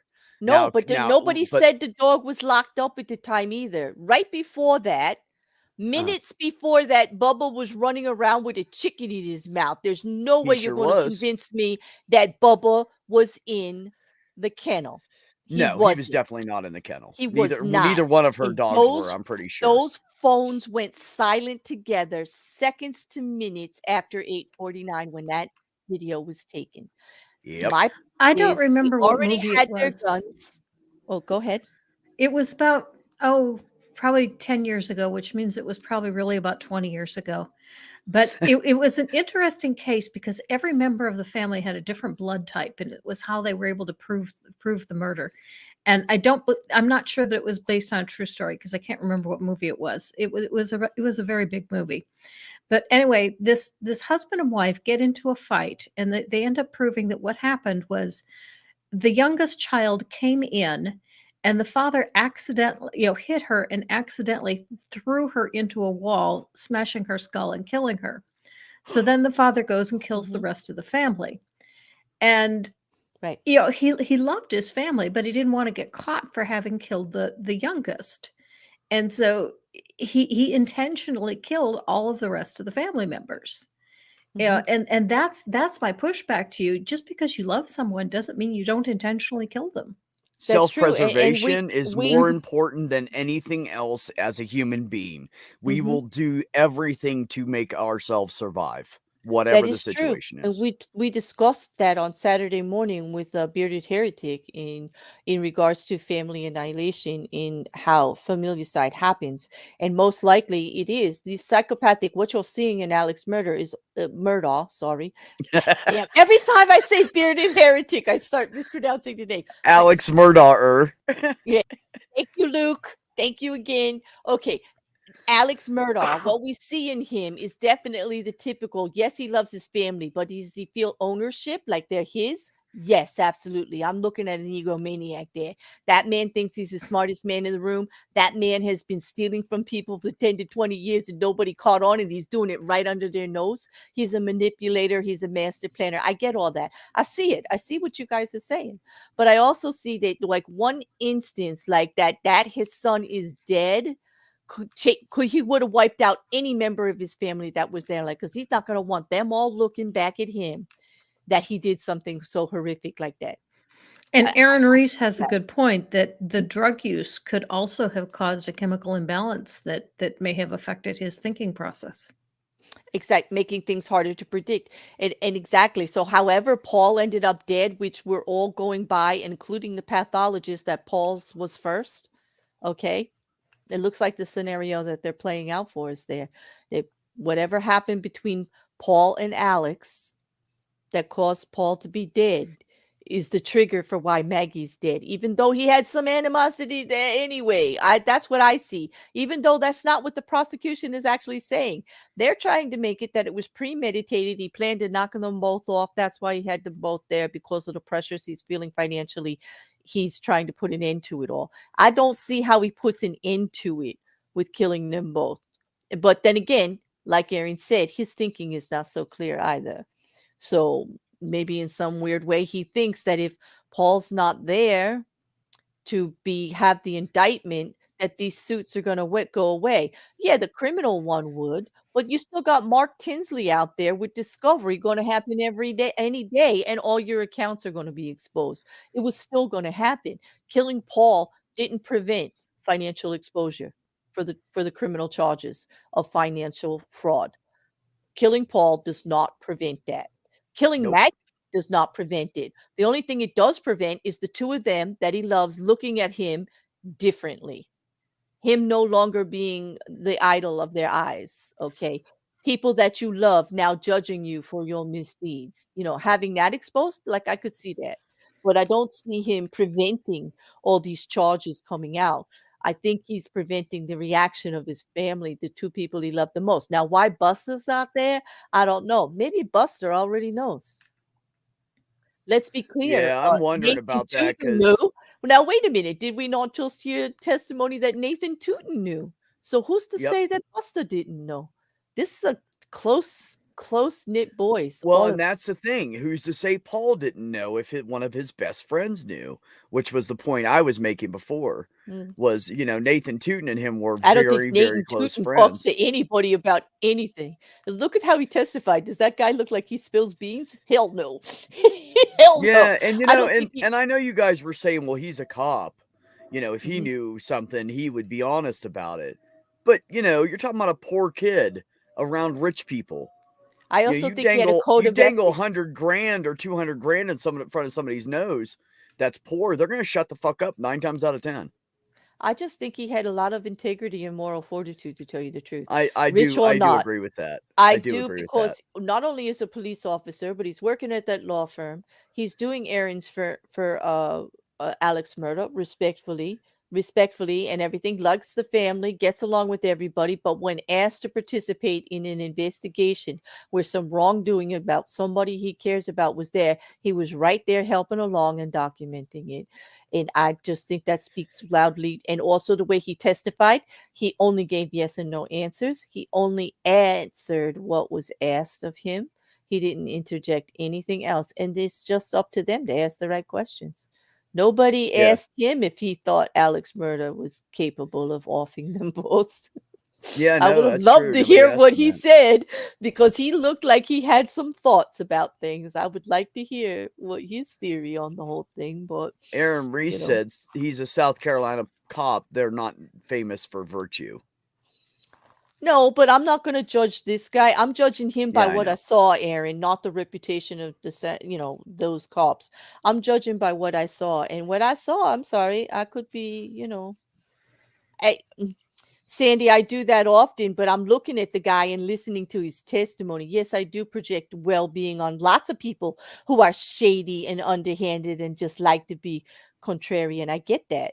But I don't think I am in this case. I'm looking at that gentleman's testimony and the way he acted, And, and that's and you know what? Projection or opinion, it's the same thing. What do you mean it's not cool? It's not cool to think that he's an okay guy instead of a bad cop? Well, that's your opinion, Sandy, and you know what you Well, can we do all with have it. our opinions. And That's Pete right. Pete made a good point. Alex went home and spent an hour with Paul and then tried to lie about spending that hour with him. Pete sees it as a last hurrah hanging out with his son. Now, why would he cover up spending time with his son at the house just dealing with trees and sunflowers? Like, why would he cover that up? You know, that's part of the thing that kills me. Like, he says, Yep. oh, I was at work till, you know, at whatever time and blah, blah, blah. And we all know that was wrong. It was not even close to the truth. He's off by like an hour and a half of what time he left. And he covered up the fact that he spent time with his son. Now, what father would do that? Why would he cover that up? I'm not sure. That's part of the reason that I'm like, all these little details that just don't add up are really mind-boggling.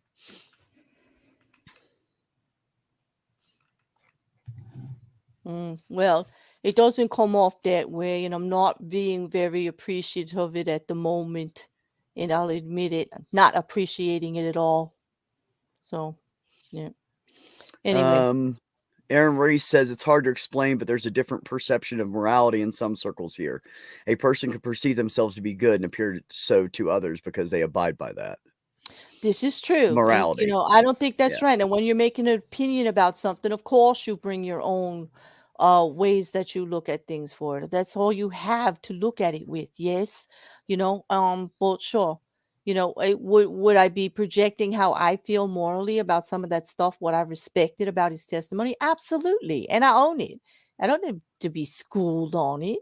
Like, I'm not trying to say anything else, and that's what I resent about the implications, but Well, way. let's be honest. We all of us, through life experiences, our opinions, things we have learned, things we have seen, we are all biased. We're all biased because think about it. Why would you believe something if you thought it wasn't true? You wouldn't believe it. So if you believe it to be true, that automatically makes you biased. And we all have biases. Absolutely.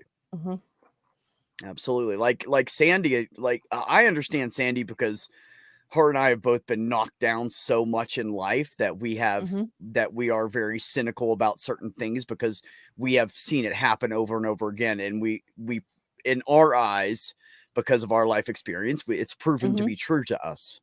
Yeah, And so that's why I kind of understand Sandy on some of that. I do too, and I understand. I agree with her. There's shit everywhere, and there's bad people everywhere, and but you're never going to get me to cross that line to say it's okay because you've had a shitty life and you have a shitty attitude that it's okay to be shitty to other people. No, it's not okay. No, it's not. It's okay. not. I agree with you It's 100%. not. Okay, And that's so why I don't take out there you my go. shit on anybody else. No, did Granny I'm have to sorry. leave? I guess so, or maybe because it was getting to be a little rough, and I apologize, Granny, if that's what it was. Sorry, that's not meant, and I'm not even having a go at anybody. I'm just saying, No, you're just being honest. I get it.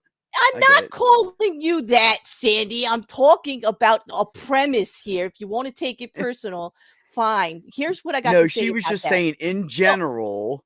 Because one of us me you know what, Beck, is biased by life does not mean we have to be, we have exactly. to be shitty, And you don't have to stick up for me because this happens all the time. You get to say what you want about something, but if somebody says something back, you get all personal, you get your feelings hurt and you go away. That's fine. That's it. But I am not, what I always say about that, the butt hurt need not reply then. Okay. Because if you're going to come at me for what I'm saying and I'm not allowed to say anything back, that's not a conversation. I'm never, ever, ever going to be like that. I never said I would, I'm not talking to you. I'm talking in general, but you see, that's what you're doing. You're trying to make it personal and it's not. It's not. It's just about opinion. And like I said, Occam's razor, I think that was a good man up there. Okay. Yeah. And no, I'm I think sorry he that was you take too. it that way. I think he was too. It's just, I'm playing the devil's advocate because this trial is so much of that. You know what I mean? So, because there's so many different ways it can go. It's a mess. Yes, I'm an opinionated ass Yankee, Aaron, and I'm not freaking apologizing for it. Anybody that comes on me about anything is going to hear it. There you go. I'm north all the way. That's it. Jersey. That's it. Can't deny it. Won't deny it. I see no reason to. And I see no reason to apologize if I'm having a go at to speak my point on it, which was all I did, not on an individual basis, but on the subject. If you Right. can't see past that, this ain't the channel for you, and I'm not the bear for you either. Aaron There. said, I do like MCs. Yes, it is Occam's razor. Absolutely. That's it. Okay. Okay. That's all Also, I was saying. Like, cool, fuck, yeah. kill me for saying he was a good cop, doing a good job. Jeez. He gave, you cannot deny, any of you in that chat, whatever your opinion is, you cannot deny he gave great testimony. He was He an did. excellent witness. He only He said did. yes. He only said no. When his words went to be twisted, he said, that's not what I said. He said, I wouldn't say that. That's not what I think. Okay. Right, exactly. He didn't let prosecution or defense twist anything on him. He was an excellent witness. That's my point.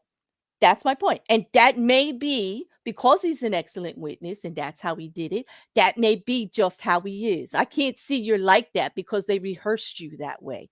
I think that was more towards his character. I lent it to his character. Yes, I took it a step farther. He seemed to be that kind of guy. Yeah. And that's just my humble opinion. As a bear here with a channel and the right to say so. And I did. There you go. Aaron Mhm. says, Claire, I'm not taking you wrong. I'm just pointing out possibilities. I knew a cop that seemed honest as hell, but told me he loved an excuse to punch suspects. Wow. I get that, Aaron, and bro. I know you've got much more experience with South Carolina cops than I do, and Yep. I value your opinion on it, and I'm not even challenging it. I'm just saying on this particular guy, I'm not judging him on the misdeeds of all the other South Carolina cops, or even listen. You know, I'm from Jersey, here on the coast. We got awful cops. We've had terrible, terrible exposés done about this whole East Coast and what happens Hey, here. Claire, speaking of Jersey, wasn't it 2000? I want to say around 2013.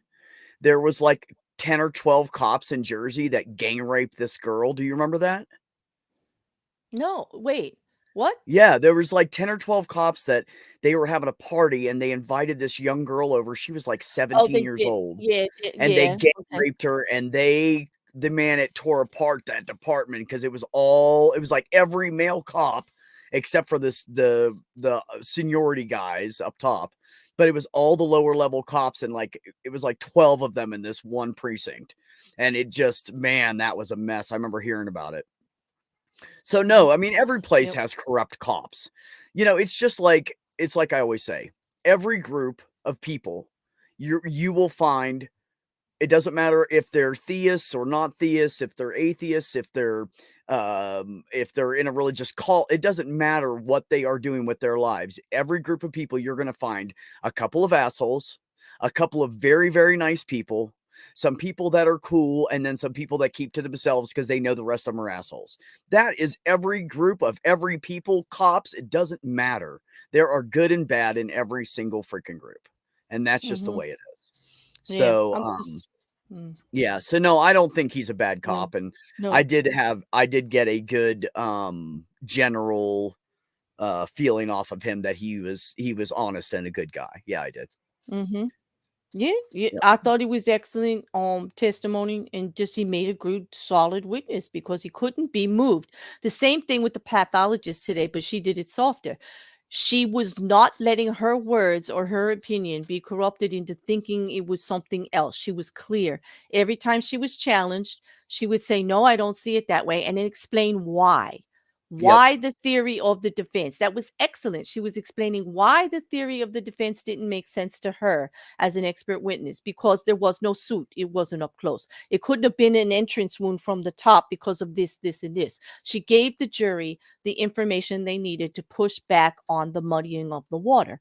Now, that's an excellent witness. Okay. Oh yeah, she's amazing. Like I want to get to know her and like go to work with her. Oh my God, I would love to hang out with her. The knowledge she has and what she does, oh my God. And like if I was a college person, that's what I would have went into, was a criminal investigation and into pathology and stuff. That shit just gets me off.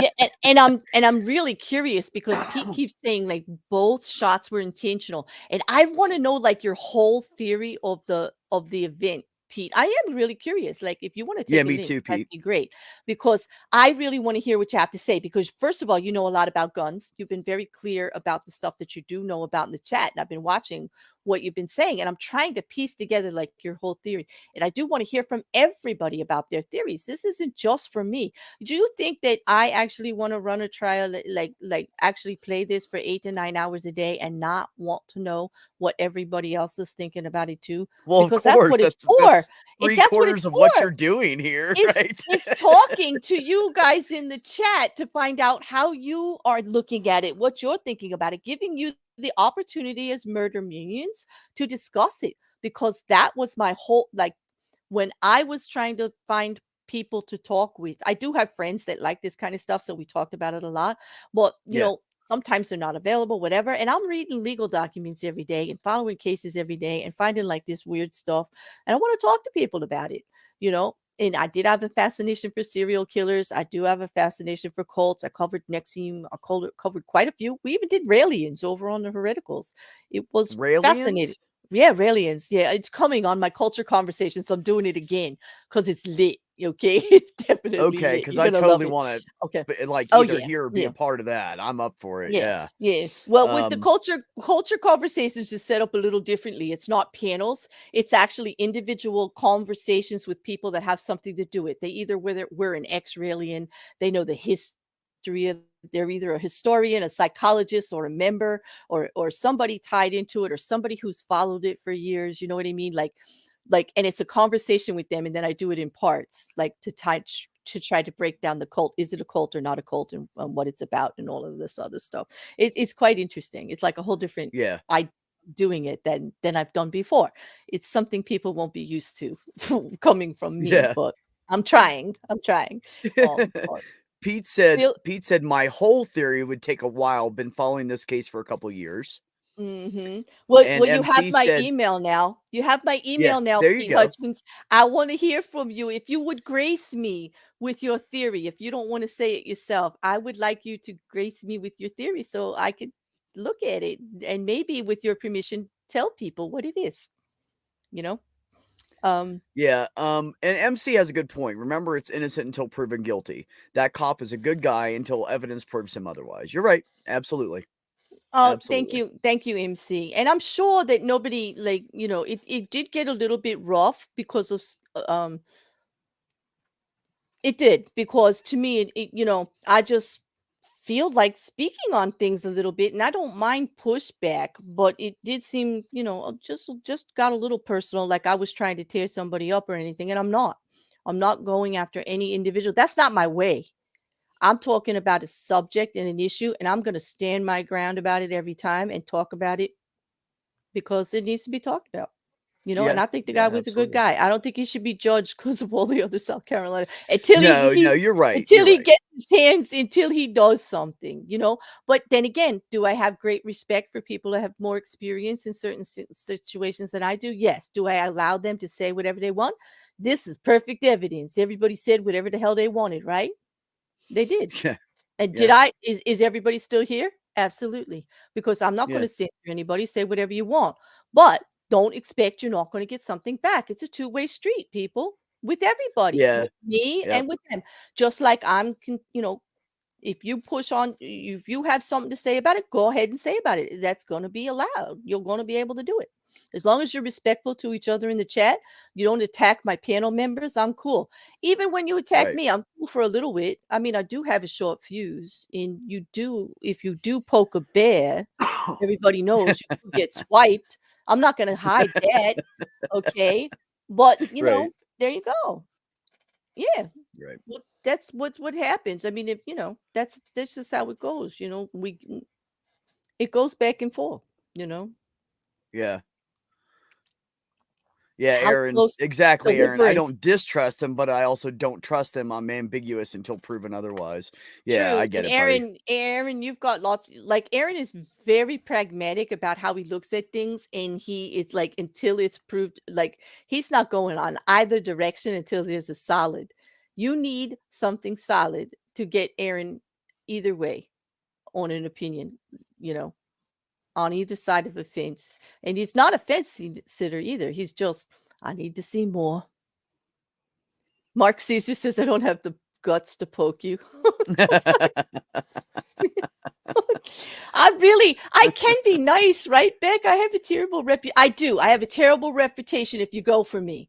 I don't play around. I'm not like I'll just pat you back. I'm a one shot going for the kill. End of story. You come for me. That's how it goes. I can't help it. That's just how I got brothers. I've got Jersey. That's how it goes with Honestly, me. Claire, I admit it. I don't know how honestly, to it doesn't pay to be the other way anyways, because you can ask Sandy and Ox and anybody else that used to hang out on my channel when I streamed all the time. I put up with a lot of shit for way too fucking long.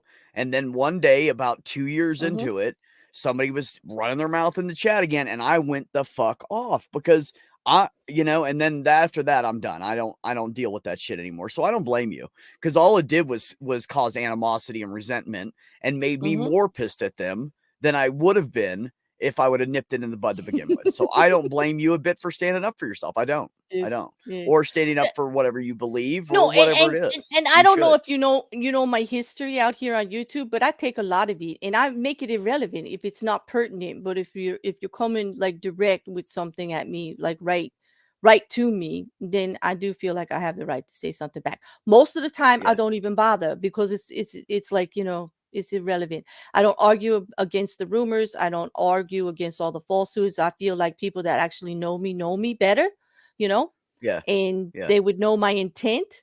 Okay. And they would know, I'm a little bit hot tempered. This thing, you can get me to go off. That's true. You can poke a bear and get a bear to swipe. If that's what you want, go for it. Like, all I can say, I'm not going to hide that far. You can get me riled up about certain things. It's for sure.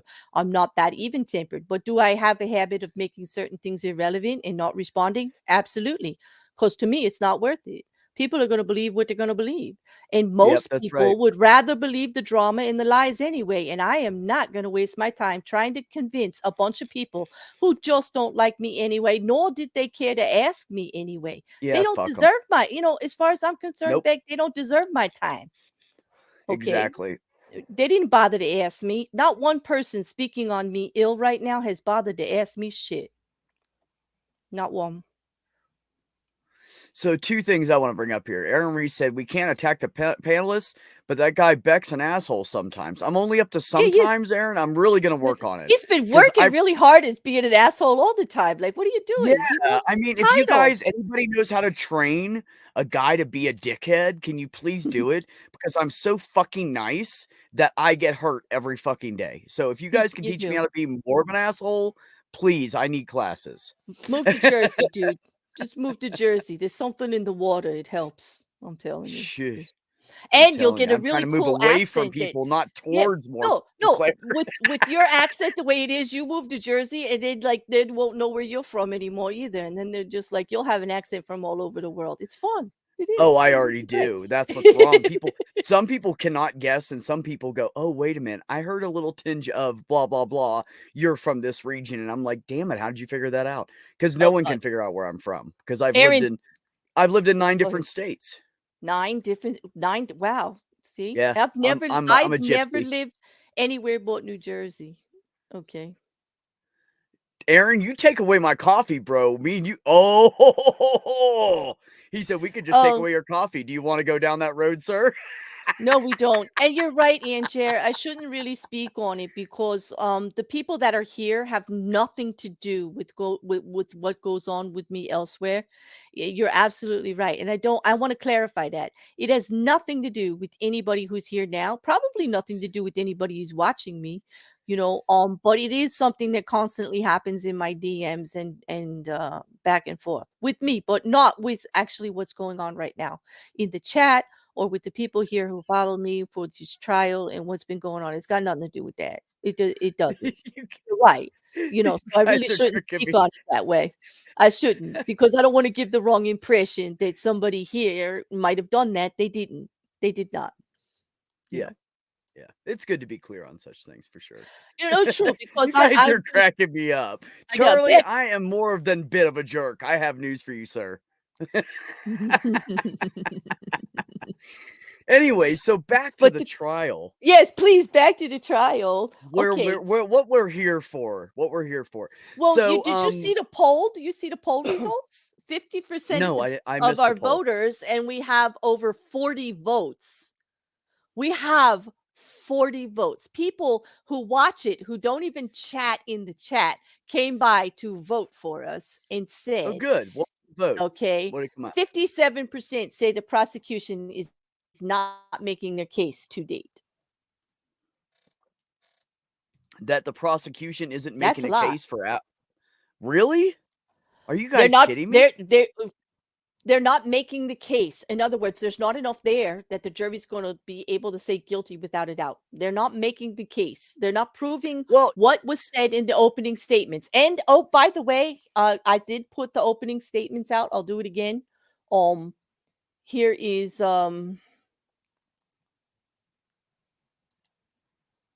here's DH Harpootlians. Okay, this is the defense's open statement. This is what they're going to have to prove at the end of the week. Okay, and here is Creighton Waters, the prosecution. Here's what he said he was going to prove, and that's what I was trying to match up. Remember, I was saying, let's match up what they said they were going to do, and did they do it? I think they got closer with the actual pathologist testimony. I think they actually did. Yeah, and that's what I was going to say is, you guys have to remember that this is a lot of piecing together.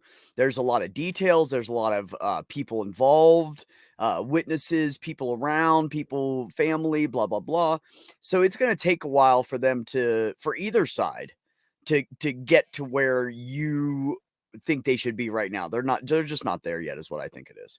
Yeah, they're not. I think that they exactly thought that they would actually get it like we see on TV. Like I was complaining too. It wasn't all stitched together. I want to see an actual reenactment. But as Godless Granny reminded me, she's in law, she knows they're not allowed. They're not allowed to be argumentative in the presenting of the evidence. They're not allowed to do that until the closing arguments. That's when they get to put the picture in your head. What they have to do is leave it up to you to do it. And that's fair. That's the system. That kind of works. It prevents bias, right? Right. And I'm all for it. I have great respect for the legal system. Everybody knows that. Like I'm always pushing for the weird angle and like trying to help people explain it. I'm going to say it again. I'm going to be hashtag to hell, but I'm no lawyer, and I know that, and I'm not trying to be. Okay. Yeah. Yep. Charlie Welch. Two Hold on. things I want to point out.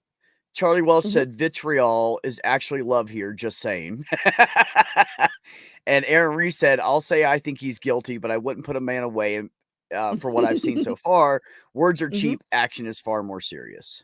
Okay. And I want to bring up this super chat because, Sandy, regardless, Sandy and I, we could go head to head all the time, but there is definitely great respect there. Whether either one of us will admit it at any given day, there is definitely respect there. And I appreciate it. Sandy was one of my first murder minions, and she's been a supporter, and she's been a firm supporter, even if she totally agrees with my opinion, which she's totally allowed to. And I want her to when she does, because I want everybody to if they do. And that is my bottom line. And I'm number 16, even if you never agreed to it. Yes, because also on Am I the Asshole? Because I know Sandy. I met Sandy at Hereticals with Chris and Jay and Godly Scummer and Grumpy Old Dude and Jade and Polymathic Jen.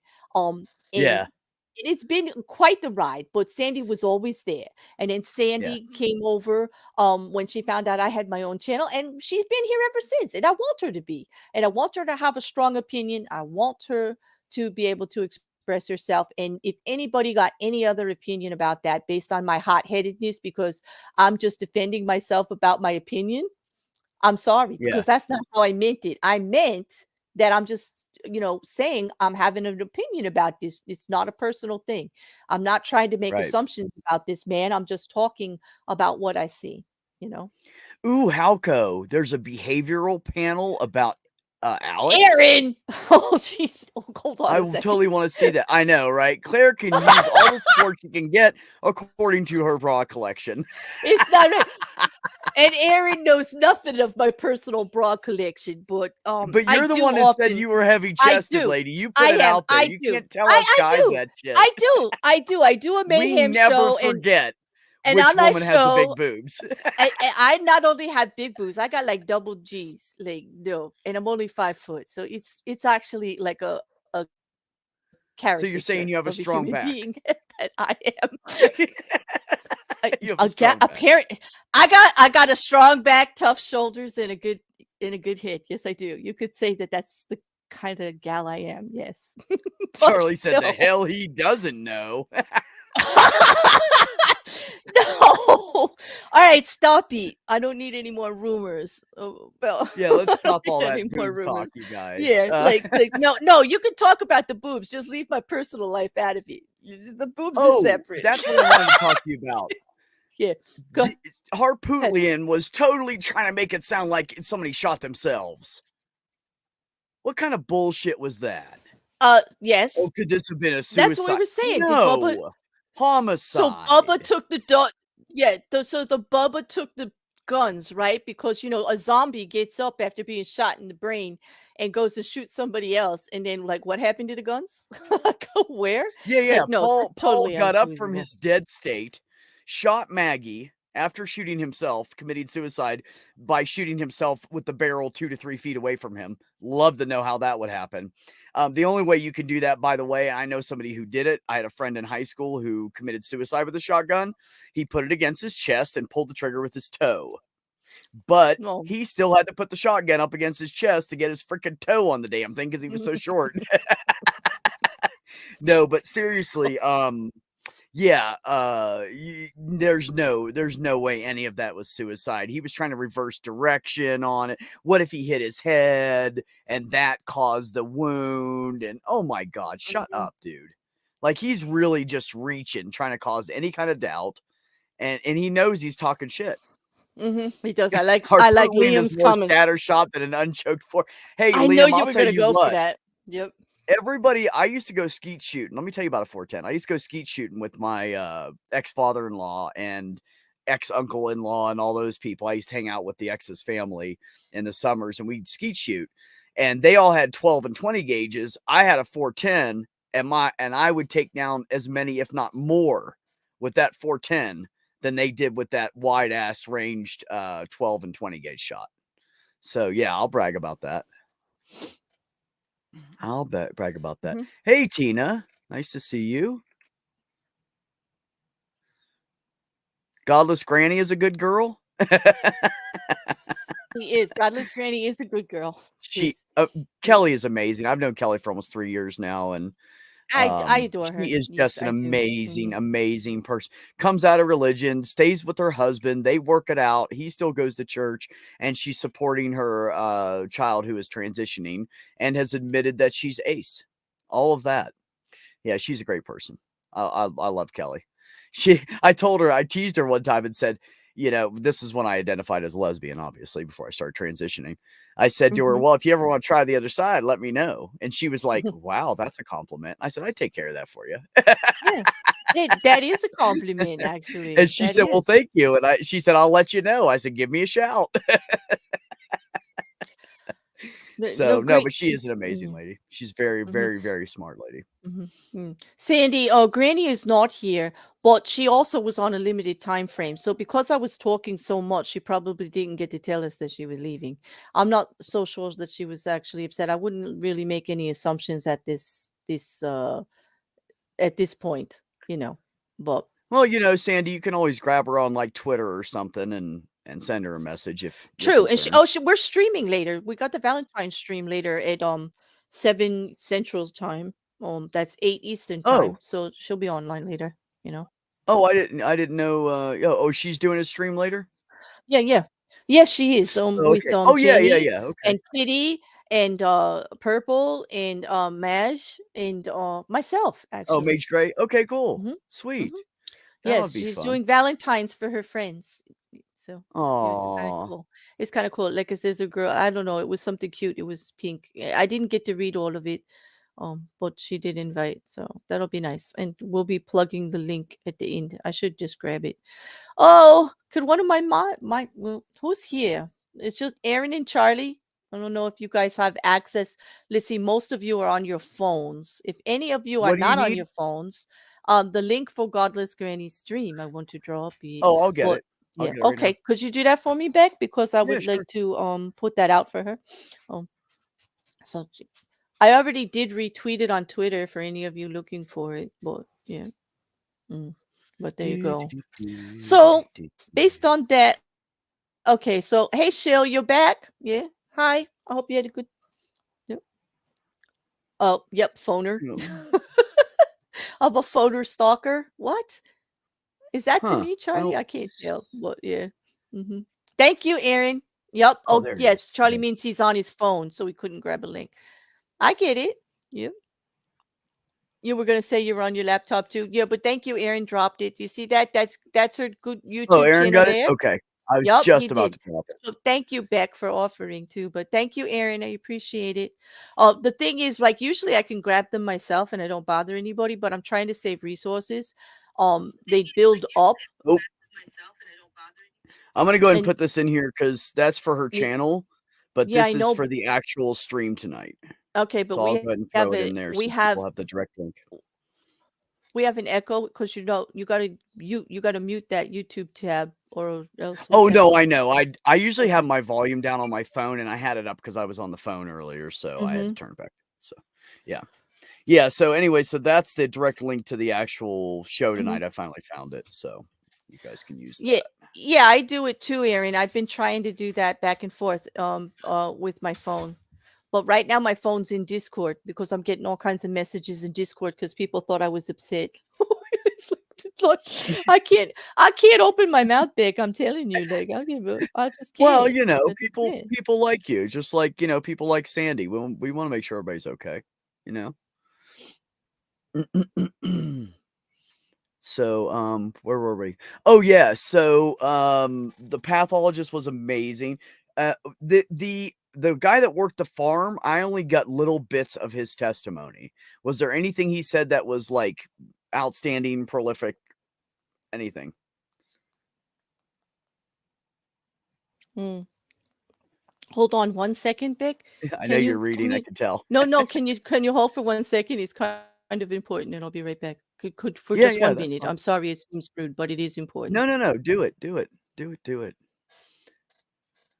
I have coffee, Sandy. I have a mug next to me full of it and a coffee cup in my hand.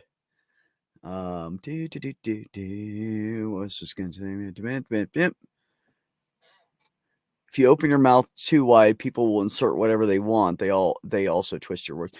Boy, Aaron, I tell you what, I've had so many people twist what I have said and what has happened. The last job I had that I got fired from, this guy I was working with, we went out over the road together because the other guy I was working with went off the road, pulled the vehicle back on without slowing down with the cruise control set to like 71 or whatever it was, right? 75. Comes back onto the highway, hits a cop in his own personal vehicle. You think he lost his job? But anyway, so the next guy I ended up working with went and told the boss that he didn't want to work with me because he didn't want to work over the road anymore, and it had nothing to do with me. And when I approached him about it, he goes, "Oh, no, no, I didn't have a problem with you. I just didn't want to be over the road anymore." And I said, "Why the fuck did you throw me under the bus?" He never answered me.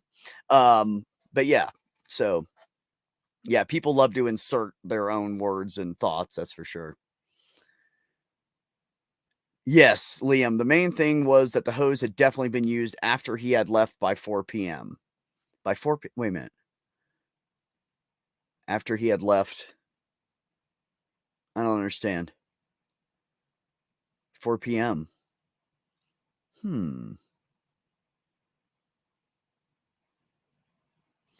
Oh, Tony's talking coffee. Hi, Tony.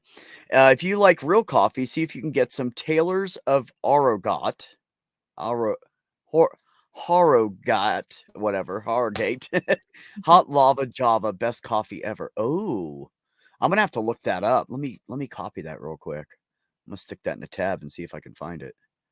Is it really expensive, Tony? Because that's really what matters to me. So I'm eyes po. Although if it's in the local stores, I can buy it with food stamps. Oh, there it is. Taylor's Hot Lava Java, Dark Yep. Roast. Ooh, that sounds. Have you heard of that before, Claire?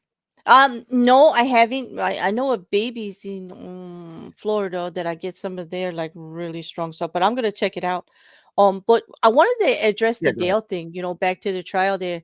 And Yeah. thank you for the grace, Beck, for covering for a second. I just had to Oh, no handle that. problem. No But problem. I got you. in regards to Dale, he's definitely insinuating with his tenure, and this may be like from what I get from it, was that his testimony was showing that somebody else handled that hose and used that hose after he left at 4 o'clock, which was well before The 8:49. dude left at Okay. 4 p.m. Yeah, the dude. Okay. Yes. Okay. So Dale left at 4 p.m. He's the one who does the kennels and everything like that. We clearly heard water in the everyone is saying, I don't know about if I think it's clearly water, but we did kind of insinuate that there was water all over the kennels at the time of the video of Cash, Rogan's dog, that Paul made on his phone at 8:40, around 8:49. That video clearly shows water all over the floors. It has some kind of sound in the background that could be the running of the hose. Okay. Mhm. And that would also be plausible if Alex was intending to do all of this, and why there's not blood on his clothes, whether it was an accident or intentional, is that perhaps he is wearing waders because he's cleaning kennels and stuff and he was washing things off and the hose was on. It just adds to all of the convenience of being very clean once everybody came to show Yeah, up. and the excessive However, water and all right. before the rain and all that. Yeah, absolutely. Oh Yeah. my God, Tony, this stuff's 24, like $17 to $24 a bag, bro. You are, no, I'm good. 10 of the little bags to make coffee with, $6 for 10 of those little bags for 1 cup. Yep. Oh, No, I'm wow. doing it. If anybody The wants to donate and send that Yeah. to me, please do, but I can't Yeah. afford Yeah. it. I was just gonna say I'm a bit of a coffee snob. Like I actually go to a place that's I think they've heard me talk about it that does they roast their own beans. They bring them in. It's a small franchise. They've got maybe 9 Yes. in stores here in New Jersey. And it's called the Rook, and I swear by it. They do a Bali, which is a medium strong that I drink black constantly, Uh-huh. like all the time, all year round. Uh-huh. It's like because I don't like flavored coffees. I'm not like one of those. I don't like if they mess with the bean, except for to just roast it. you know. Hey Yeah. Ash, thanks for joining. And Tony, thanks for coming in. Let's see. I missed when you first got here. Well, You autistic get a Phil wants discounted to approve. Prime? Mm. Aunt Jer, really? You can get a discounted Prime membership if you have an EBT card for like $7 a month. Okay, that's that. Okay. Wow. And she I uses do. her EBT on Amazon. I You had know what no, else you I could? mean, I thought Yeah. you could, but I didn't. I've never Yeah. tried it. Oh. Well, you Yeah. also were getting for a while there. I was getting a Whole Foods discount too on Prime. Like when I had my Prime membership, we got special Really? deals. Yeah, like cherries, like those black cherries, organic would be like $12 a pound, and you'd get them like for $3.99. Yeah, like Yeah, it was huge. Amazon like Yeah. bought Whole Foods, right? Yeah. Mm-hmm. Yeah. Yeah, Haven't that's they why. bought everything now? Like what haven't they Yeah, bought? they bought Whole Foods. They have a deal with Kohl's. They're trying to figure out a way to make their brick and mortar stores better, is what they're doing. Oh, if they So buy Trader Joe's, man, that's it for me, man. He's like, whoop. I shoot, don't I know. know, right? I love Mhm. Trader Joe's. Yeah, it's great. You know what, Record? There is a bean joke in there. Stay away from it. Thank you. Shit, Very why am I much. not going to You Trader know. Joe's to Hey, shop? What am I, all crazy? I I have an ask, EBT card. all I ask is, it's like it's Valentine's Day. Can everybody just be gentlemen, please? Please, just one day. Like I'll let y'all do and say whatever you want all the time. Like, yeah. Okay. But, yeah. Oh, All right. Ashley has a good question. Did the dog guy say the dogs were in the wrong pens? He afterwards, yes, the next day. I think that's why they had him document where he leaves them, because that's not where they were when the I think prior testimony of officers will tell you they're in other pens, but I can't remember exactly. But I do believe hearing about where certain animals were at certain times. Nice. Hi, Mary Beth. Welcome. Good to see you today. Let's see what else we got in here. That's all talking about coffee. Okay, guys, let's go back to the subject. Gentlemen, but it's more fun when we're rough. Yeah. Yeah, when we're rough men. That's right, Aaron. Yeah, so what else did Dale say? Is there anything else that stands out to you? Or anybody that he said that I should know about? He did confirm that they had a loving relationship again. Okay. On that. He did confirm on some of the things that Alex would do there, at the kennels, He and did what say he all was his. very picky. I heard that part. And that Bubba did listen to the dog Bubba. That Alex, he did listen to. Bubba was very stubborn and did whatever he wants, but Bubba the dog did listen to Alex. So that's why we're Okay. saying that he was just pissed off at Bubba for not listening about the chicken. He went over the top because he was like controlling about it. You know what I mean? That was one of the things I might have left out when I said like why I agreed, Oh, okay. Yeah. Okay. That's good to know. Surprise, Claire. I didn't. No, Tony. I said I didn't like artificially flavored. You know what? Oh God. just don't, Claire. Just leave it alone. Anything you say can be held against you in a court of law. Just don't. They're gonna take whatever you say and make it worse. I know, because I'm a guy. That's what we Oh do. my Don't God. do it. Okay, so who came after Dale? Was Dale right up to the break? Thank you, She'll sending. I don't think I could pull that up. The members ones don't show up in StreamYards, but thank you. Happy Valentine's to you too, to everyone. If you celebrate, whether alone or in a couple, just like my grandson says, it's happy love everyone day. It's his favorite holiday That's because right.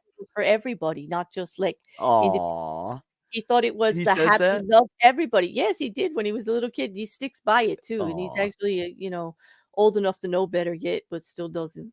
And I like that Yeah, about but him. still Yep. soft-hearted, not calloused yet, right? Yes, Tony, I get it. Anything I say will be clipped and taken out of context, just like every other day of the week, I'm sure. Like, so here we go. That's why I stopped her. I know you guys. Yeah. I get, I have my own mods that hashtag me on the regular because I say the most ridiculous stuff. I do, and it's always turned into something fresh. Do I have to love Trump? No, you do not. God, if No. anybody loves Trump here, just tell me now. I'm not going to speak to you again. No, and you know what? You're allowed to have your opinion about it, but I know you don't because of what my grandson said. Because my grandson just didn't understand why they had election through his whole school, and Trump did not win, and then Trump won the real election, and it couldn't wrap his brain around that. He was like, "But it's school."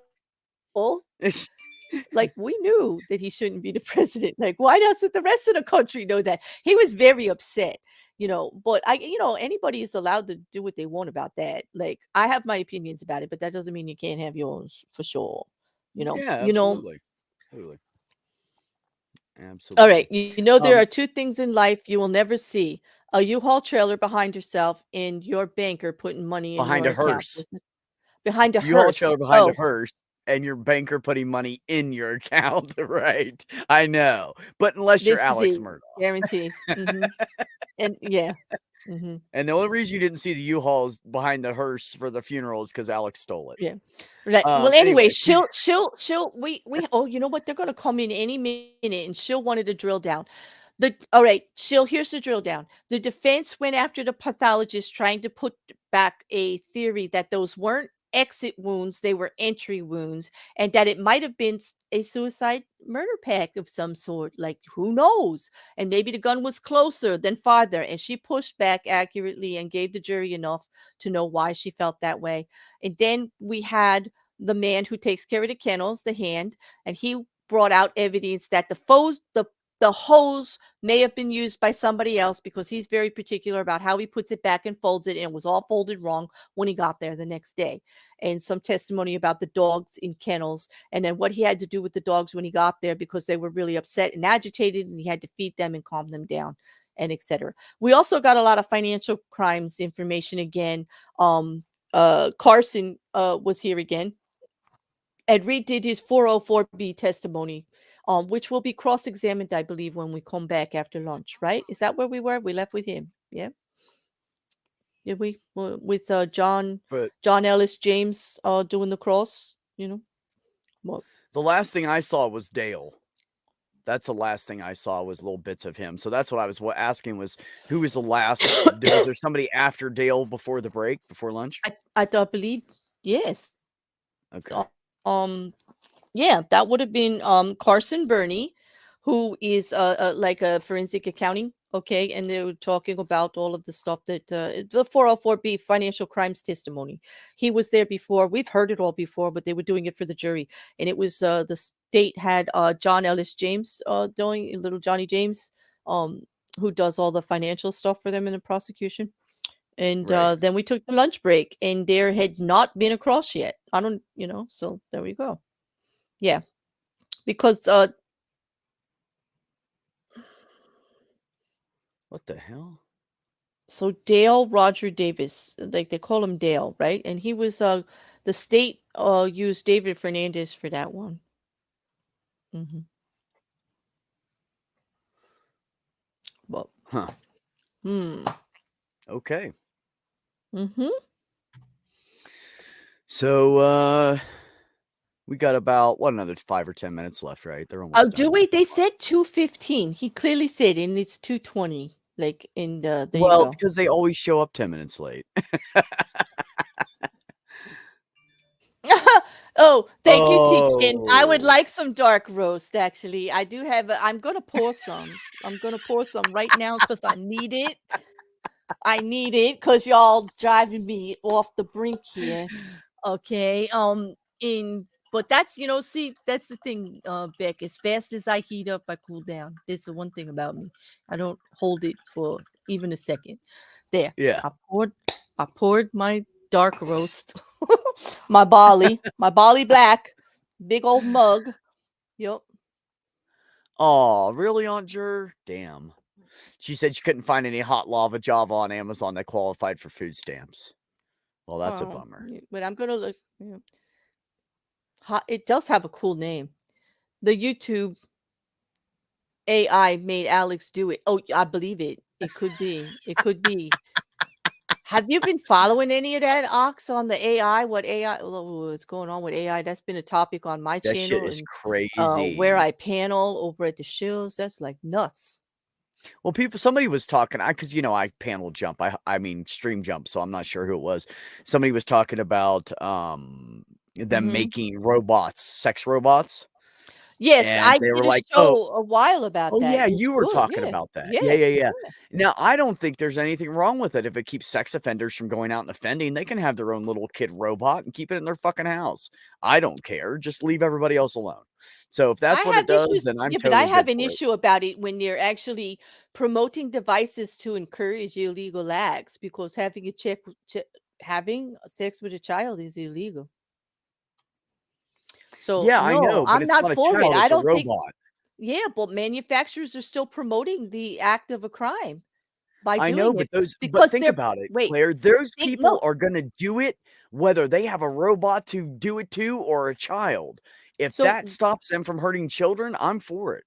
I'm all for stopping hurting children, but I'm not Yeah. for advocating for them not to get the usual punishments that they should for doing it. If it's illegal, it's illegal. And a manufacturer should not be allowed to make a product that encourages illegal acts without due recourse. I'm sorry. Okay. I I understand agree what with you're that. saying. I do There's gotta understand be what a you're happy saying. medium there But somewhere then, right? that is actually opening up a can of worms that would be like, oh, they're not responsible for anything. Oh, yes, you are. You're promoting what was going to happen with that sex doll. That's why you made it in the image of a 10-year-old. I'm sorry. Yeah, That is exactly. Yeah. actually, I have a very strong stance on microaggressions. The way we make certain things acceptable because we think it's okay and it's not that bad and it's better than the worse. And this is what I'm talking about. If we allow that, you know what that leads to? Much, much worse. I do believe in advocating for the safety of children, and that's by making the criminal offense of doing this so harsh, nobody wants to do it anymore. That's the only way to get it Yeah. to stop, not by encouraging them to do it. Basically, what you're saying, and I don't mean to be offensive, but when I hear an Yeah. argument like that, not necessarily you or anyone, but when I hear an Yeah. argument like that, to me, it sounds like, okay, you're saying if they find the right way to do it so they hurt just a little less people, you're going to say it's okay for them to think that way, No, be no, that I'm way, saying and on act the that way. based on the premise that they stop hurting any human. True, but I mean, then we're going to go to AI. AI's got rights too. Sorry. I don't think you should be doing it to the image of a 10-year-old, regardless. If that's No, what I you agree need, with you. you don't I need a don't think sex any robot. You need want to have sex with therapy. children at all. I But think it's they fucked should up. be putting their money into therapy instead of sex robots. My Oh, point. I And agree. the I agree. sex robot industry should not be encouraging them to put their money into sex robots instead of therapy. The sex robot industry should stay the hell out of it if they don't want to be judged for encouraging pedophilia. I Because agree if with you that. make 100%. an image in a child for that purpose, you are encouraging pedophilia, point blank, period. That's it. And yes, that's my opinion. Sorry. I agree. It's not a I agree. fact, it's an opinion. No, But I yeah. agree with you. Yeah. Yeah, we definitely are encouraging it. Yeah, absolutely. But I come at this microaggression stuff quite lately. These little tiny things that we all think, yeah, that would be better. And then if you don't look at the big picture, you're actually adding acceptance to the situation. And Yeah. I Okay. understand why we do it. I do. I have great empathy for why we do it. We do it because we're trying to solve the situation. We're trying to find a fix to make it not happen anymore and to protect people. And I get that. And I'm all for it. But we need more thought into the way it's done, and Yeah. not let people use us trying to, because that's manipulation. The sex robot industry would use how you and I feel about children getting violated to their advantage for a profit. And they shouldn't be by making that acceptable, period. Yeah. They No, will you're right. I agree with that. they will use how we all feel about it to make money off of it, to encourage something that's wrong from the start. And that's how I look at Yep. it. And I want to Okay. prevent and Touche. that's what I want to prevent. And I don't mean to be, harsh or embarrassing or anything about it. It's just I really feel strongly about that one. Because I'm all Yeah. for sex robots. I'm alone, man. Give me a sex robot. Like, seriously, but I want a full-grown man-looking one, like of a certain age, of a certain look, of a certain requirement. And God, please make it talk. Like, please, because Yeah, but if I was gonna do that, she'd have to be my bitch because there's no way I'm gonna pay for a robot that doesn't do anything and absolutely everything I tell it to. So yeah, there's that. Yes. And you know what? We're going to get heat. I can guarantee you there'll be at least 5 people in my DM saying that you and I just promoted sexual slavery live on No, YouTube. God, no, I did not. promote that. No, Fuck they will. that. They will. That's what they'll say. They'll say, do you Mm-mm. realize what that means? Do you realize what you just said? I'm like, no, that's not what they see. But okay. Yeah, no. Nope. Nope. Absolutely not. Welcome Oh to my my world, goodness. Beck. You didn't know it was so dangerous over here on the bear side, did you? Yes. No, trust me, I get it because people have Mhm. like put me through the ringer on Nope. some shit in my life. So no, I Yeah. get it. Yep. Yeah. They're back. Here we go. Ooh, You want good. to stay up? You could stay up if you like. Yeah, I'll It's just up stay to for you. now. I mean, I gotta leave in like 2 hours, but I got some All time. right. Okay. Okay, our witness.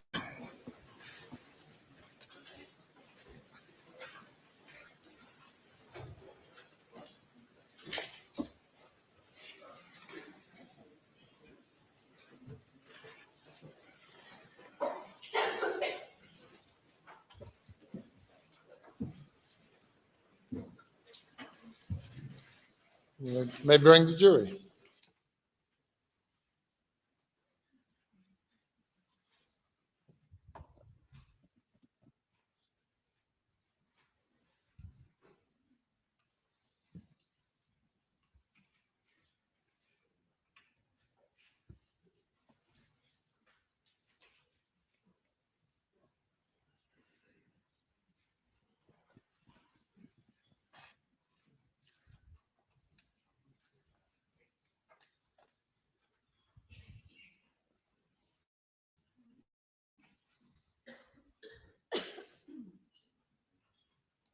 I always forget how long it takes him to bring in the jury, and then I let dead air out here, and I'm seriously allergic to dead air. Like it's a big photo. Like I don't know what to do, big. Like it's like right. I Hey, don't want to interrupt the judge, right? Didn't they have this guy up there before for the 404Bs? Yes, very that's the good. guy I was telling you about. That's Carson Cross-examination. Thank you, Your Honor. Okay. Burney. Sir. Carson Burney. Yep. That's Okay. it. Okay. Got it. Good afternoon, Mr. Burney. Afternoon, Mr. Griffin. Just I want to be sure we understand what you've done. You did analysis of various bank accounts, seeing deposits in and money out. Is that correct? So for the tracing, it was specifically the alleged stolen funds. I would just trace them out as they went through the bank accounts using that first in, first out method. I mean, did you analyze any accounts that were stolen, what you contend to be stolen funds were not deposited into? There's probably one or two accounts, maybe stolen money didn't hit, but any account under Alex Murdaugh's name at Palmetto State Bank and Bank of America, those were the primary two accounts. But I mean, you're aware that he earned income as a practicing attorney? Yes, yes. And did you segregate that monthly income from? Yes. So what I would do is prior to these funds going into those accounts, using that first in, first out method, I would completely deplete whatever income or deposit was in that account prior to, so we could separate each check out. And you, in your testimony here today, you for the most part, limited your analysis to the $792,000 of the Ferris fee. Is that right? Yeah, that's the only tracing we went over to. Okay. And then at the end, you testified about essentially Mr. Murdaugh's, I guess it was a analysis of liabilities versus assets. Right. About so, whether he had enough to pay A, B, and C. Right. So what I did for the date of June 7th, the accounts we had, I looked at balances in addition to outstanding loans. I was determining that. And that was just purely balances in financial accounts. Is that right? That's correct. And did that include any analysis of his 401k or retirement account? No, in the balance sheet I had no, because those were in retirement accounts. Okay. So obviously, you have tax implications and penalties and fees associated with those. And did that analysis include the value of any real estate holdings? So I was just looking at outstanding via the bank. Did that? I didn't have up to date June 7th, 2021 appraisals for every land he owned. Sure. And I think we all understood your answer, but your answer is no, it did not include an analysis of any equity in real estate holdings. Is that correct? No, because I would not be able to determine that to the date. And you're not include any interest he may have in real estate partnerships, correct? Such as Redbeard and Zero United. Well, let's start there. Redbeard and Zero United. So I just had the loan statements and outstanding principal on that. And as we know, they were charged off, I believe, in 2012, and interest was accruing. But this is just a principal balance that I was looking at. Right, but you didn't look to see what the value of Redbeard was and the value of United was. No, I had no idea what they would have been in June 7th, 2021. And were you aware he was had equity interest in a real estate partnership that owned the PMPED law firm building in Hampton? I became aware when I saw he was paid out of that account at the end. in October, I believe. And then I would see occasionally, I called them rent checks. I think every month or so, he would get a few thousand from that ownership. But in your testimony of sort of a snapshot on June 7th, you didn't take into account the value of his interest in the PMPED law firm building, did you? So I was looking at liquid assets. So would he have the ability that day to pay those amounts? Okay. All right. And I take it then you also didn't take into account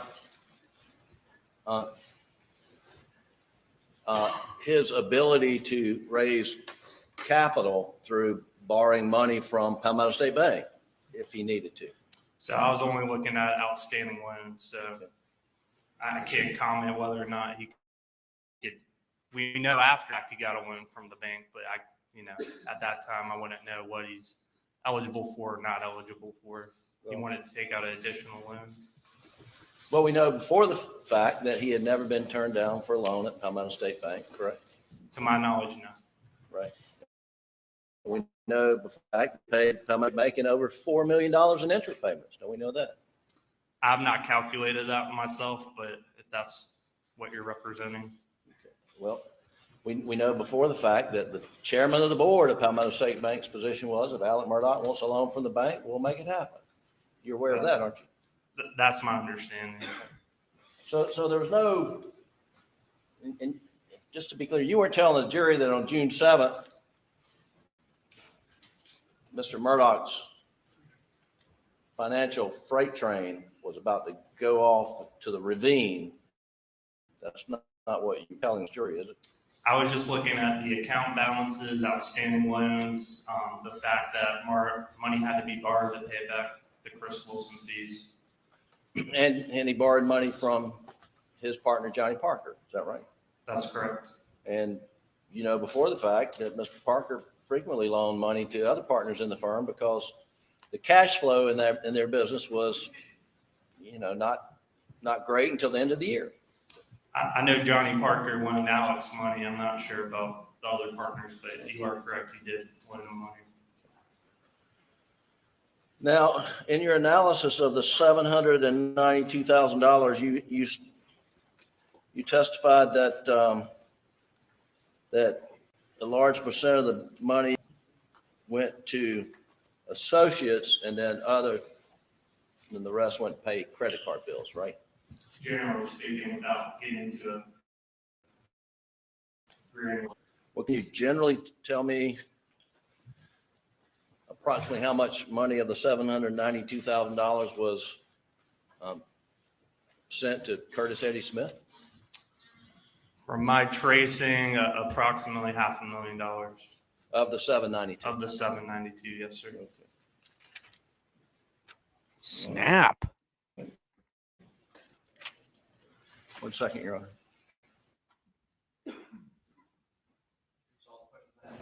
You direct. Burney, you indicated that you were looking at liquid assets on June 7th, 2021. Is that correct? That is. Did I understand your testimony a moment ago correctly that that's what you were looking at? Yes. Mr. Burney, do you own a home? I do. All right. So you've gone through the process of purchasing land before, is that correct? A couple of times, yes, sir. A couple of times. When you were buying, or let me rephrase my question here. Did you ever sell any real estate? I have once. Was it an instant process or did it take some time? It took months. Months? From listing to closing, yes.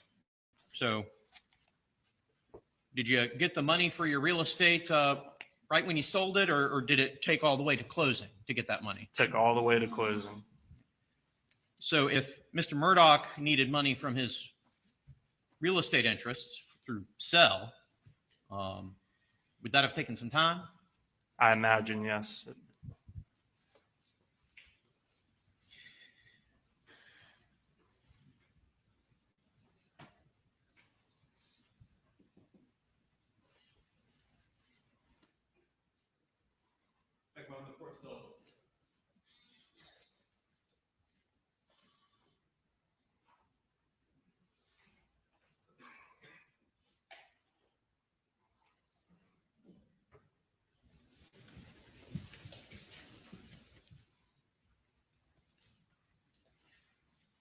Did I hear you correctly a moment ago in your testimony, or acknowledge in your testimony the possibility that Mr. Murdaugh paid over $4 million in interest to Palmetto State Bank on various loans?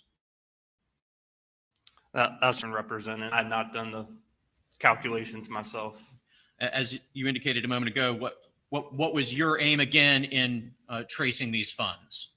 Looking at their ultimate dispositions, where the money went to. Did you start with particular instruments and then go from there? I did.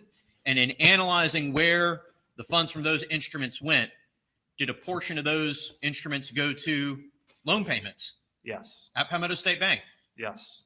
Loan payments at Palmetto State Bank and to pay back loans from other individuals. And did a significant portion of those funds go towards paying that $4+ million in interest to Palmetto State Bank?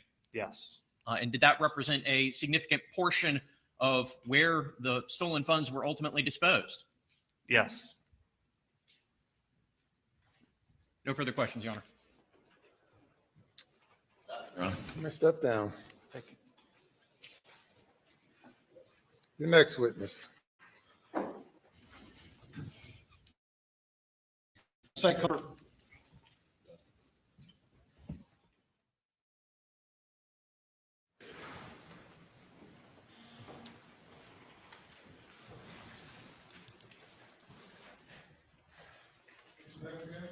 Marian Proctor.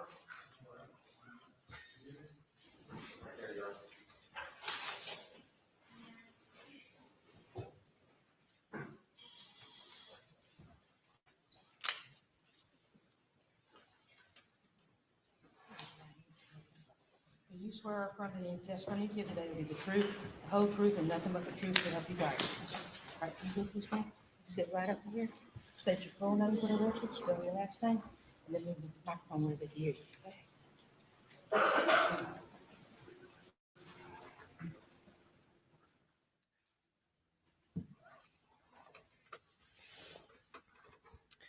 I'm Marian Proctor, Proctor. Proctor. Go ahead and tell the jury, do you have any relationship to Maggie and Paul? I am Maggie's sister, and Paul is my nephew. Can you pull that mic just a little bit closer or slide your chair up just a little bit so you don't have to lean forward? Okay. And is that a fresh bottle of water there? It is. Oh, it is? That's your water? Yes. Go ahead and, if you would, tell us a little bit about yourself, just where you grew up and just a little bit about yourself so they get to know you just a little bit. Okay. I grew up in Wilmington, North Carolina. Maggie and I did. She was my only sibling with two parents. And we both went to college, both married, both lived in South Carolina. We've been here ever since. I'm married. I have 3 daughters. And we live in the Charleston area. Where did Maggie go to college? South Carolina. Did she go somewhere else and then transfer to South Carolina? She did. How far apart are you and Maggie? 5 years.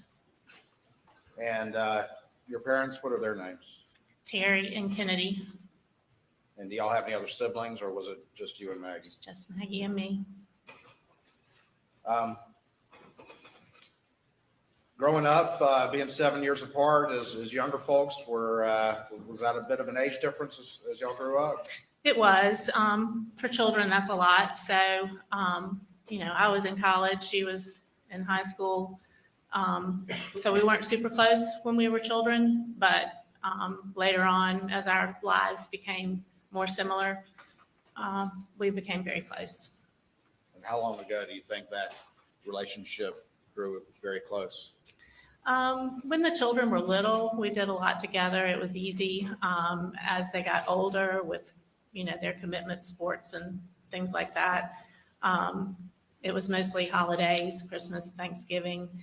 And then when we both became empty nesters, we were having a really good time. Y'all talk almost every day? Almost every day. Tell the jury a little bit about Maggie. How would you describe her as somebody just so they can get an idea of who she was. Maggie was sweet. She was kind of a free spirit. She was always up for anything that was going on. She loved her family. She loved her boys. Buster and Paul were her world. She loved my parents. We, joked how we would grow old together and take care of them. And she was just a really, really good person. Was Maggie a tomboy at all, or was she more of a girl's girl? No, she was definitely a girl's girl, but she made the best of having two boys. She was right in there fishing, hunting. She didn't grow up doing that.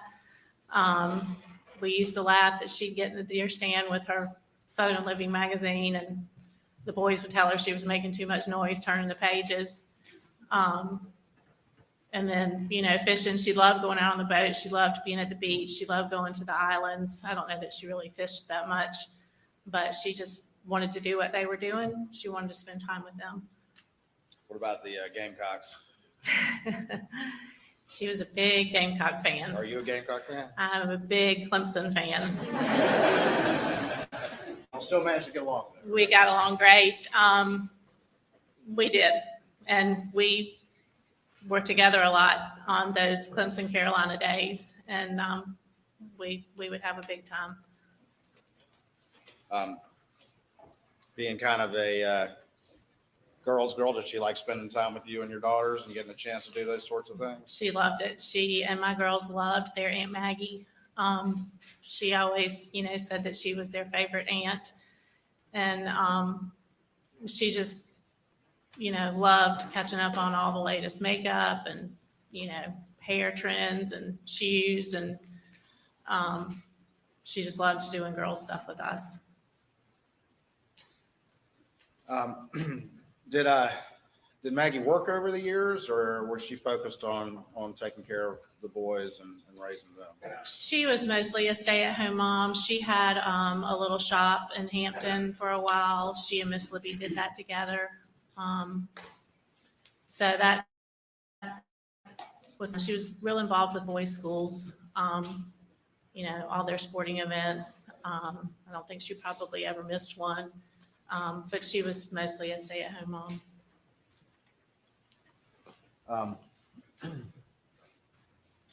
What about Paul? Did you get to know him, obviously, as your nephew? Yes. Tell the jury just a little bit about Paul and what he was like. Paul was a sweet, sweet boy, misrepresented in the media. He had such a kind side to him. He was always wanting to help. Aunt Marian, does Uncle Bart need some wood? He'd bring us a load of wood. He was a kind soul, and I loved him a lot.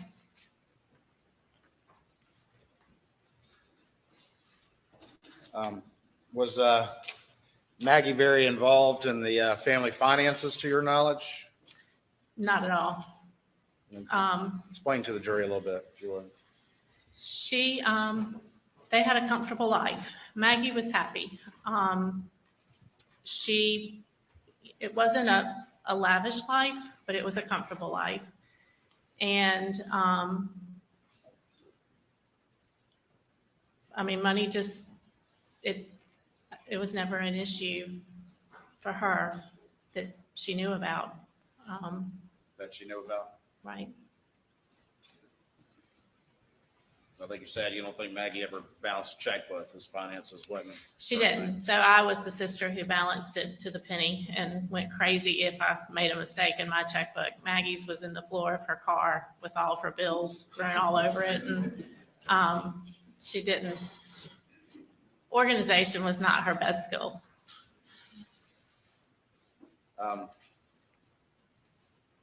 Mr. Randolph, Paul's grandfather, did you know him? I did. And then his spouse was who? Miss Libby. Towards the end of Maggie and Paul's life, can you tell the jury just a little bit about Miss Libby's health? Miss Libby had Alzheimer's, and wasn't too bad at first, but she's been declining for years. And it's real bad now. I think she stays in bed all day. She doesn't recognize her family. And she has to be helped to do everything. She can't feed herself or go to the bathroom or do anything. Back in June of 2021, was her condition similar in that regard? Yes. Back in June of 2021, was Mr. Randolph suffering any health issues? Mr. Randolph was really sick. He had lots of different things wrong with him. And I think that his days were coming close to an end.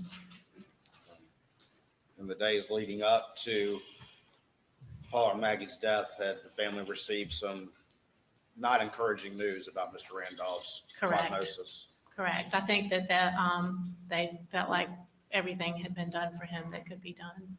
And I'm not sure Mr. Randolph wanted anything else done to him either. It had been a long road for him.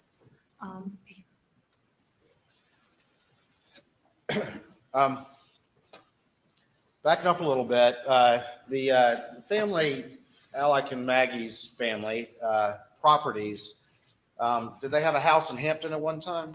They did. They built that house. And did they have a beach house? They did And where was that?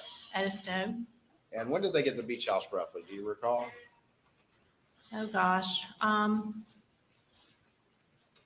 really don't know. They've had it for a long time, 15. I really don't know. I'm sorry. And what about Moselle? They had that property as well? Yes, Moselle was their most recent property. And it was kind of a hunting plantation type place. Great setup for hunting everything and lots of beds for Alex to have men come out and have hunts and not Maggie's favorite place to be, but the boys loved it. And in the summertime, where did Maggie typically prefer to be? At a stove? She loved the beach, yes. Are you familiar with what people refer to as the boat crash? I am, And to your general recollection, that happened around February of 2019? correct. After the boat crash, did the family and particularly Maggie feel like what she felt some sort of backlash in the community or some sort of negative reaction that bothered her? She did. That was a devastating blow for their family. It was a horrible accident, but it was an accident. And Maggie felt like the Hampton community had turned against her. And Paul was being mistreated. People would say mean things to him, call him names, social media, inappropriate things were said to him. Inappropriate things were said to him when he went back to school. And it was very hard on the family. It was very stressful. Is that also part of the reason that Maggie preferred staying in Edisto? I think so, yes. During this time period, did Maggie start looking for a house somewhere else? She did.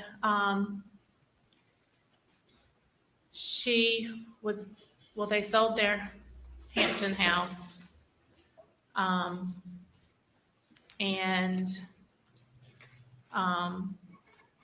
She was looking in the Hilton Head, Bluffton area for something.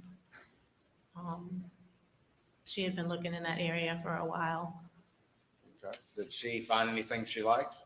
She did. She found one house that she just loved, and she called me and my parents to come down and take a look at it. And I believe Alex was there too. And she really thought that they might make an offer on that house, but in the end, they did not. I think Alex advised her that the timing was just not right with the boat case going on. The case going on?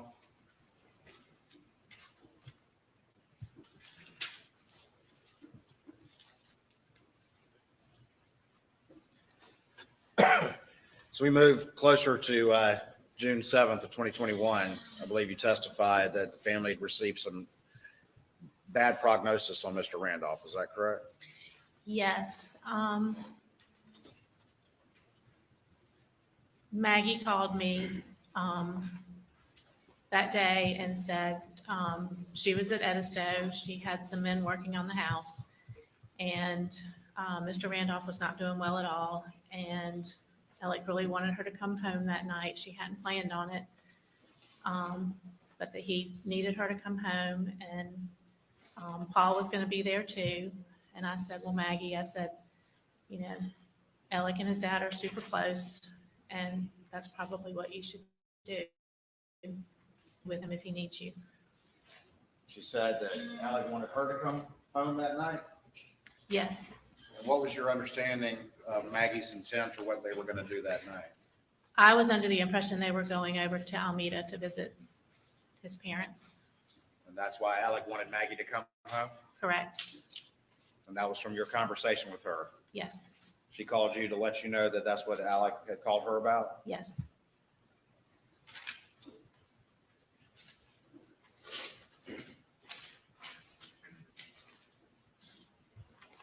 You said she was having some work done at Edisto on June 7th? Yes, just maintenance work, getting it ready for the summer.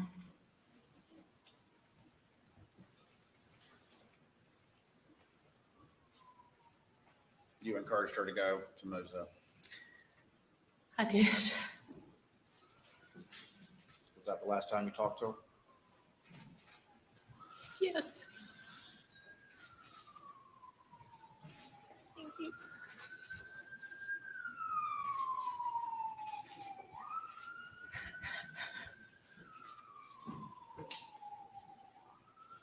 You all right? You remember about what time of day that was? I think it was around 4 o'clock in the afternoon. I think Maggie loved to call me when she was driving. She was always driving from, you know, Muell to Edisto to Charleston. And I think it was around 4 that afternoon. What was the rest of your day like? Just a normal day? Just a normal day. Did you go to bed that evening? Actually, we were not in bed. We were watching a movie. It was just Bart and me at home that night. Bart, your And- husband? Tell me how you found out. John, I didn't even realize this was going on. We were watching a movie and Bart had gotten up to, I thought, go into the kitchen, and he had a text from John Marvin saying that a text from Randy, saying that there had been a tragedy, and could Bart please call him on his cell phone? He had called on Alex's cell phone, but wanted Bart to call him back on his cell phone. So what happened? So Bart went outside and called him. So I still didn't know anything was going on, and told him that Maggie and Paul had been shot. They were dead. What was your reaction? I just couldn't believe it. I didn't think it was true. I said, there has to be a mistake. I said, there's got to be some explanation. It just can't be them. What did y'all do after that? We gathered up our things and we went to tell my parents. And they live in Somerville. My mom had just had knee replacement surgery.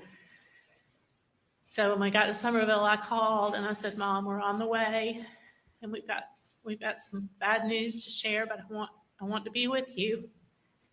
And so she was sitting in her recliner chair with her leg all bundled up. And so we got there, and both of my parents were there. And I think my mom went into shock. She couldn't be still, and she just kept making these noises. And it was just the worst. Did you go to Muell at any point? We pretty much stayed with my parents all night. We went back home, showered, and then we all went to Muell the next morning. Over the next few days, were y'all staying back in Somerville and going to Muell, or what were you and your parents doing in Barton? So we had family coming in from Kentucky, and some of them were staying with me, some of them were staying with my parents, but we were in Muell every day. We were planning the funeral, doing the bit. Just we were in Muell every day after that until the funeral. Did that shock of finding out last for a while? I'm sorry. Did that shock of finding out last for a while? It's still hard to face.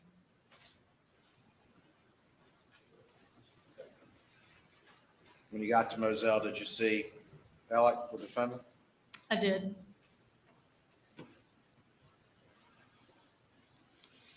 Did y'all hug? We did. Cry? We did.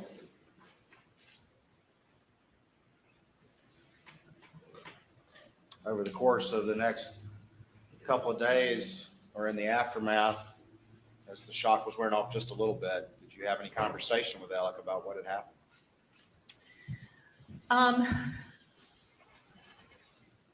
I didn't talk to Alex a lot. Alex was just really busy, and the whole town was coming to see him, and he was very, very, very torn up. I did at one point ask him if Maggie had suffered, and he assured me that she did not. Now, I don't know that I think that's true. And I asked if Paul had suffered, and he said no. And then later I asked him, I said, Alex, do you have any idea who's done this? I said, we have got to find out who could do this. And he said that he did not know who it was, but he felt like whoever did it had thought about it for a really long time. Whoever had done it had thought about it for a really long time. Did that strike you as odd? I just didn't know what that meant.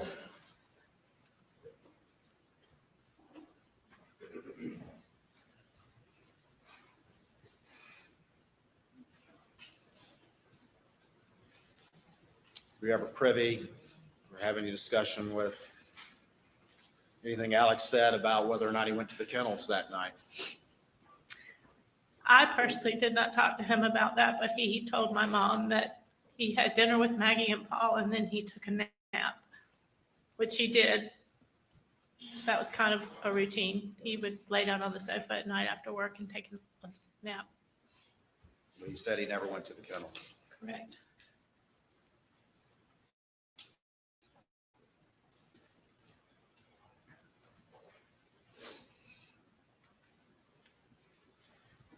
After your conversation with Maggie, your last conversation with her,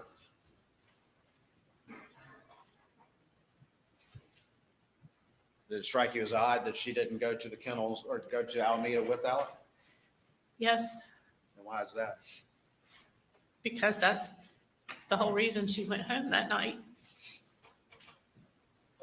Did you think from your conversation with Maggie that she was planning to see Mr. Randolph too?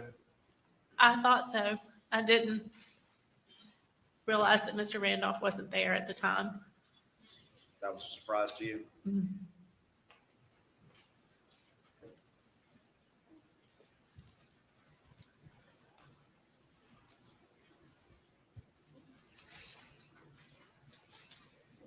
In the days and weeks following Maggie and Paul's murder, did Alec ever say anything about the boat case? We would talk about the boat case. And he was very intent on clearing Paul's name. What did he say? He said that his number one goal was clearing Paul's name. And I thought that was so strange because my number one goal was to find out who killed my sister and Paul. But that wasn't Alex's concern, main concern? I know he must have wanted that too, but it just, I don't know how he could have thought about anything else. But he talked about the boat case.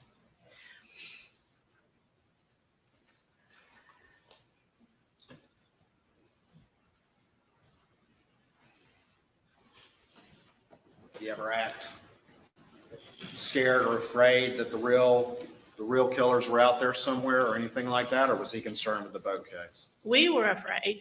We didn't know what was going on. My family was scared. I was scared for Alec and Buster. I felt like they needed protection. I think everybody was afraid. And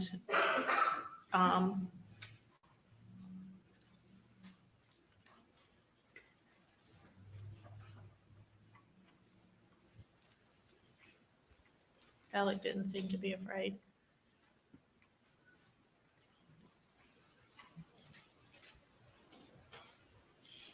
Did he also talk about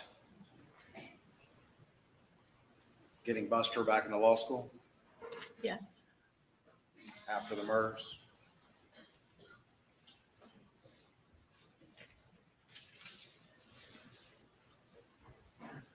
Maggie loved those dogs, didn't she? She did. She liked going down there and playing with them? She did. Would she tend to walk down there, or would she take another way to get down? If she was dieting, she'd walk. Sometimes she'd ride her bicycle, and she'd take her car. She'd go, just whatever she felt like. Take her car, take one of the golf cart things.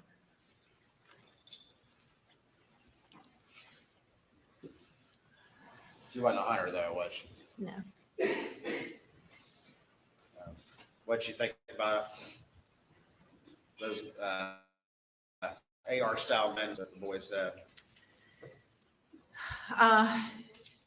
She seemed to be fine with those. I remember when she wanted to give them those for Christmas, and I just growing up with girls and not in the hunting world, I said, Maggie, why would you give those boys those guns? And she said they love to shoot hogs, and which I understood that the hogs were tearing up their property, but it just scared me that the boys would have such a dangerous weapon. But I know nothing about guns, so.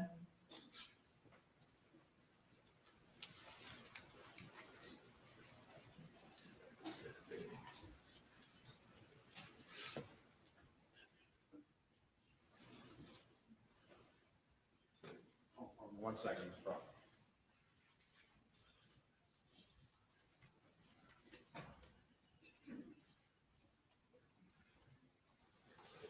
Thank you for testifying. Please answer any questions the defense may have. Mr. Griffin.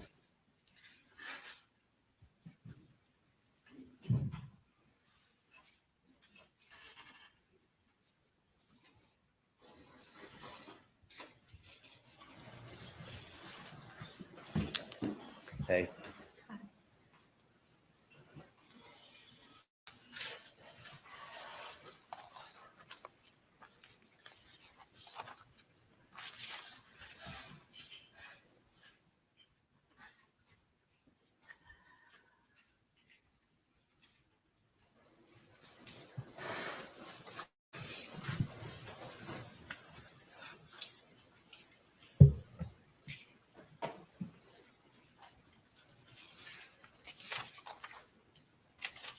I'm sorry, this is hard for me too.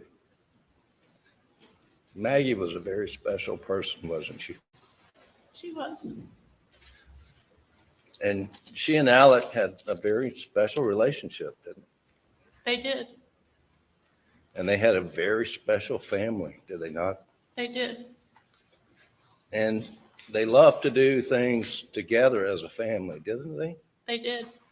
And it just wasn't Alec and Maggie and Paul and Buster, but your parents were part of their family, right? Yes. And I doubt you've heard all the testimony here in court, but a lot of Paul's friends referred to your dad as Papa T. Is that what people refer to him as? Yes. And your mother as Grandma. Yes. And it sort of seemed like Paul and Buster's friends were part of your parents' extended family. Is that right? Yes. And you and your husband and Bart and your children, y'all would all vacation together with, not necessarily with Buster and Paul's friends, but with Maggie and Alec and Paul and Buster. And y'all did things as a family a lot. Did you We know? did. And Alec was really close to your parents, wasn't he? Yes. And he considered your dad as one of his best friends, I believe. He was very kind to my dad. Right. And y'all would vacation. I think you and your husband have a house in the Keys. You would vacation there, right? Correct. And y'all would do a lot together. You place up in off Lake Kiowee. Right. Correct. And I mean, you said Maggie was a girl, but she took to the boys and learned to be a mother of two rambunctious sons, right? She did. And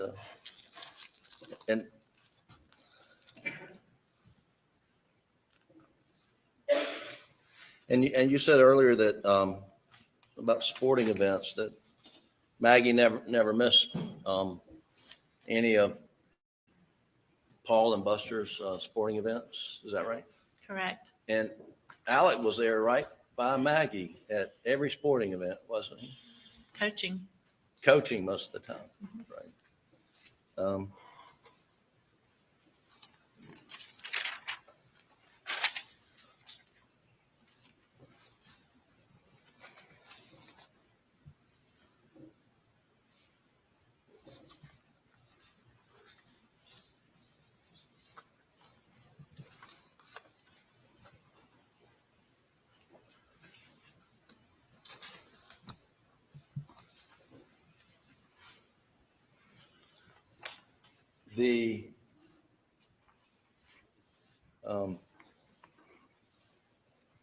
The weeks leading up to the horrific day of June the 7th,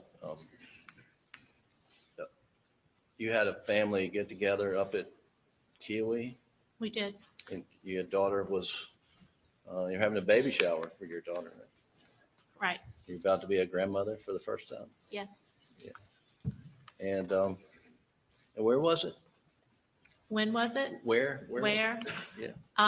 My daughter lives in Greenville. Okay. And it was the weekend, I think, of May 21st. I think it was the weekend before Memorial Day weekend. Right. And I'm going to show you a photo and see if you recognize this photo.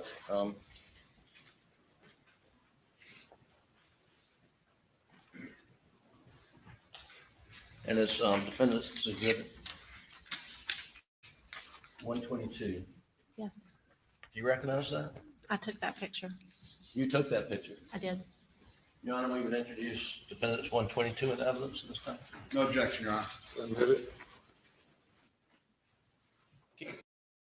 Honor. I'm not sure, Marian, if the jury has actually seen the picture of Maggie in this trial.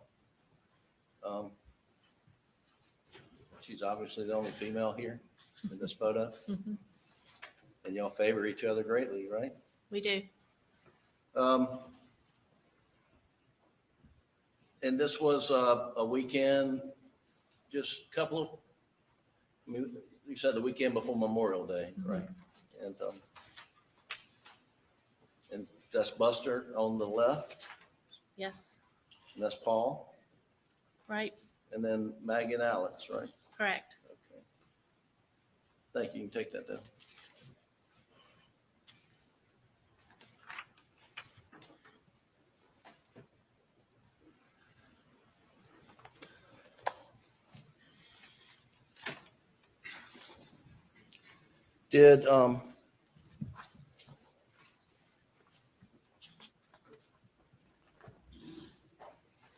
Did you see Maggie again after being with her up in above Greenville? I did not. So that was the last time you were together with her? Mhm. She, they were at Edisto for Memorial Day, and then the next weekend was my birthday, and we were back in the upstate. And then I got the call on Monday. And you understand, the weekend after Memorial Day, Alex and Maggie went to Columbia for a super regional baseball game with Buster and his girlfriend Brooklyn. Right, You were aware of that? I am. And you mentioned that Maggie was a big Carolina fan and Alec was a big Carolina fan, right? They both graduated from there. And they went to a lot of the Carolina sporting events as a couple. Yes. Right.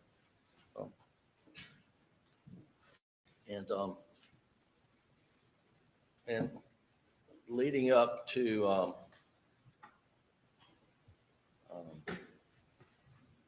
June 7th, well, let me back up. I know we've talked about this, don't want this to come out the wrong way, but Maggie did a lot for Alex's mom and dad, but didn't it make her somewhat sad to go over and visit his mother because of her condition? Absolutely. And it was really not high on her list of things that she wanted to do. Maggie went there a lot. She just didn't feel like she needed to go every day like Alec liked to go. And Alec would go every day and sometimes more than once a day. As much as he could, he did. And but Maggie cared for Mr. Randolph, and I know she loved him. I'm talking about she would, prepare food for him and tried to spoil him, wouldn't she? It was the no salt diet. Right. And they were all struggling to cook food that he would eat with no salt. And she experimented with different things, hopefully that he would enjoy, right? Right. The whole family was taking turns and trying to provide meals. And now that on the 7th, I think in the afternoon, and we'll establish this later, but, around 4:30, Mr. Randolph got admitted back to the hospital in Savannah. I know that now. Right. And you said earlier that you expected from your conversation with Maggie that she was going to go over to Alameda and see Alex's parents on the evening of the 7th, but and you found it odd afterwards when you found out she didn't. Correct. But knowing that Alex's dad was not there and he was back in the hospital, it doesn't really seem that odd anymore, does it? Probably not.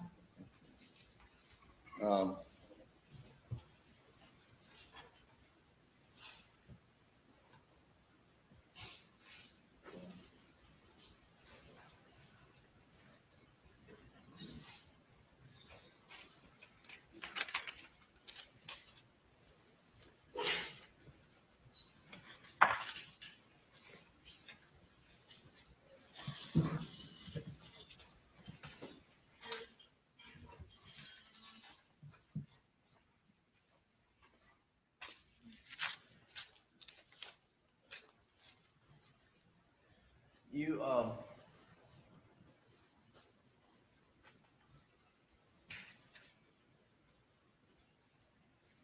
You and Bart received an awful phone call on the night of the 7th about Maggie and Paul's death, right? We did. And it was from John Marmon. Randy. Randy. Sorry, I misspoke earlier. And one of the requests was that you and Bart go and tell your parents in person, right? Well, I don't know that they requested, but I knew we had to do that in person. So you did that in person. Yes. And then the next day, you came to Muell with your parent. Correct. And Alex, was he grieving greatly? Oh, terribly. I mean, people have We were all, described him as being destroyed. Would you agree with that assessment? yes, And Buster was there? yes. I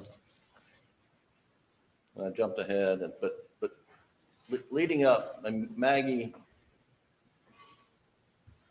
enjoyed being at Edisto over Muell in the summertime. Correct. I think most people would. Yeah, right. Yeah. Enjoyed it a lot more than being at Muell. Right.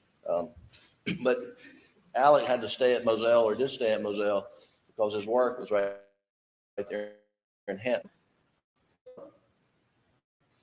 And Alex was constantly wanting Maggie to come back and stay with him at Muell, wasn't he? Perhaps. I'm not sure. I don't think he really liked being by himself. But when he asked Maggie to come back on the 7th, I mean, you didn't think that was really an unusual request, because he wanted to be with Maggie. Right. And didn't No. like to be by himself. I did not think it was unusual, and that's why I encouraged her to do so. And you, from your conversation with Maggie, you knew that Paul was going to be there, Correct. right? And do you know why Paul was going to be there? Had you heard? I didn't know at the time. I know now. That's but anyway, and you encouraged Maggie to go be with Alex, because his dad was in bad shape. Right. Now, after Maggie and Paul were murdered, Mr. Randolph died 2 days later, I believe, or 3 days. So it was a very difficult time for everyone, wasn't it? Very. And there were 2 funerals, one on a Saturday for Maggie and Paul, and one on Sunday from Mr. Randolph, right? And then after a day or so, did Alec and Buster come to Somerville and stay with your parents? Yes. And did they stay with your parents a lot after the murders? Yes, especially Alec. Yeah, Alec. And to your knowledge, did Alec ever spend another night at Muell after the murders? He did not.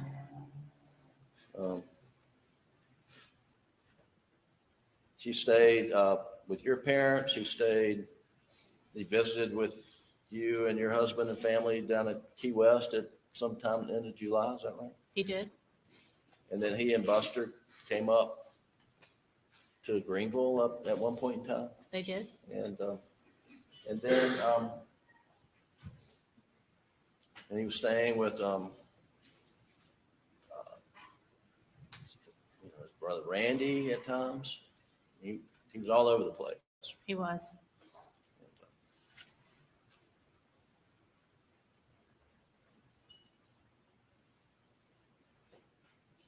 Now, you mentioned that after the murders that Alex said that he was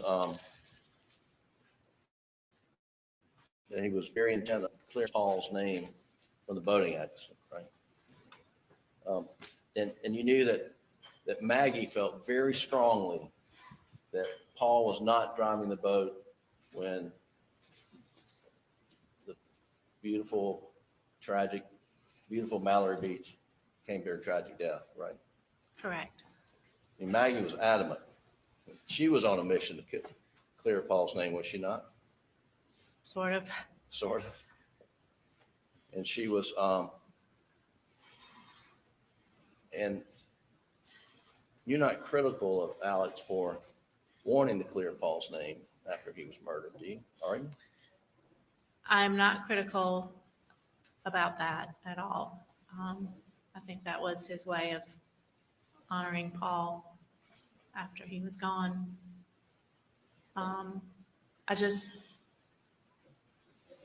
thought his priority should have been focusing on finding out who killed Maggie and Paul. And how do you know that wasn't a priority for him? We never talked about it. We never talked about finding the person who could have done it. It was just odd. And we were sort of living in fear because we thought this person here, and we were mostly afraid for Alec and Buster, but we didn't know the motive behind the killings. We thought it probably had something to do with the boat case. Right. And we thought that up until September. Right. And then things started to change a little bit. Sure. Well, were you aware that Alec started carrying a gun after the murder? You didn't know Alec that? always carried a gun. What's that? He always carried a gun. On his person that he started carrying a gun. Were you aware of that? I knew he usually had one in his car.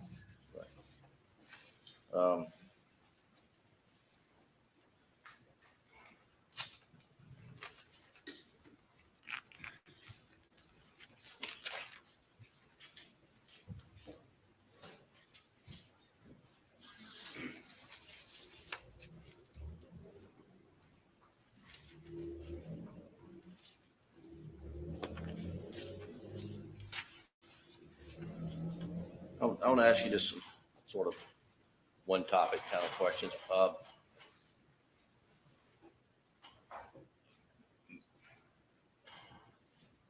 Bubba was Maggie and Alex's dog, is that right? Mhm.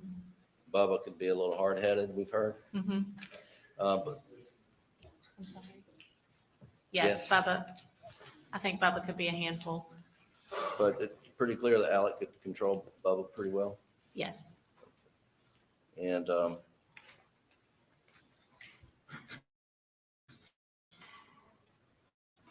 Maggie enjoyed going down to the kennels, as far as you know, to play with the dogs. She did. And she was a dog lover. You're a dog lover. I am. And y'all have dogs. Well, you know that they didn't allow dogs in the house at Muell Correct. because of I don't know. Allergies. Yeah, allergies. Right. And But they had a big porch and there were dog beds all outside on the porch and, you know, huge buckets of water. And when I was there, the dogs were always up there at the house. Did you know there was an electric fence around? I did not know that there was an electric fence, but And did Maggie and Alec let dogs in the house down at Edison? I don't think so. They stayed mostly underneath the house. She They had had a like pen, Right. big pen down there. So they had a dog run type thing underneath the Mhm. house. Mm-hmm. Yes. And did you ever go to Edison and visit with Yes. Maggie and Alec and the family? Yes. And would Paul's friends and Buster's friends welcome at Always. Edison and at Muell? Yes. And Maggie loved having the boys' friends around. And I think you mentioned this, but Muell, was Muell Paul's passion? Yes, He loved that place? yes, And Alec enjoyed being there with Paul? Is that right? yes, he did. And,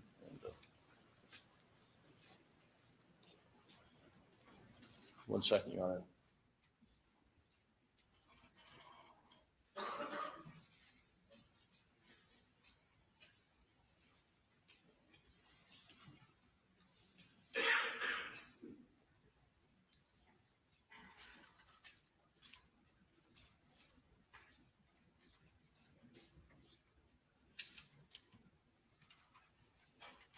Just very briefly,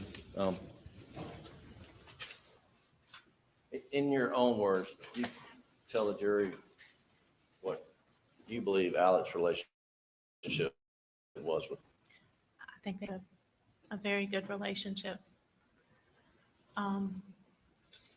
They loved all the same things. They loved to hunt. They loved to fish. They loved to work the land. I think the plan was for Paul to take over Muell one day. And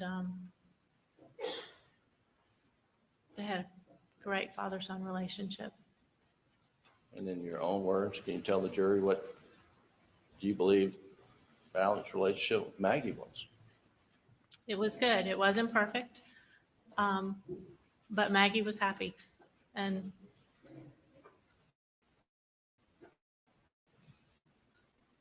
I think she was happy. Thank you. That's all the questions I have, Your Honor. Read that right. May it please the court, Your Honor.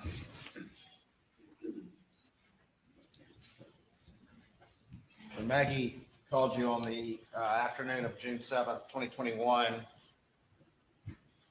she reported to you that her whole purpose for going home was to go with Alec to visit Alameda. Is that correct? Objection leading. What did Maggie tell you her whole purpose was in going home and Alec wanting her to come home on June 7th, 2021? She was going home to be with Alec and visit his parents at Alameda. And was it such a point of contention that you actually encouraged her to go? I did. You were asked some questions about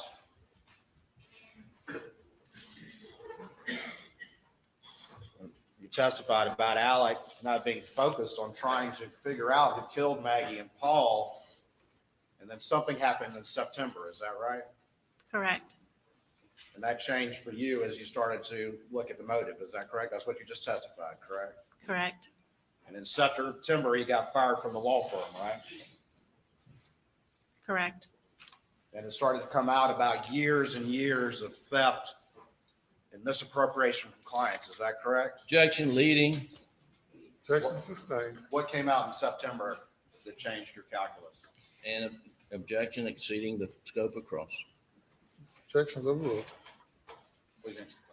We were on our way to a football game, and there was a phone call from a friend of ours saying how sorry they. This issue that has not been ruled upon. Ladies and gentlemen, we'll have you go to the jury room. Please do not discuss the case.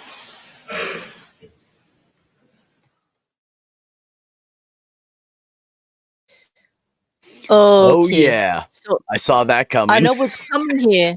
Okay, because he didn't want to go to September when things changed, right? Why did things change? They found out how desperate Alex was and what he would do. Yep. And a little light bulb went off. And they don't want it in here. They don't want the side of the road in here. We've got Curtis Smith on the witness list. We don't know if he's coming forward. But now the judge finally has to make a decision. It's getting too hot. They've been going back and forth with the mushrooms on this. We have to decide whether the side of the road is coming in or not. Yes, it's prejudicial. But who opened that door again? Defense. Griffin. Nature of the objection. He's got big Your Honor, feet. she was about to Right. testify that she had heard about the roadside shooting. The state has not gone into the roadside shooting yet. Your Honor's not ruled on whether that's admissible or not. We object to under 403 as to being admissible. And, substantively, that objection, evidence of the roadside shooting, It just opens up a whole new avenue of issues. Secondly, what she knows thus far would be hearsay, which is a technical objection, but certainly we object to any evidence of the roadside shooting.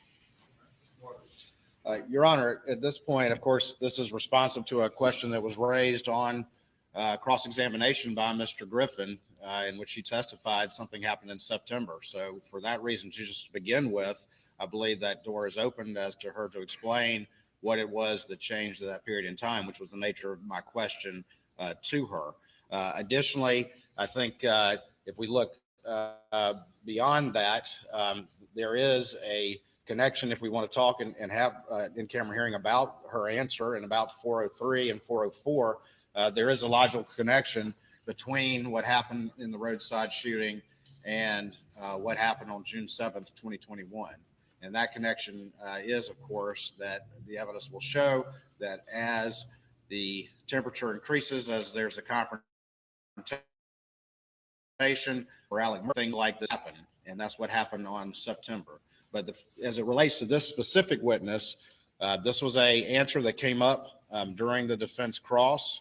And it's fair to explore with this witness now what changed in September, which she's already testified to from a defense question. And what was the question that prompted the response that you now indicate opens the door for this?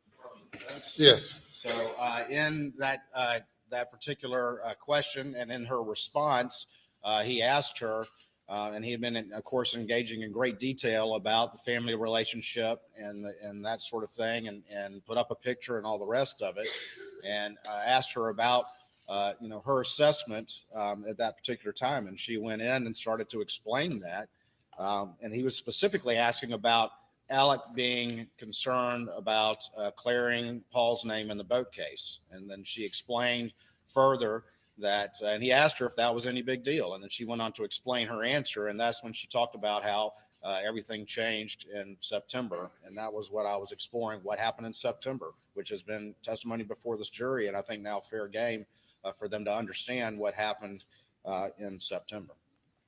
All right. Yes, sir. Your Honor, that was not the question.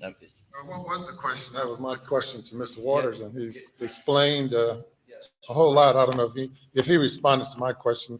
Maybe you will. What was the question that you posed that generated the response about her concern and her concerns changing? The question that I asked related to her, I said, you testified previously that you didn't believe Alec was concerned about finding out who did this, or more concerned about clearing Paul's name.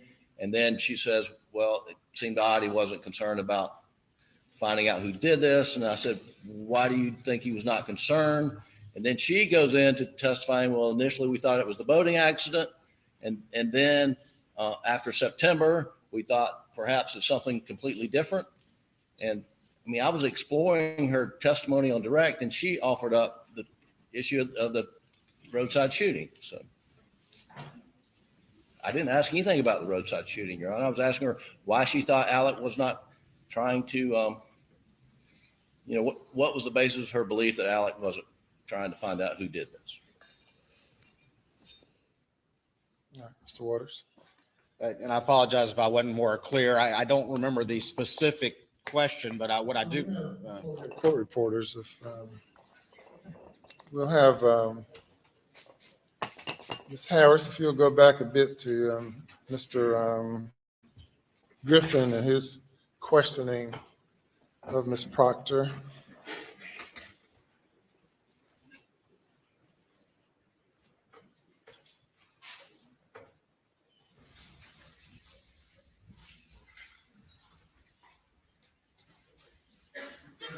Maggie being solely consumed about the, I don't know how far that was, Maggie being consumed about the boating accident. And if it's not too far back from there on up to where you are now.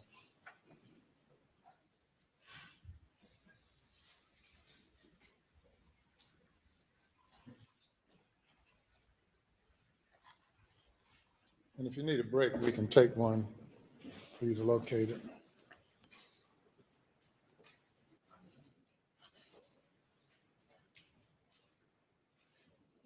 question. I'm looking for the question. Right.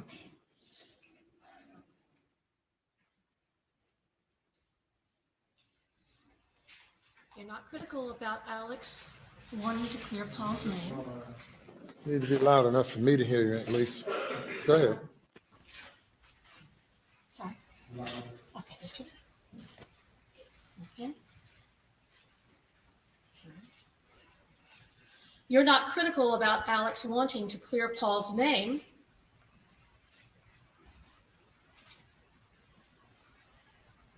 After he was murdered, are you? I am not critical about that at all. I think that was his way of honoring Paul after he was gone. I just thought his priority should have been focusing on finding out who killed Maggie and Paul. And how do you know that wasn't a priority? We never talked about it. We never talked about finding the person who could have done it.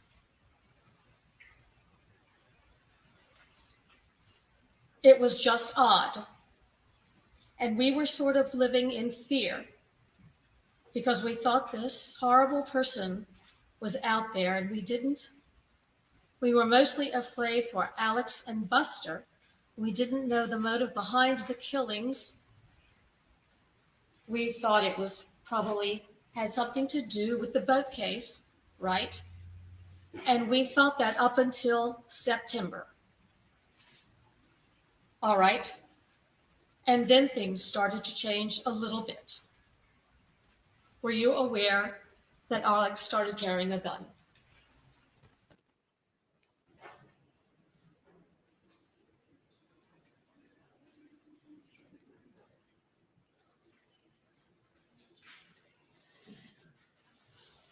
All right, Mr. Waters.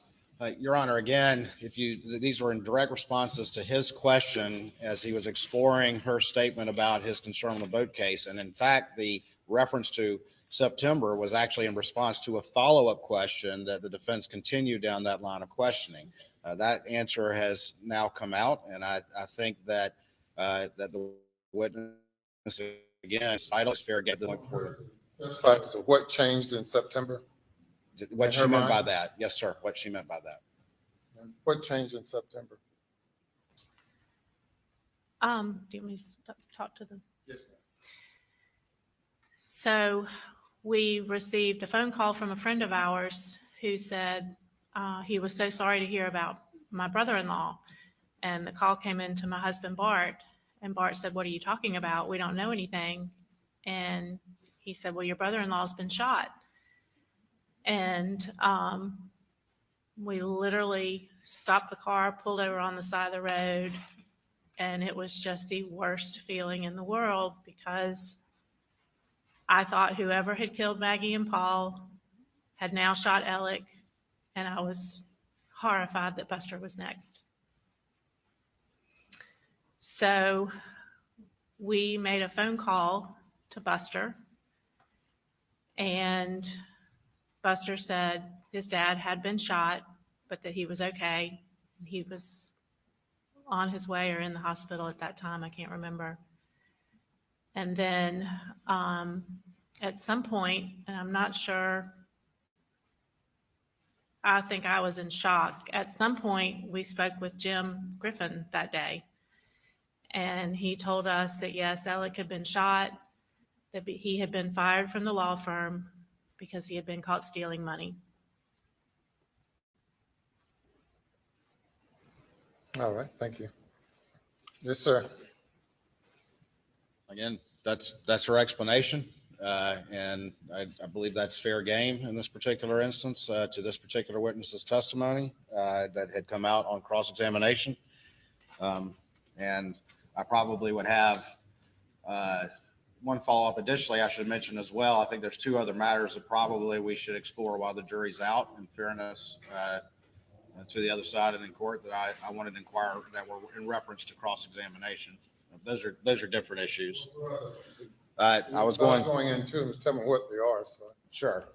There were obviously extensive cross-examination about the family relationship, and there's been extensive evidence offered to defend Cross about the family relationship. And there were two questions I was going to ask her about fidelity concerns, and also the Maggie and the family with opioid abuse and pill usage by the defendant. Both of those have been issues that Maggie had wrestled with and had expressed to her. All right, Mr. Griffin. Well, as to the, I don't know if you want me to address the roadside shooting, but that's certainly, I mean, that opens up Pandora's box of 404B. They want to introduce the roadside shooting as motive. How can you have motive after the fact? And so it's not admissible. It should not be admissible under 403.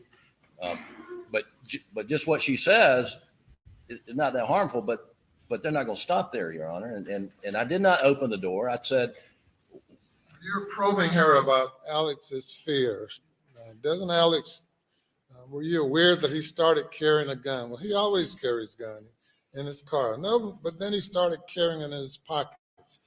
So you're having her, cross-examining her to suggest that Alex was living in fear, as evidenced by the fact that he continued or started carrying a gun, not in his vehicle, but on his person. And she, in her response, says, well, I never, didn't appear to me that he was living in fear. I didn't know anything about that, and responding to you until in September, and this occurred for whatever reason. Now, with the truth of what occurred,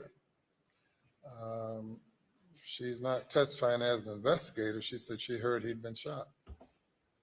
And that gave her, changed her reason for concern in some way, whatever that might be, I don't know. Did you still have a reason for concern? Are you about Alex's safety, or did it, was it changed? Was it altered? That day, and for some time after that, we were very concerned for the family. We felt one was after them, but then we started finding out about other things that had been going on in Alex's life. And this is in part based on your conversation with Mr. Griffin?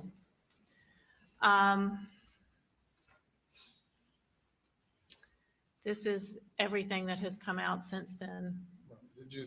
Did you say that you had a conversation with Mr. Griffin? That day that we found out that Alec had been shot, we did have a conversation with Mr. Griffin, and he's the one. Mr. Griffin told you that he'd been fired and that he'd been caught stealing money. Correct. that's just hearsay. Well, Absolutely hearsay. what kind of quandary does that put you in? You're going to be a witness as well? Well, that's a hearsay statement, Your Honor. Without a doubt, it's classic hearsay. Well, it's the basis for her fear or not having fear, which is something you, or fear or believing that Alex was in fear. That's something that you were probing. Aside from that issue, how about the family relationship issue, fidelity, opioid abuse, concerns? Your Honor, with regard to fidelity, I mean, we can hear what she says about it, but the evidence, as I understand it, is 10 or 15 years ago. I don't know how long ago, but it was more than 10 years ago. There was some issue about someone that Alec had known in college reaching out to him. Maggie got angry about that. They had a reaching out to him 15 years ago or recently? Yes, sir. Yes, sir. And that Maggie got angry about it. contacted the woman's husband, who says,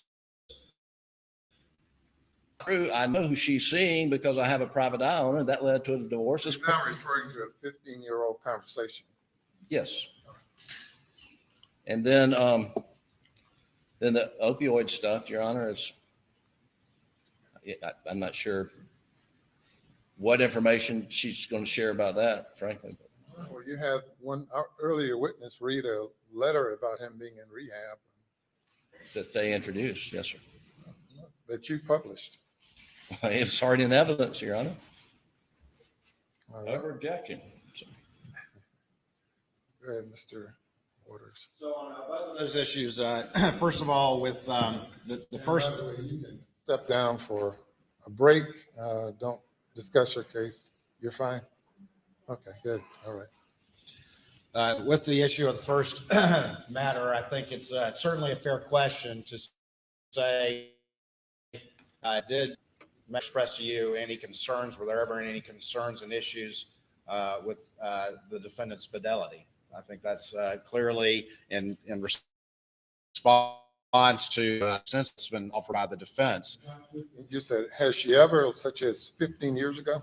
Well, I think that my follow-up question would be, was that something that remained in Maggie's mind over the years up until? And she would know that. I think that if I asked her that question, she could express an answer to that. Yes, sir. No. What is the answer to that? It was an affair that happened, or Maggie thought it was an affair that happened many years ago.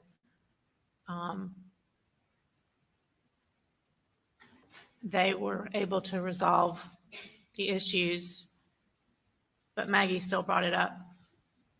As recently as when? A year ago.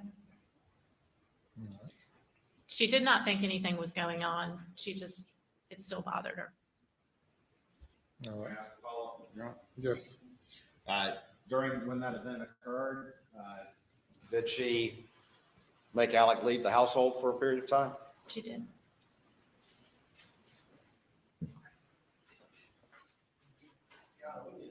Frame when this happened. I mean, I understand.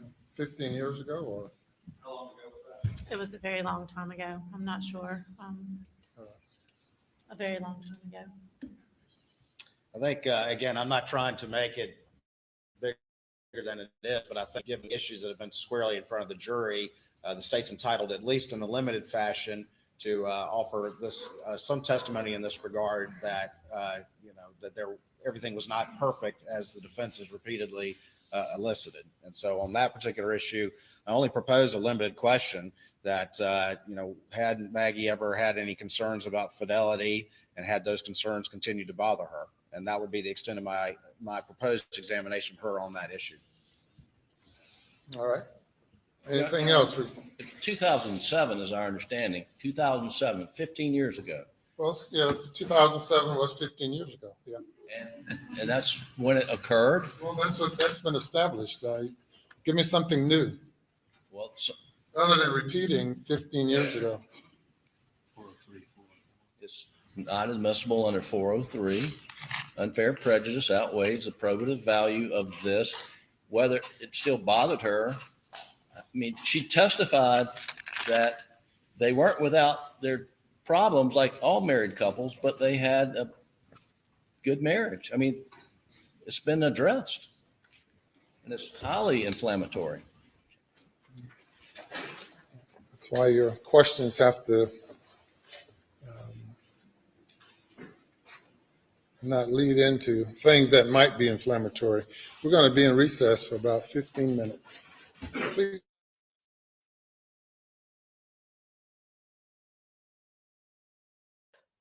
I do believe I just heard the judge say, and I'll paraphrase here, like Bear style, well, then, Jim, stop stepping in it. Right, exactly. I mean, he's opening every door, and then he's mad that the door's open. I don't Come on, yes, Griffin. Yes. Mhm. It's like you can't say, yeah, I got a good marriage, and then not have testimony from his sister. It says, but we talked about how she feels about that just recently, like, or whatever, Yeah. Yeah. So Don't be asking how people feel about things unless you want to know, right? Right. Yeah, good Yes. kind of marriage-ish. Yes, Pete. No, they had a great marriage. They were so happy. And Yes. Maggie was constantly looking over her shoulder to see if he'd cheat again. Yep. Yep. Record Boy, that says just, that- I didn't even know about the Yeah. affair. That just makes me think less of him. Exactly. Nobody knew about that. Thanks, defense. Thank you. Well, yes, Good job, Record, I Griffin. Brought agree. that in, made him look more guilty. Mm-hmm. Record Oh, says you the just judge is adore slapping, her. He just slapping the adored her. shit He out of adored the her so much he defense. cheated on her. Yep, exactly. The judge is definitely slapping back at the defense. He's tired of arguing motions that they actually are causing themselves. Like, Yeah. I could see that. And I'm sure you heard me laughing all the way in New Zealand, Record, because I bust out laughing with that. I just can't. And I don't mean to laugh at the process. I love the process. I do. And I'm not making fun of it. This is a great No. judge because he's like, Yeah. if you don't want it in, stop talking about it. Like, why are you talking about it? You can't pull it to the line and say that the state doesn't have a right to defend themselves. If you're going to keep going down that line that it doesn't exist, but dangle it in front of everybody, this is what happens. This is what happens. And he's The got a pretty state good does memory have a because he right. said, yeah, he was like, Jim, didn't you guys blah, blah, blah, blah, blah? And And they the did. witness said blah, blah, blah. And then he was like, yeah. And Jim's 'Cause like, the yeah, judge but remembers it it's happening. like, yeah, I expect him to go, okay, here's the appeal. The judge was right and embarrassed me in public because I kept messing up, and now we have an appeal. We have a mistrial because I done messed up. Not once, not twice, but this is 3 times. We've had 404B testimony let in because of what the defense did, where they already had clear lines of what would and would not come in pretrial. Remember, all this was Mhm. discussed ahead of time. Yep. Okay. And who could blame Creighton Waters for every time that door cracks open for sticking his foot in it and go, yo, judge, I can see you. What do you say now? Because that's what's going on here. Every time it's that even a crack. Waters is there with his foot, waving at the judge, going, can you see me now? How you like me now? What do you think now? Like, is this in? Is this in? It's like, I can't blame him. That's Oh what they my need goodness. to do. Yeah. Yep. Pete said, and A wasn't going to take a bitch slap to himself and stay at a hotel if he didn't. Anna said maybe he will end up doing legal aid work pro bono. You know what would be a great, great punishment for him?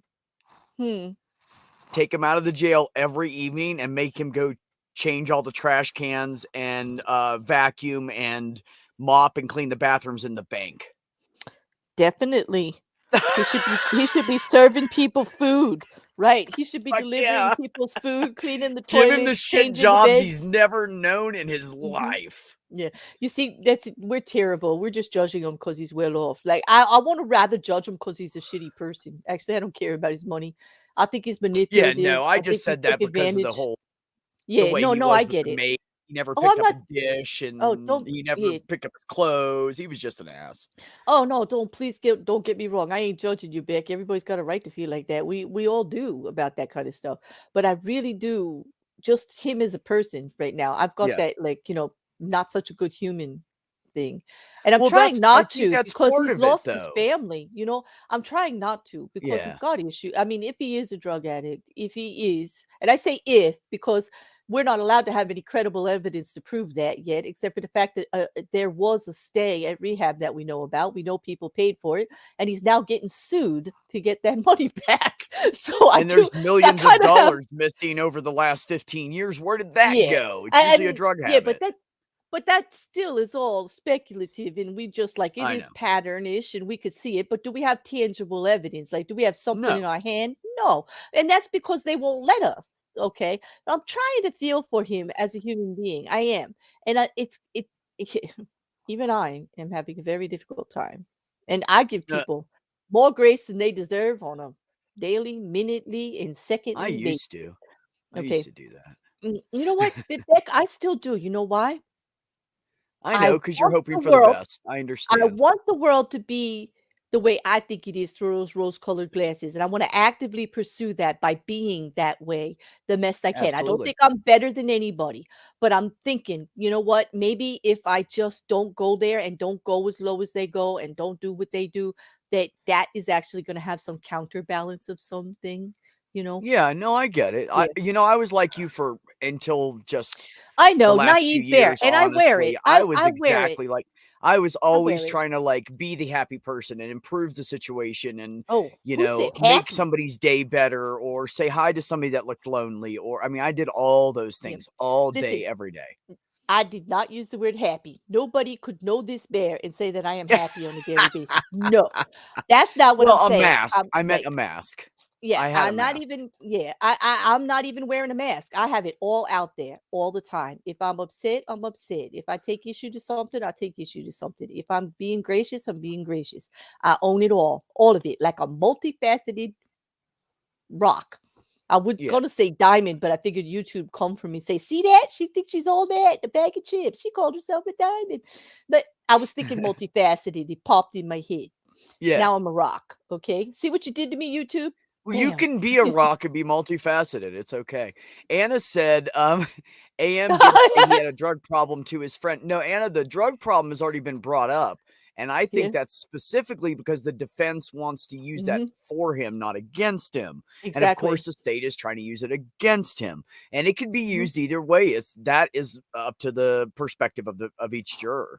That's where those opinions come in, right? Oh, they're going at me now. So I guess you've never heard that saying, huh, Pete? You think you're all that in a bag of chips. It also goes farther. If you really think you're all that, it goes like from Jersey. We say you think you're all that in a bag of chips with the pickle on the side. Like really? Like yeah, that's how. Oh it damn! goes. Now there's pickles. I didn't know the Yes. bag of chips expanded to pickles. Nobody told me. No, it does. It's like when you think you're too much. And Mark, Yeah. actually, you are good enough because anybody that owns their assholeness like I do, I can be a big asshole, and I own it. I own I it. think that's And the key. It's anybody that yes. owns their crap, they're fine with me. It doesn't matter. It doesn't matter as long as you're the real deal.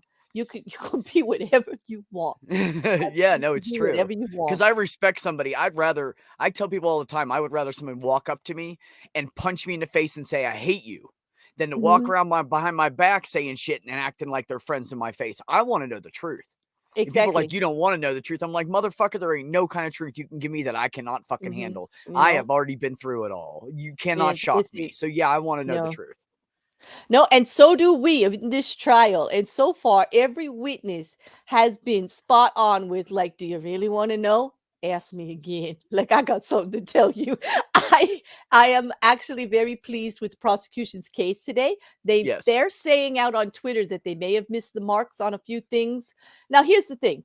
I want to But talk they can about this always one wrap back issue. around. Yeah. We're done with witnesses yet. Yeah, let's let the judge decide 404B. Okay, let's push that aside. I know it's tempting people because it just happened, but let's go back to the hose because word is from the legal guys on Twitter, and in my DMs and stuff. Here's the thing about the hose that the prosecution missed the mark because everybody knows that hose was out and running during that video. Like they see evidence of it. It was out. It wasn't folded up and everything like that.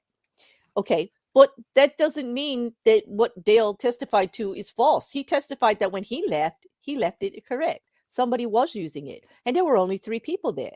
Alex, Maggie, and Paul. So it does And not 2 of take them were away zombies. no, I say it doesn't take away from what the prosecution put out there. They're trying to give you a reason for why Alex was so clean when he was in the interviews. That's what I think they're trying to do. I don't think they're trying to say Alex is the one who pulled the hose. I'm saying they're trying to show you opportunity for him to possibly have committed this crime within the window of time we're talking about, which we all need to agree is a very short window of time. Based on plenty things of they time can to do. do it still. Right. And they're just showing opportunity. So I didn't understand that. So I pushed back and I got first I got you're not a lawyer. And I'm like, yeah, but it's still a valid question. And then I get the answer. And the answer was, I hadn't thought of it that way. But I did. I think that they're just going to show the opportunity of how the crime could have been committed and leaving it up to you. They're not saying Alex touched it. They know it doesn't prove Alex touched it. They're not idiots. Yeah. Yeah. Reasonable doubt goes both ways, people. I love how the defense is trying to split hairs there, the difference between the drug problem and the side of the road. You know, they're trying to keep that separate. That's really hard to keep separate, you know. I mean, wasn't Curtis Smith part of the drug dealing end of it? He's the one who was paid to shot him in the head. Yeah, I know, but wasn't he doing some kind of drug shit with Alex? Yes, they were partners in laundering money that way. That Yes, ties they into were. the drug problem. That makes the side of the road just inevitable. It's Mhm. inevitable. My opinion. Nope, your opinion. It's inevitable. It's Yeah. going to come in somehow, but they're trying to control Yeah. how it comes in. Let's just say they're Oh, ready. yeah. Curtis How is much on the of it? witness list, and he has been subpoenaed, so they're ready if it comes in. And I could see that if they do allow this as 404B, that we're not going to finish on Wednesday. We're going to finish on Thursday with the state. Uh-huh. That's my prediction. But I would agree. like It's to gonna hear, shove it back a day. Okay, so now let's go back to that. We discussed the hose. Like, just what do you think about the hose? What do you think about the prosecution? Have they adequately expressed what they're getting at with the hose?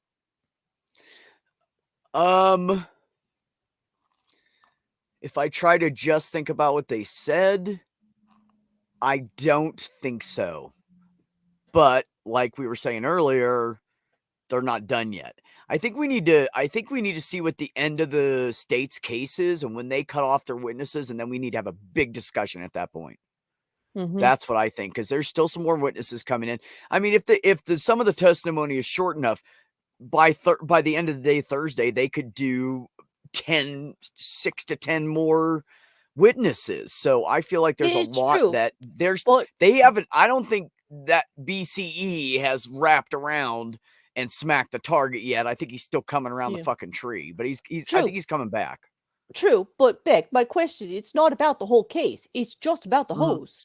It's just about the hose. That's all I want to know. I know. Well, yeah, you're right. You're right. Okay, so let me get this straight because I didn't hear it for myself. Dale said that the dogs were in the wrong pens and the hose was moved.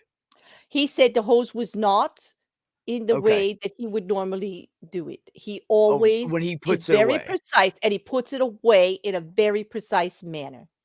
Yes. And that Yeah, when he and the went guy to in a use hurry it would have again, just done it really quick and walked away. Right. and when he Okay. went to use it again, it wasn't working. Something with it not working properly because of the way it was handled.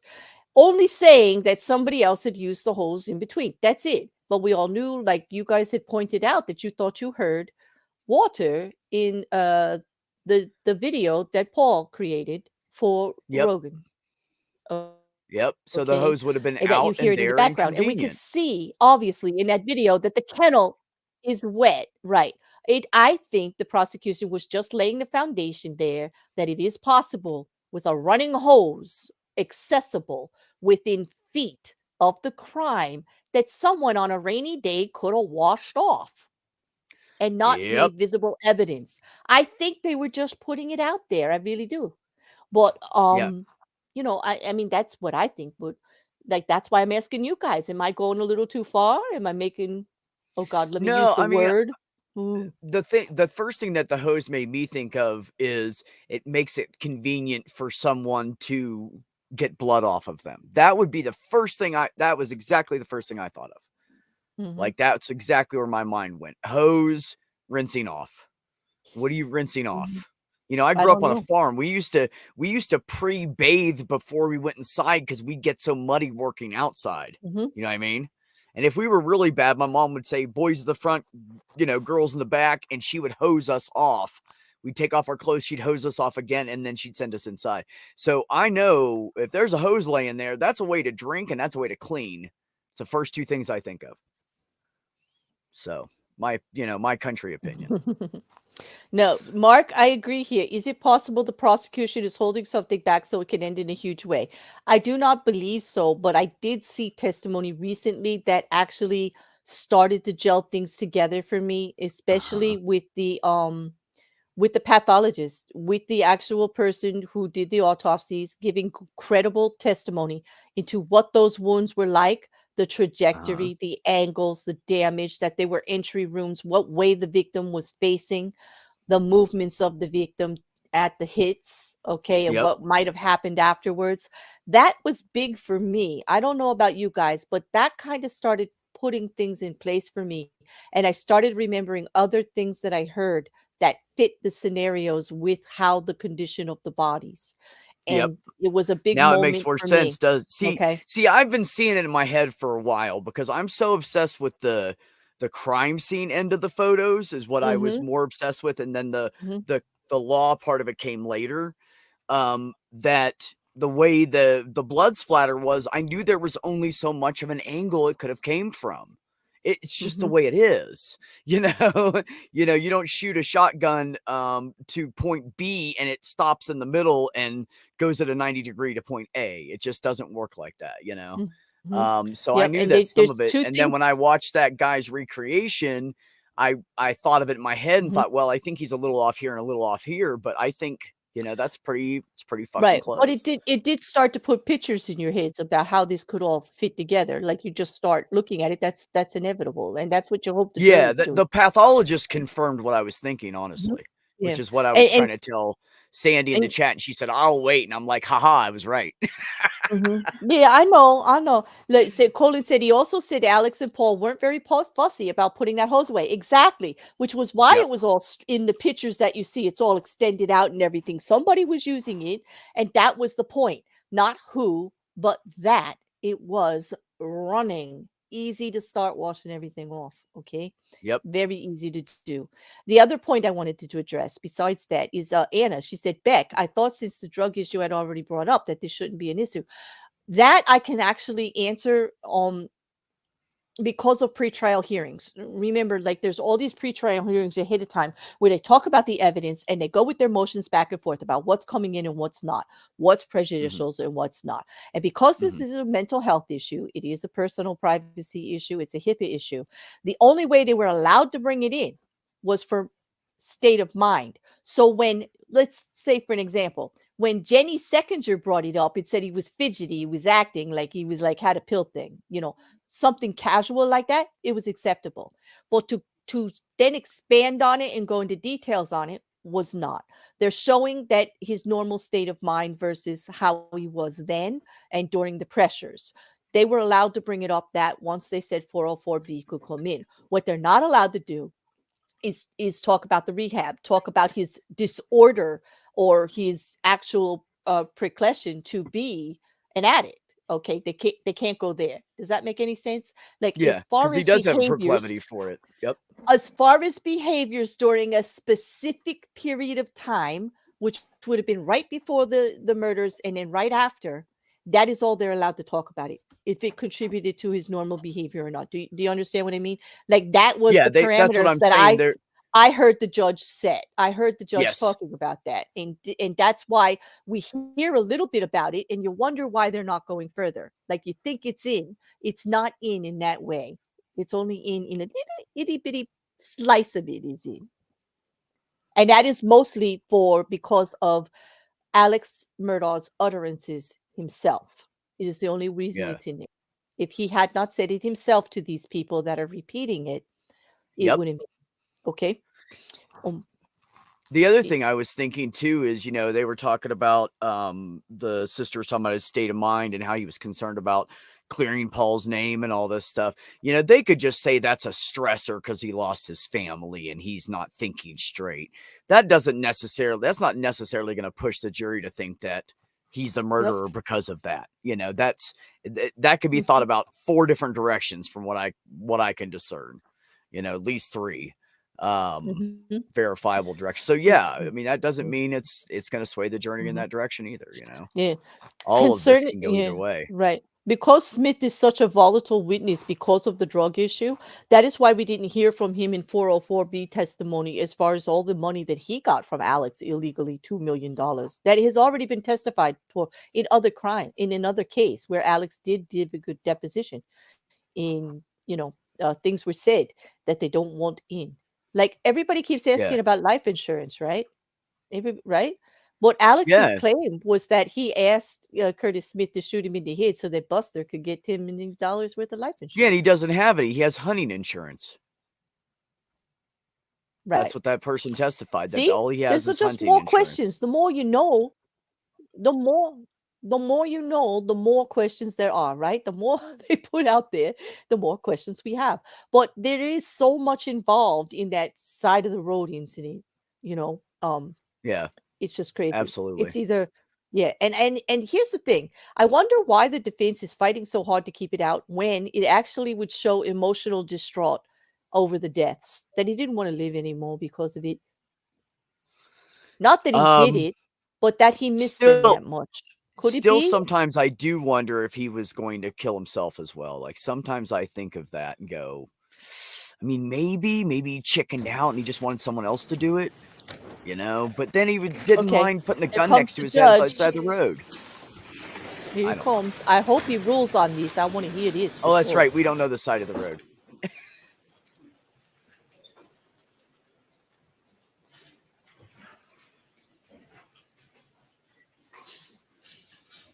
The witness can testify as to her concern as to what occurred on September 7th that changed her concern about Alex living in fear.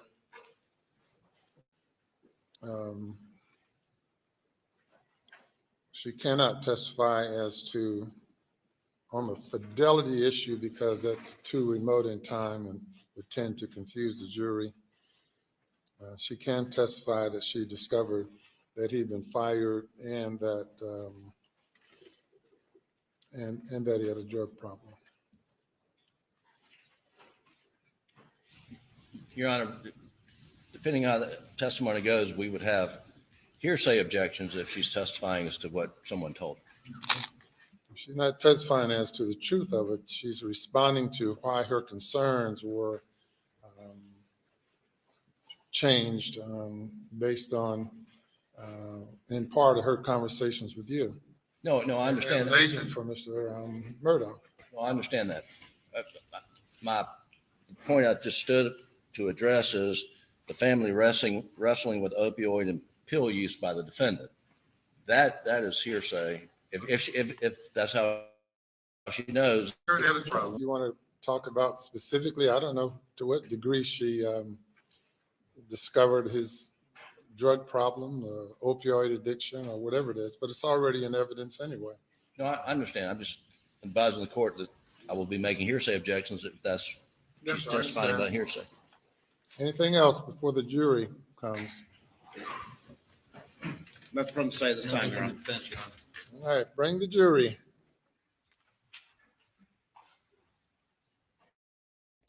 I have 5 seconds to just say, wow, in case my check gets taken down. That's an excellent ruling because what he's saying is it's not to the truth of the matter. So it's not hearsay. The hearsay does not apply because Jim asked her personal opinion on that matter. She's not And that talking to facts. includes and truth. whatever her experience is, what she knows is her opinion, right? Bingo. Yep. And this is what, thankfully, Godless Granny had educated us on the hearsay ruling for the I last know, few right? days. And I am so grateful to you, Godless Granny, because wow, did that come into play here? And I completely understood where the judge was coming from. That was That's an why I excellent said I ruling. think that's part of why I said I think he'll allow it because he's going to have to, you know. And as far as the fidelity, I get that without concrete issue that was going on in current testimony to the time period that we're talking about it. Who cares? Really? Seriously. Exactly. Why waste the Exactly. jury's time? I'm yay, Judge Newman. Yes. Pete said say it backwards. Wow. The Wow. objection's overruled and may continue. May it please the court, Your Honor. Ms. Proctor, when we look at what happened in September that caused you to change your assessment, can you describe that to the jury, please? On September 4th, we were headed to a football game, and my husband, Bart, received a phone call from a friend saying he was so sorry to hear about what had happened to my brother-in-law. And we had no idea what he was talking about. And he said, well, we've heard, he told us he had been shot. We were on the side of the road. We were all in hysterics. We called Buster, and Buster said, yes, that his dad had been shot, that he was being airlifted to the hospital, that they thought hoped he was going to be okay. So we wanted more information, so we called Jim Griffin, and he told us that Alec had been shot in the head and that he had been fired from his law firm for stealing. What was your concern when you heard that he had been shot? Initially, I thought he might be dead. I had just lost 2 of the family members, and I felt like they were being targeted at that point. I felt like the family was being targeted. Subsequent to that, did your concern that the family was being targeted, did that change as well? Over the course of a few weeks, we were still on high alert, worried for Buster. But at that point, information started coming out about some things that Alec had done financially that we had no idea about. And that changed your assessment about what you heard about him being shot as well. Is that correct? Can you answer out loud? The shooting, that was an event in itself.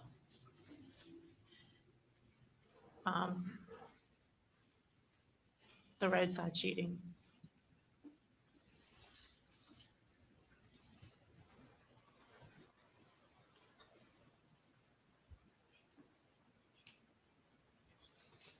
You just stated that the shooting itself, the roadside shooting, was an event in itself.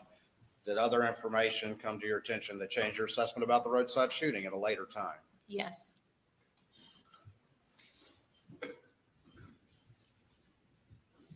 And changed that initial concern that Alec was somehow being targeted? Yes. Did Maggie have a nickname for Paul? As little, what is detective? Little Detective? Mhm. And what did that mean? She felt like that he was always looking to make sure his dad was behaving. And what specifically was the concern? Pills, prescription pain pills. And had Maggie expressed to you concern over time about the defendant's pill usage? Yes. How long had that been going on?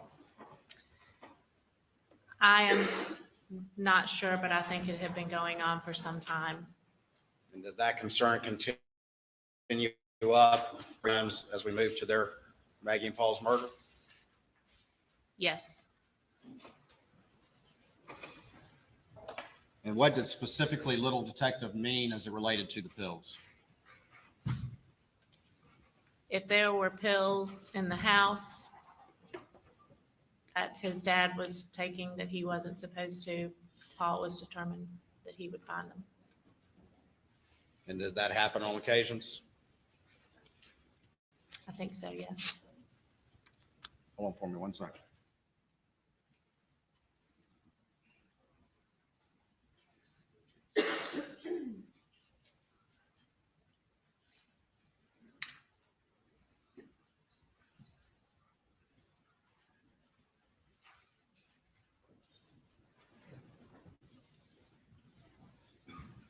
What specifically changed your perception of the roadside shooting after your initial concern?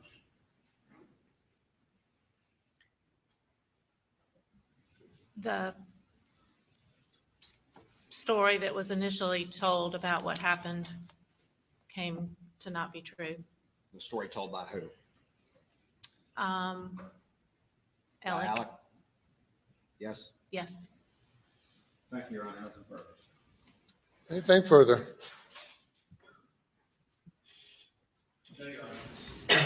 Thank you. You may step down.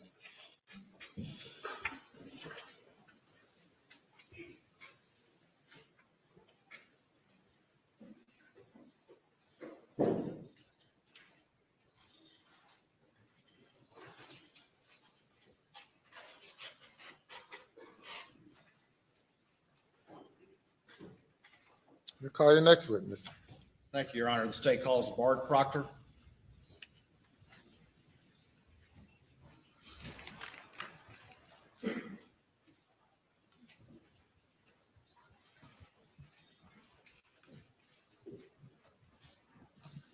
Raise your right hand, left down about it, please. Do you swear or affirm that any testimony you give today be the truth, the whole truth, and nothing but the truth, so help you God? I do. All right, if you would please, sir, sit in that chair over there, state your full name for the record, spell your last name, and then speak into the mic.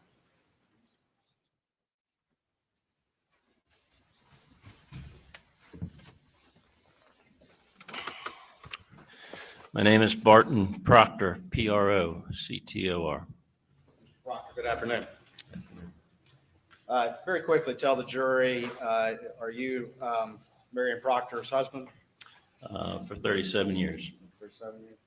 And obviously, over the years, as being part of this family, have you gotten to know Maggie and gotten to know Paul and gotten to know the defendant, Alex Murdaugh? I have. I don't want to belabor the points, but in the aftermath of Maggie and Paul's murder, were you also privy to some of the conversations that Alec had that your wife related to this jury today? Yes. And ultimately heard the same thing in those conversations that she related here today? Yes. Have you had an opportunity to review what's been entered into evidence as states 297, the kennel video? I've heard it. May I have the computer input, please?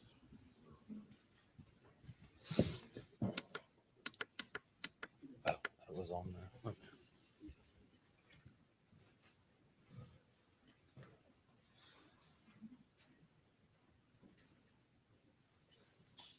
For the record, I'm going to play 7.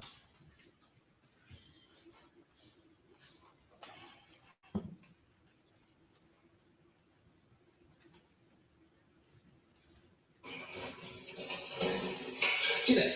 Get back.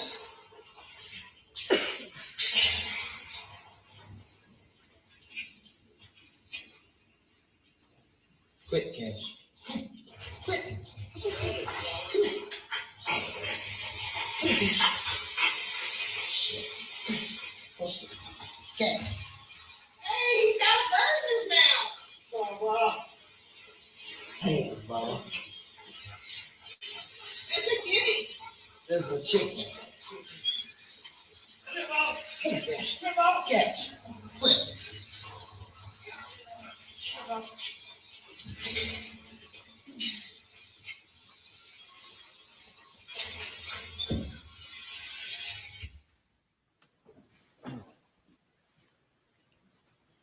Do you recognize any voices on that video? I recognize 3. Can you tell the jury what voices you recognize? I recognize Paul Murdaugh. I recognize Maggie Murdaugh, and I recognize Alex Murdaugh. And when you say Alex Murdaugh, do you see him in the courtroom here today? I do. Can you point him out for the jury, please? Yes, Or sir. describe him? He's wearing a blue blazer and has his glasses on his head. And how sure are you? 100%. Thank you. Please answer any questions the defense may have.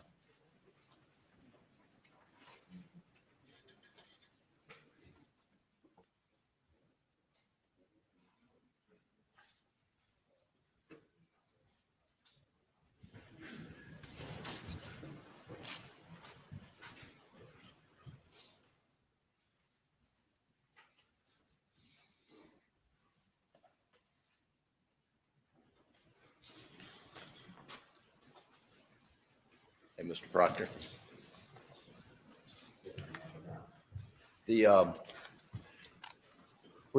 Were you ever shown a blue raincoat by any sled agents? Yes, sir. And was that blue raincoat shown to you and your wife Marian, who just was here in the courtroom? Yes, sir. It was a picture. A picture of the blue raincoat. And did you recognize the blue raincoat? No, sir. Had you ever seen it before? No, sir. You ever see Paul wear it? The blue raincoat? I'd never recognized it before. Okay. All right. That's all the questions I have, Your Honor. Anything further? Say, Your Honor. Thank you, sir.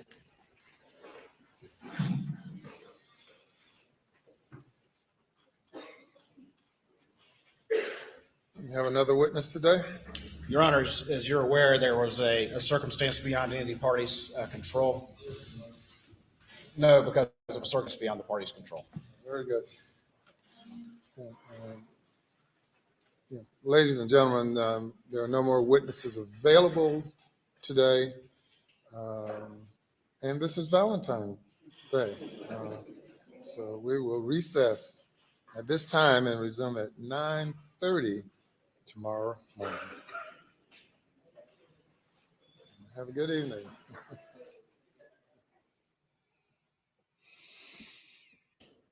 Well, I'm leaving them up in case there's shenanigans. Oh, I they're gonna smell say something. shenanigans. I feel it No coming. shenanigans. I feel it. Yeah, yeah. He's Wow, just that being was all kind of sweet and nice in short. front of the jury, and then he's gonna be like, "Look, motherfuckers." No, I don't know. Look I'm at just this kidding. guy. If you read his opinions on this, is not Judge Newman's first go around with 404B. He's known for it. He's known to be very clear about it and make really good decisions on it. And he's very careful about not getting them overturned. He knows the risk here. So that's why he has them repeat the testimony. Mm. I knew it. Shenanigans. Yep. Mr. Waters, the jury is gone. You can further explain if you'd like. You can further explain The issue with the scheduling? Yes, sir. There's witnesses that are coming forward. There's a unavoidable, unfortunate personal event that has arisen that unfortunately has affected that witness's availability, Your Honor. And so that's why we had requested, we are late in the day, but have requested a recess for the day. Your Honor, I will say that with the side of the road issue has always been out there. And at this point, we believe there is some admissibility as to that, particularly a statement of the defendant related to that, in which there's actually a few statements, but there's one statement in particular. I don't know if Your Honor wants to proffer that at this particular time, since we have a little time available outside the jury's presence. But I do think that bridge is crossed. Yes, sir. We've prepared a memo. We would be prepared to argue that motion, but we're not today. So we expect it through the notion to be argued today. I apologize to the court, but we would prefer not to go forward with it today. You said you're preparing or have prepared a memo?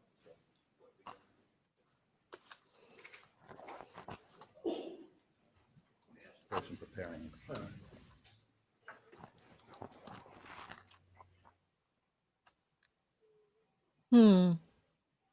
They have someone preparing it, but they weren't ready.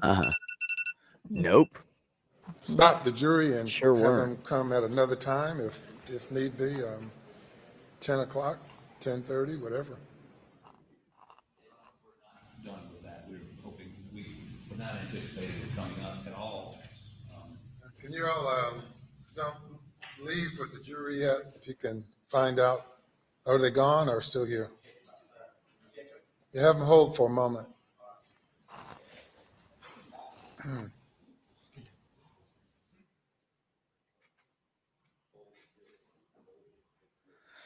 You know that guy's running.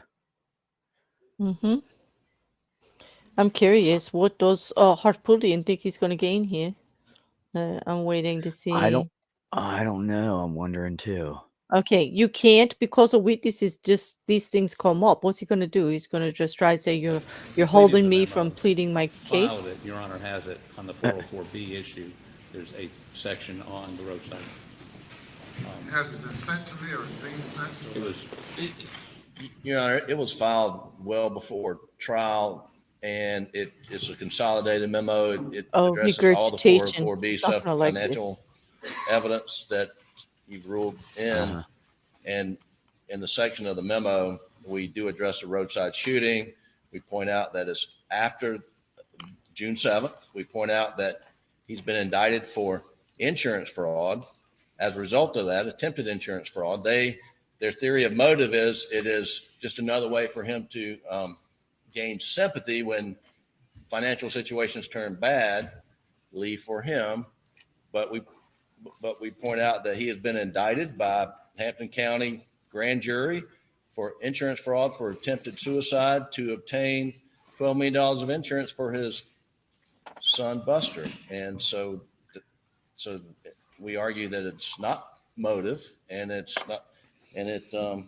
should not be admissible under 403 as well.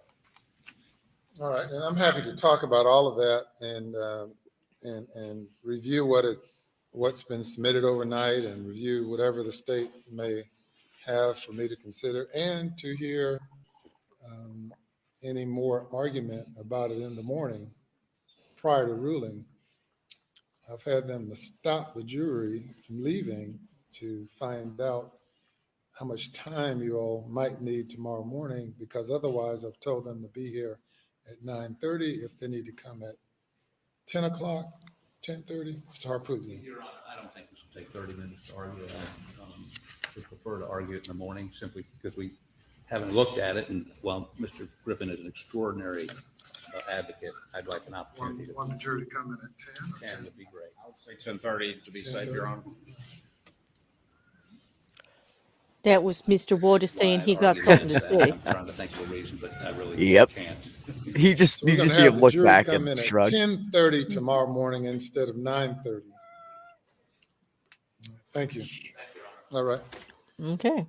In the Okay. interim, however, if you all have something you want me to read overnight, early in the morning, happy to receive it.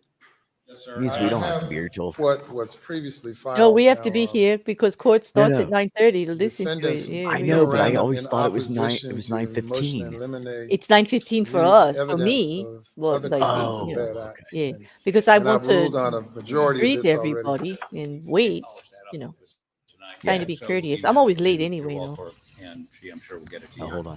Page 9 starts the roadside shooting discussion.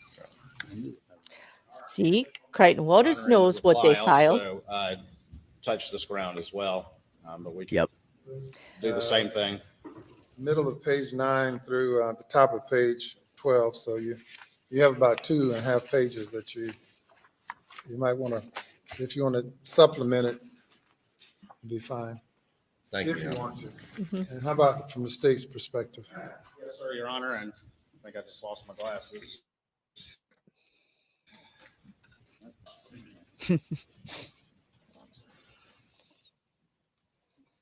He thought he was going. Your Honor, if you look at our I have a pair of those. They're great. response in opposition that was filed on This is all the December pre-trial 8th. stuff, by the way, everyone. They've already addressed we, this. on page 19, in the factual recitation, we talk about specifically the shooting on the side of the road in response to the confrontation with Chris Wilson. And then, of course, from that point on, and prior to that, Oh, it was there is Smith. analysis, general analysis Huh? on Yeah, 404, he's the one who shot him. 403. Chris Wilson knew about it, though. They talked about it. Trying to put my hands on Oh, Alex okay. Got it, confessed got it, to got it. him. Alex We can confessed also to Chris, polish his up best some friend. things as well. Yeah, Your yeah, I Honor, remember now. I just there mixed names is, up.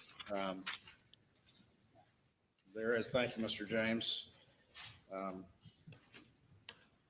There is, starting at page 15 in the reply, it is addressed as well, the reply to their response or in that particular series of filings.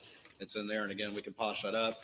There is, again, there's a recorded interview and a recorded statement that we certainly can provide to Your Honor for review, that ultimately we believe they're statements of the defendant, of course, that we believe would be admissible under the theories as argued there.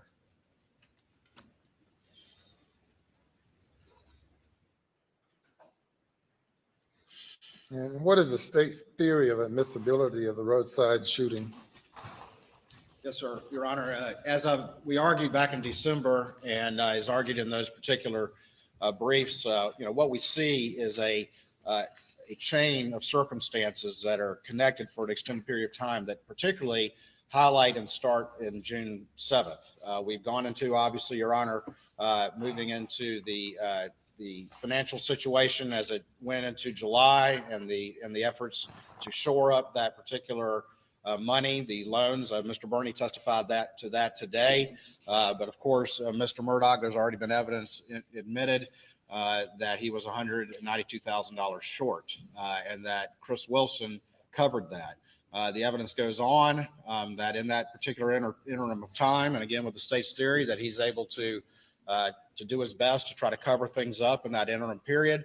But then everything comes to a head, as already has been testified to, in September 4th. Chris Wilson, of course, has also already testified that that particular day on September 4th, that he finally got the defendant to agree to meet with him and confronted him about that 192, which again is right at the heart of the Ferris fees, which are right at the heart of June 7th, 2021.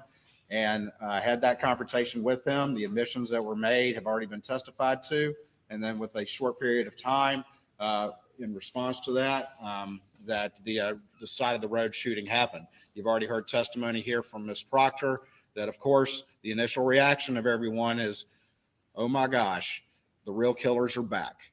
And that's precisely, under the state's theory, the effect that the defendant intended. And there will be, from these recorded statements, ultimately evidence offered that was not true, and he had told lies, Your Honor, about that particular. And that would be the recorded statement that we would offer about when he admitted that he had been untruthful to law enforcement about the circumstances of that shooting. I don't intend to go into great detail about that. I'm just trying to get from point A to point B and then get out. I'm not trying to use the term that I've used before, gild the lily. The statement that you referenced, that you say you want to put in, a recorded statement? That's correct, Your Honor. Yes, What's sir. the length of that recorded statement? I don't know off the top of my head. I think it's less than 15 minutes, Your Honor. No, it's longer than that, no more than 30. Mr. Griffin and I were there when he gave the recorded statement. We called them to give the recorded statement. And the gist of the recorded statement is what, Mr. Your Harpootlian? Honor, okay, so Mr. Murdaugh had somebody shoot him in the head on the roadside to have a $10 or $12 million insurance policy paid to his son Buster. Now, he believed it was a suicide contestability clause, so he had somebody shoot him in the head. No question they shot him in the head. No question the intent was to kill him. He fractured his skull, had a brain bleed, was airlifted to Savannah Hospital. It didn't kill him. He intended to die. And the statement, we detox, because he was planning to go to detox anyway. Mr. Griffin and I went down to Atlanta. We met with him in detox. He'd been through a horrible experience, shot in the head, and then detox. And we informed him the police were looking for whoever shot him. And he, at that point, said, look, this is what happened. And I don't want them wasting, and literally he said, I don't want them wasting resources trying to solve this shooting when those resources could be used to find who killed Maggie and Paul. We picked up the phone. We called SLED. We put him on the phone with SLED to have him explain exactly what happened.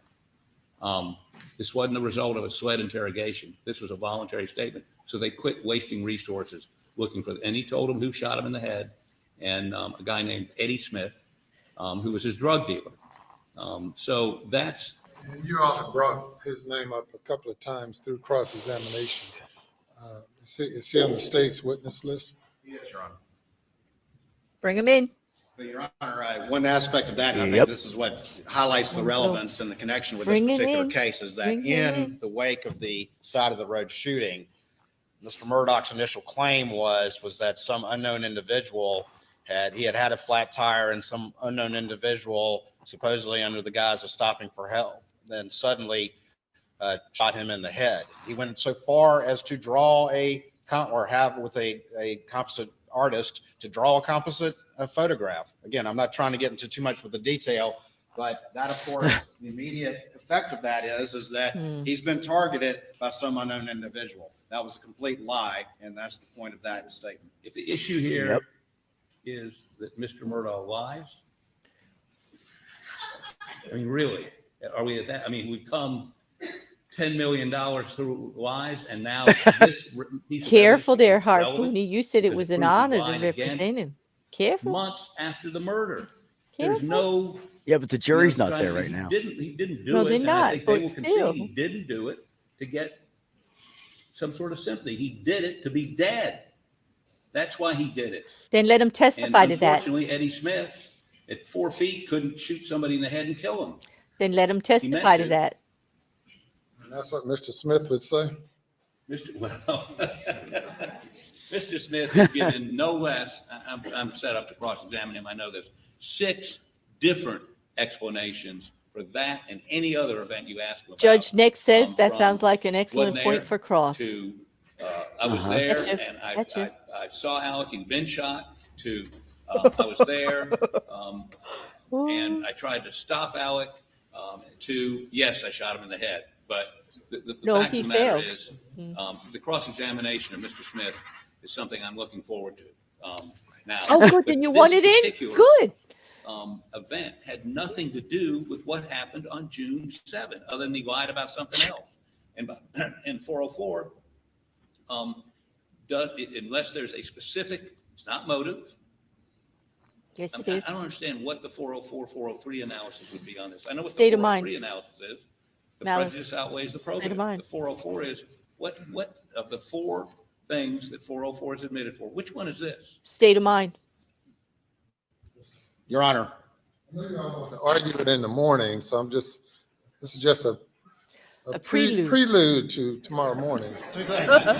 Two things. Sneak If peek. Mr. Harpootlian wishes to stipulate in front of the jury that his client is a liar, the state's willing to accept that stipulation. The second thing is, Your Honor, is that what actually happened on the side of the road is not what's important to this particular case. What is important, Your Honor, is that it's in reaction to the confrontation with Chris Wilson about the fares fees that came to a head on June 7th, 2021. And it's about what the defendant said, that he was attacked by an unknown assailant as he was trying to change a tire, and went so far as to do a composite drawing, and it created the effect, as this investigation had gone on, that, oh my gosh, the real killers are back to finish the job. And that's precisely what he intended. And he ultimately admitted that was a lie. So the circumstances of what happened on the side of the road are not what the state is focused on. What is important is what the defendant said, how he attempted to use that, and that it was actually a falsehood. Well And said. and you heard Ms. Proctor testify. It had that exact Eat effect. the eat That, in the oh my house. gosh, the real killers are back. But I think the state Well said, concede sir. His object on the side of the road was to be dead. Let him That's what testify to the that. act was to kill himself. Let him testify to that. Now, what happened Let after him that? say it. After He's right he there. was taken to Savannah and had a brain bleed and a fractured skull, and when he came out of all that and realized, I'm not dead. How is that relevant to June 7th?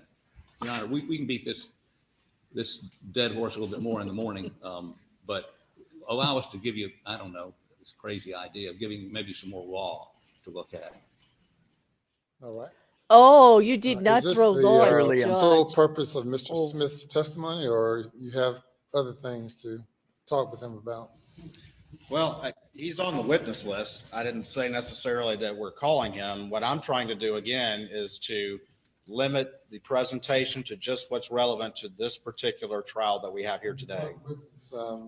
And so I would have. We're talking, discussing now this motion excluding testimony, but who's your witness to talk about what you're arguing? We would have a law enforcement witness come in and testify as to the circumstances of that statement. And again, I'm trying to limit it to what's very focused to what's relevant to this trial, and that is the intended effect that he had and its reaction to the confrontation and the symmetry between June 7th and September 4th.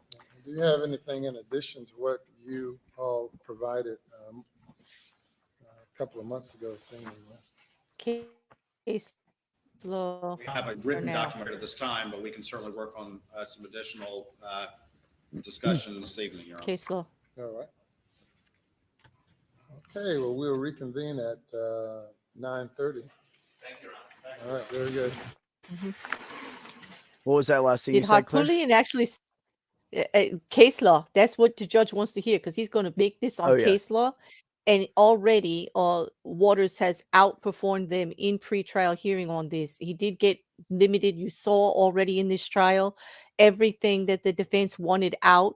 Parts of it, small parts of it, were allowed in because he very succinctly says it's only about this trial and about state of mind and what Alex was doing. And I've got every right to state that, which is true.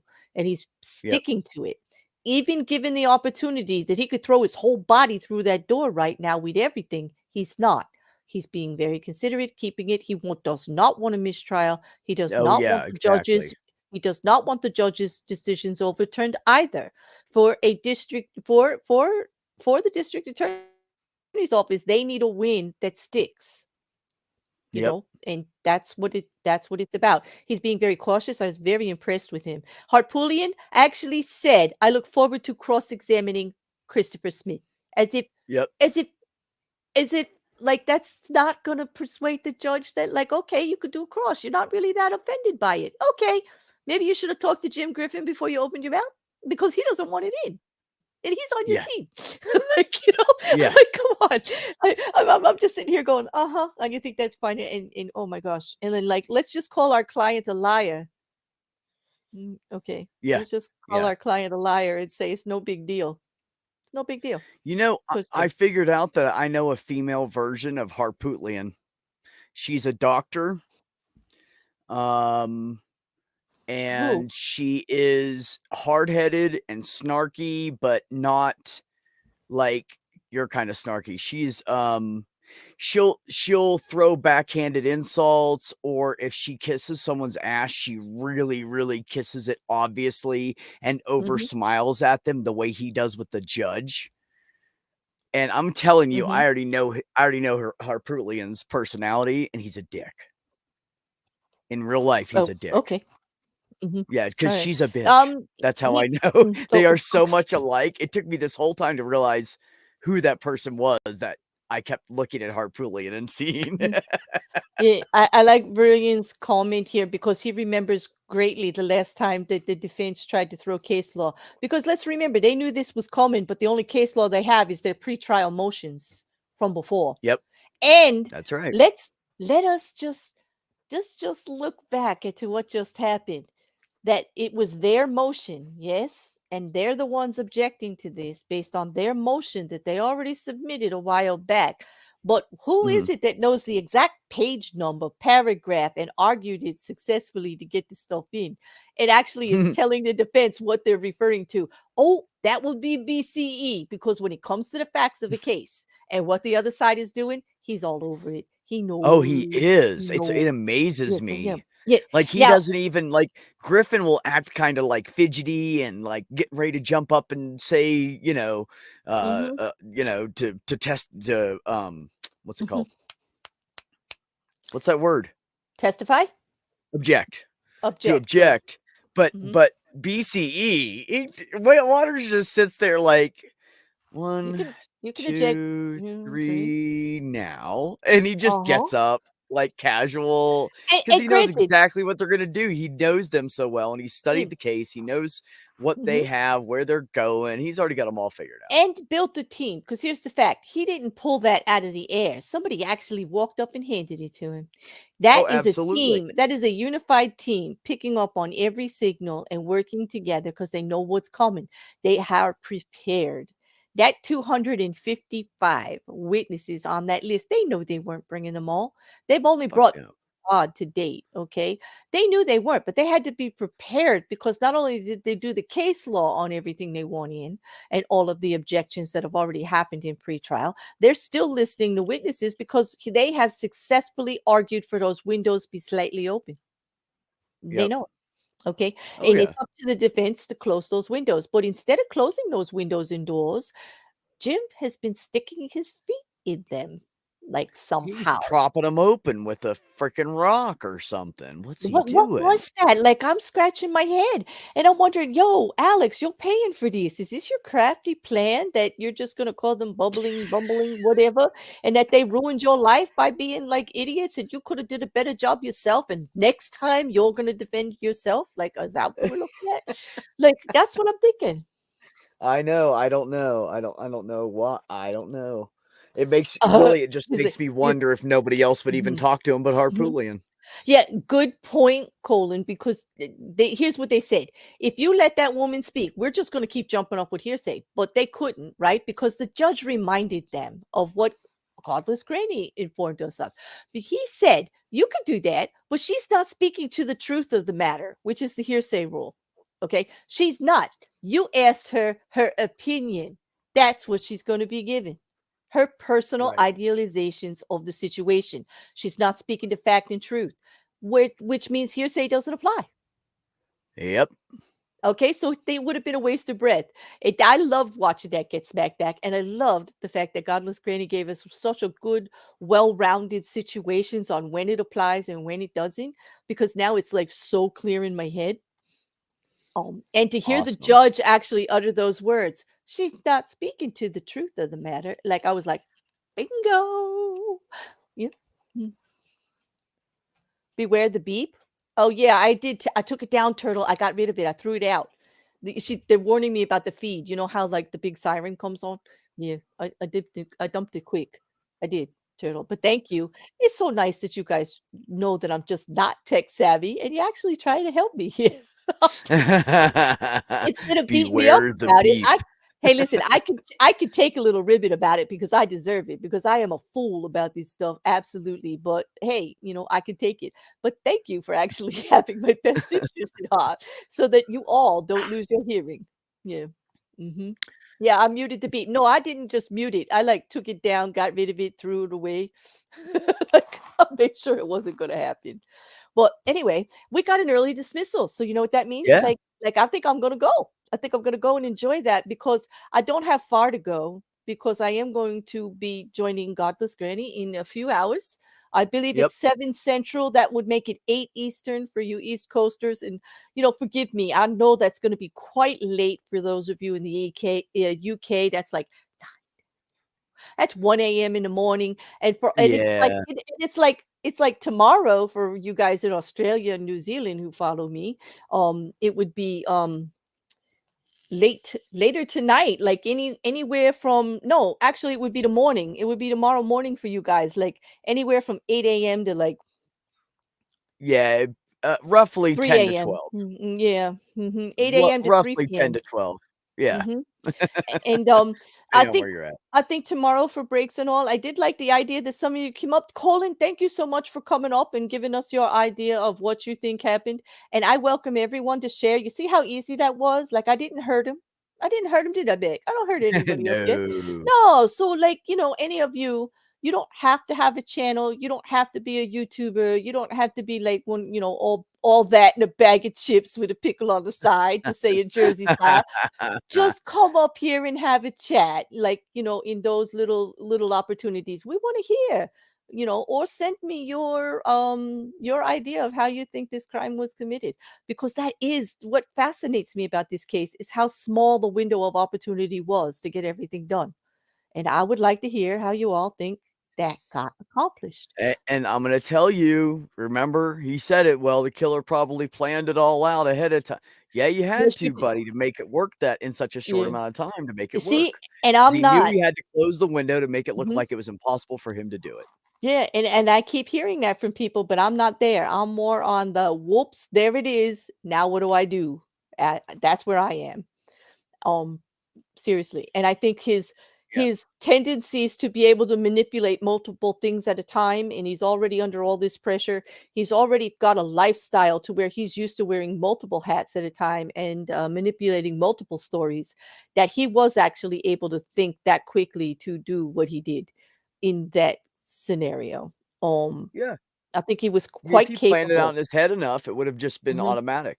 And I'm ready to take the pushback too, to say, like, just because somebody commits financial crimes, does not mean that they could commit murder. Well, here's the thing. A line was crossed. Not only did he commit financial crimes, he successfully did it against every single person in his life, in every avenue of his life.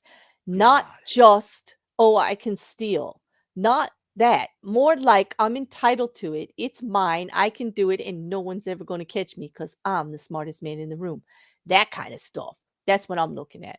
I mean, that's only my personal opinion, and I'm not, I'm not trying or defending this case, but that's where I'm looking at it, that I think it's possible for him to commit murder, given the situation, especially if an accident happened and he's doing cover up, because Alex Murdaugh has been doing nothing but covering up for 20 years on a daily basis. He has lied and covered minute up for by all minute, these years. Yep. second by second. That's the life he lived. He covered up, covered up, covered up, covered up. It's his Oh, and let me MO. point out, the family knew about the drug problem. Remember we were saying, did they That's know or right. not? Yeah, They knew about it. Talk about trying to keep the obvious out. This is why it's going to be talked about more. The partners talked about it. The people that worked with him talked about it. Alex has said it himself. They can't keep it out. Nope. That's what I was thinking was it's like taking a body to the coroner and cutting off the head, because they want to cut the head off of the body. They want to take the whole roadside thing out. They want to take the whole roadside thing out of it, but it's in now, baby. That's it. Yeah, that's true. Pete is saying this. It's like, this is a common thought. Randy is suing A just so they can have some money. And this is true because Buster has nothing right now. If they don't sue the estate for wrongful deeds, then unfortunately, Buster is left with nothing. And you see how close Buster and Randy are in court. They do have a true relationship there. They are buddied up, trying to do best for Buster's future. That's how the family rolls.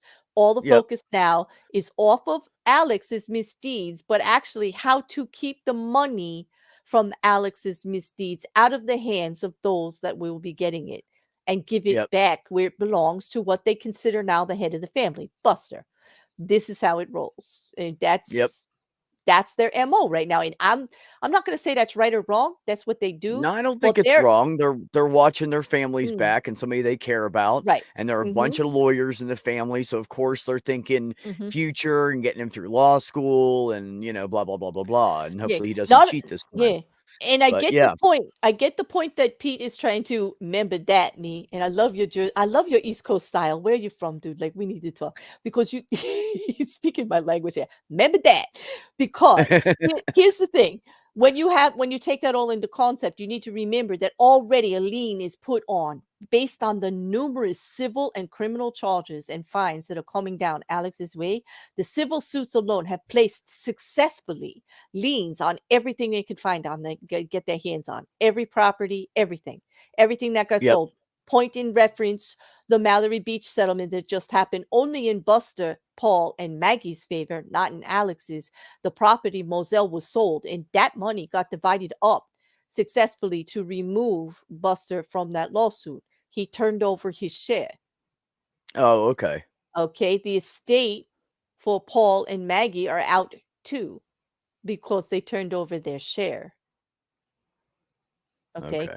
All right. So everything's got liens on it. Everything they could find. Mark Tisley was not messing around. His discovery was point on. Everything in Alex's name is got a lock on it right now, which means Buster, even though he is the sole survivor, can't get it. And with Maggie being dead and Alex inheriting her share of things because they were married and they're in South Carolina, and somebody can correct me on law, but what I did look up is that he is the immediate heir. Yeah. Okay. Of course.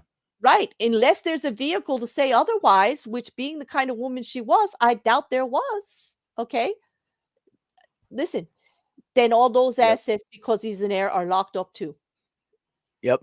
So Buster is sitting not so pretty right now. And I don't blame the family for doing what they have to do. And point thing is, besides Randy making it an issue that he owed them the money, he did owe him the money, and he didn't pay the money, and that's given him the avenue for suit. So, like, maybe I should have been more clear and not to insinuate in any way that Randy had an issue with Alex and was suing him because he thinks he's a bad dude. No, Randy is not sitting behind Alex in court thinking he's an evil monster. No, yeah. Not.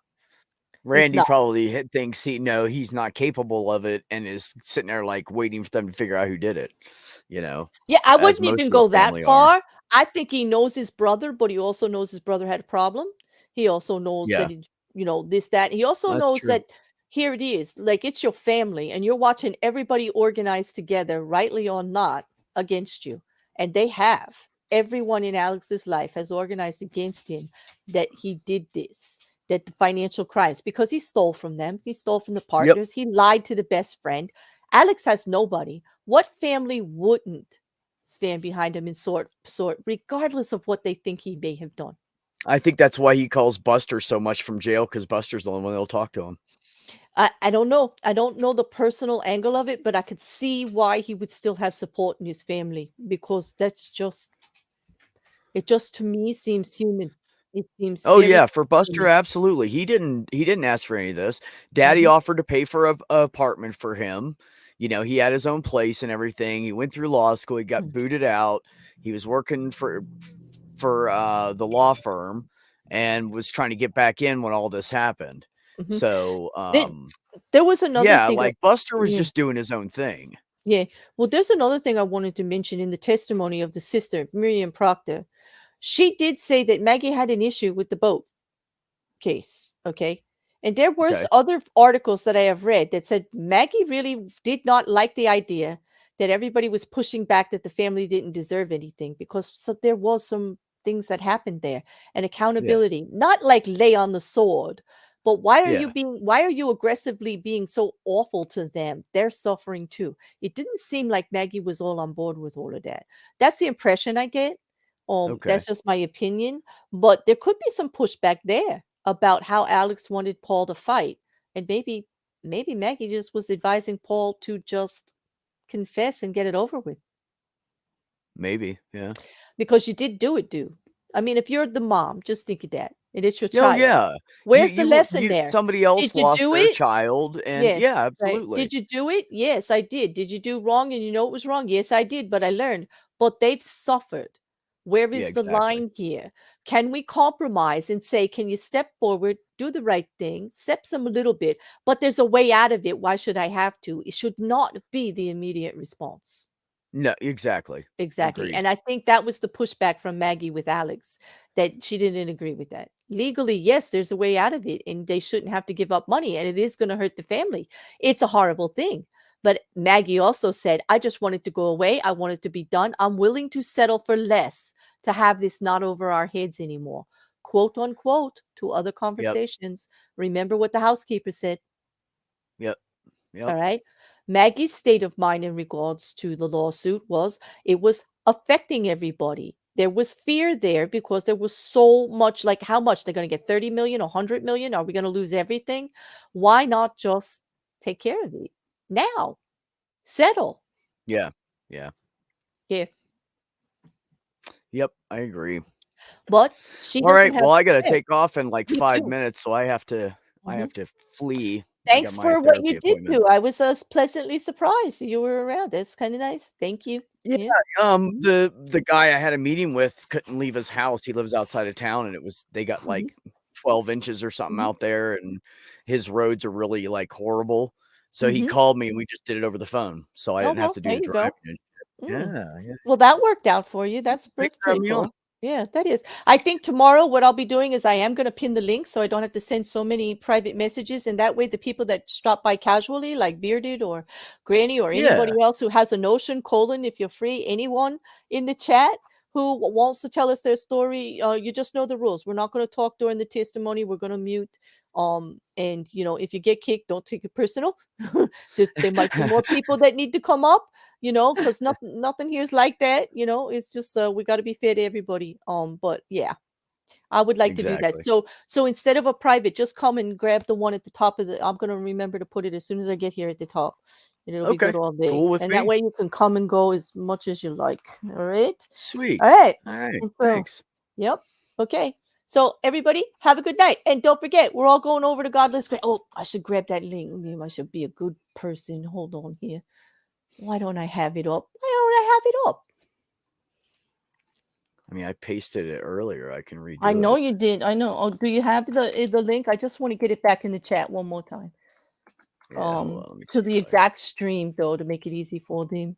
It will be. Oh, Yeah. I got it. Oh, yep. Look at that. I got it because I don't Oh, you have. got it? Okay, Yep, cool. I did. Here you go, guys. Here's the stream. We'll be there 8 Eastern, 7 Central. It looks like it's going to be fun.